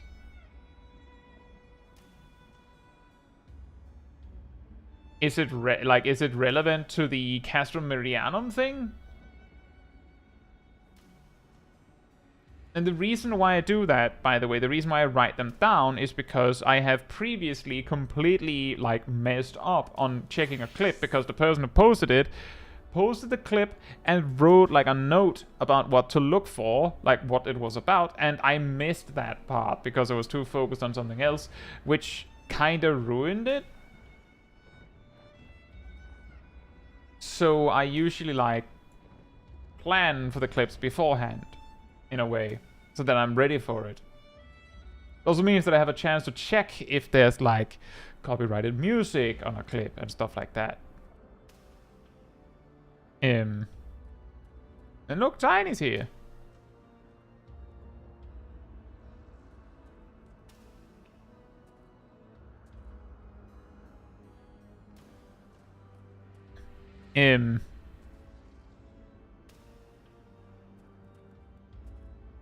But yeah, I'll have to note that for next time, Lexi.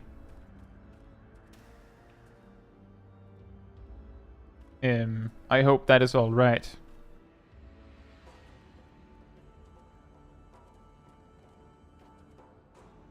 And as I've said before, the way that I do these reviews is that when I check them, I make sure that you're actually watching when I check them. So you won't miss me seeing your clip by not being here next time, if you're not here next time. You just have to be there eventually. And then Freak says it saddens me that when you get DC'd in a deep dungeon, you just die and fail the dungeon. And yeah, that sucks. That is actually one of the things that makes me very apprehensive towards actually trying to solo a deep dungeon, is that imagine 5 hours in, I disconnect. Remember when Kai used to run out of clips? Those were the days. And back then, it wasn't even because I checked a lot of clips. It was just that there wasn't a lot of clips.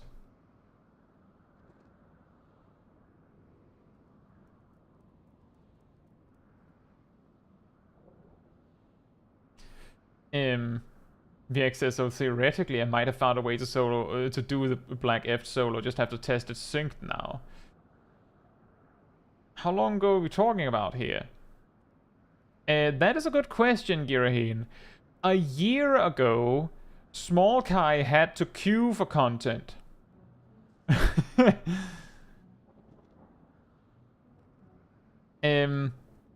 A year ago, if I did Daily's Hangout stream, we often had to queue to get a full group. Like, we would have the people that we had, and we would queue and get the rest.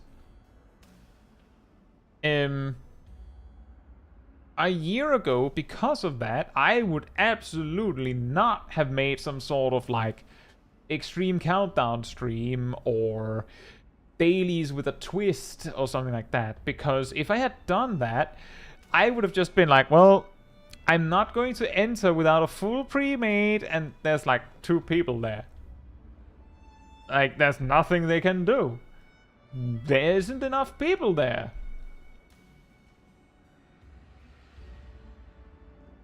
It's actually pretty amazing, Yureen, because the moment Small Kai truly started to have like a squad following her was like, we're talking right before Dead Ends.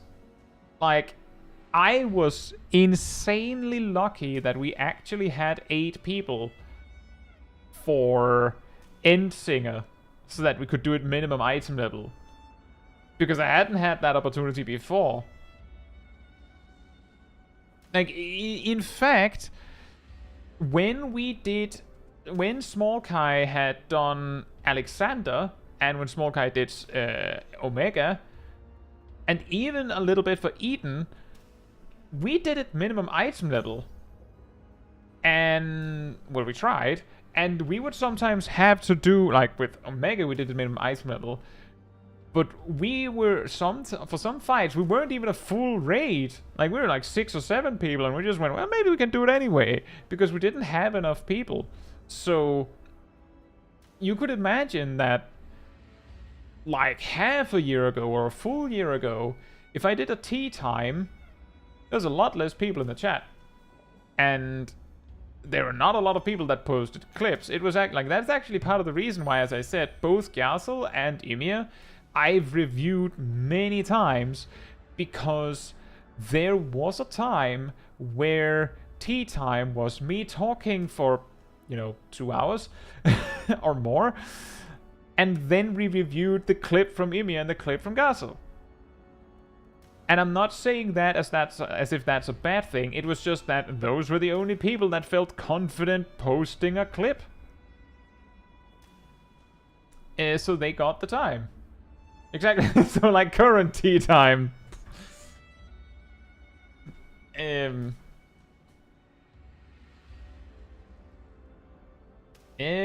see. Let's see. Cyanide says, in all seriousness, I need to send some Gunbreaker clips because my Gunbreaker is trash. I mean, you can. You can. As I said, if you post a, like, if you know what it is you're looking for, being more concise with your clip and being more concise with what you want help with, then I can be more concise with the help. Like, for example, with Ymir specifically said, I noticed that I ran out of MP, so I paid attention to the MP the entire duty. Then I looked for other mistakes as well, but the particular thing I was paying attention to was about your MP, and then I noticed things like the opener. Gyasel said, am I making mistakes because of my new UI?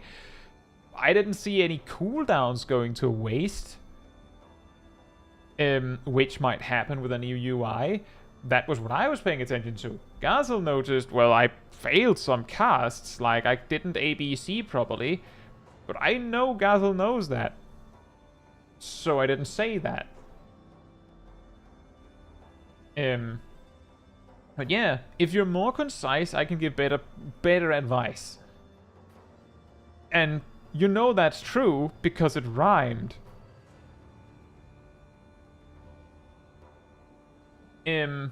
And you don't need to do max level content to get advice. The key is that you do content, you record something, you go, yeah, I could use this, and try and focus on the things that that you actually want advice on. Like if you go in, do a duty, and you just nail everything, so there's not really anything for me to talk about, then that might not be the best clip, unless you look at it and go, I feel like I did everything right, but I don't know.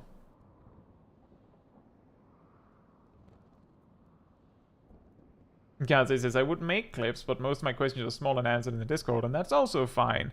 Sometimes people ask a question in the Discord where it's easier if we had a clip to review it on, like if it's something specific. But yeah, if what you're looking for is something you can answer, like we can answer there, that's also fine. That's really the thing, is that's also why, as you might have noticed, I looked at the clips I had on hand, saw that Yasel and Emir had posted something they wanted feedback on. We watched those, and then I went, well, I have this funny clip from Viek, I have this funny clip from Cat Damon, and I have this funny clip from Viek. We do those. But I prioritized the ones that wanted advice. And this is also something that we've talked a little bit about before. I know that Viek has specifically said I don't want, like, to take up the space if there's people that want advice. Like, someone that could actually get helped. And I know that Viek is not the only one that has said that. And I've still said, well, it's the clip anyway. I'll find time for it and I'll make the decision. Oh, look, me, who else is here?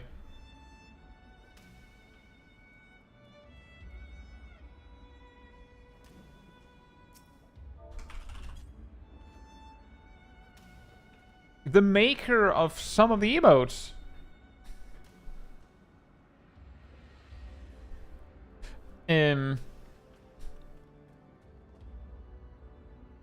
But yeah, that is basically how the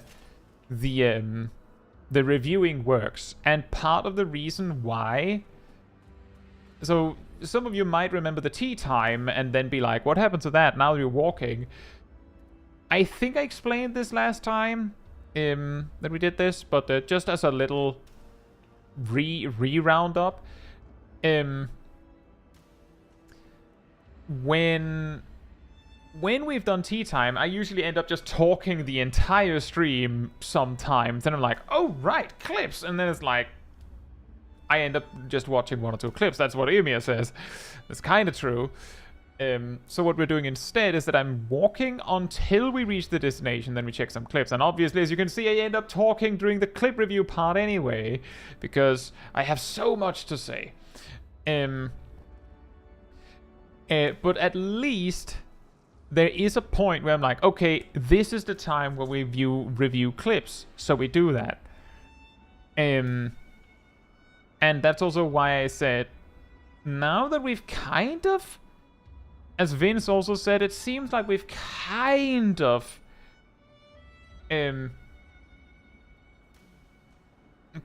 reached the point where it seems like the longest walks we can come up with are like 2 hours and a bit. Like, something like 2 hours and a bit most of the time. So maybe I'll start to just look for, you know, a nice walk. Maybe we can find a walk that is just 1 hour with a cool destination or something. And then we have more clip time. And that's kind of the idea I'm going with now. You end up walking longer than you were just talking. That's also true. We end up walking for 2 hours, and before we did that, there were times where we would talk for an hour and a half, and that's exactly the reason why I'm saying now I'll probably look to get shorter walks so that we have more review time. Lexi says my clip is from the duty recorder, so it's normal that my hotbars are invisible. Unfortunately, not sure why the game does that. I don't know. With that said, now we've had walk time, tea time, review time, and at the end of the stream, tea time, double tea time, tea time, tea time. So, Phoebe says, would I be allowed to post that Suzaku 4 bird face in the clip review just as a point of reference? I mean, you're welcome to. If you don't want it reviewed, you can also just, you know, post it somewhere else in the Discord for, like, if you just wanted to talk about it here now. But if you want it, like, the thing is, if you want me to see it on Walk and Talk stream, then you put it in clip review. If you just want to share it with the community, then you post it somewhere else. A room that makes sense. If there's no room you feel like that's the one, you post it in general. Now, with that said, you could do a wall-to-wall walk. If you enjoyed the wonderful company of the people in the chat, or me, remember that there's a Discord community server that you can join. There you will also find the weekly schedule, so you can see what else is coming up on the channel in the coming days. For example, tomorrow I'm releasing a video version of the Shiva Extreme Countdown featuring lots of community members that helped in actually getting it done. And I actually go over like the thought process of what like the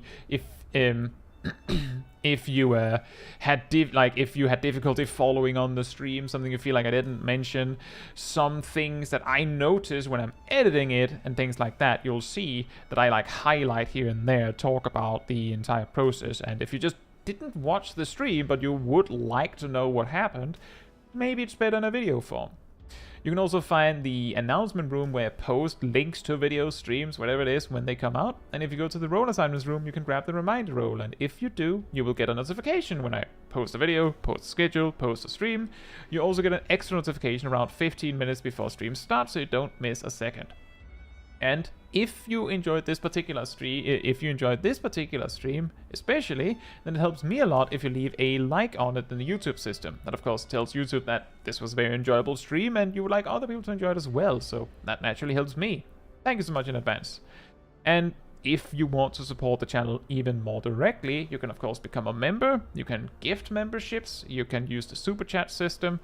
If you don't want to do it on YouTube, there's also a Ko-Fi link in the description that you can also use. All of it supports me directly and helps me being able to afford doing all this.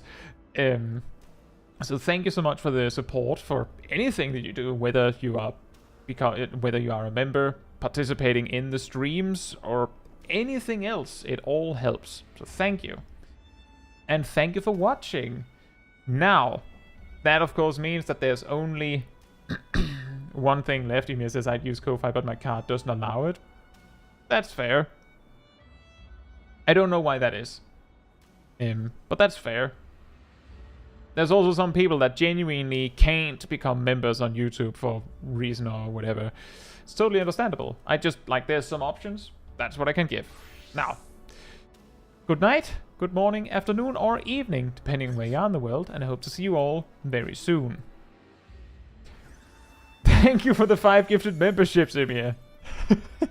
Thank you so much. Really appreciate it. Bye-bye.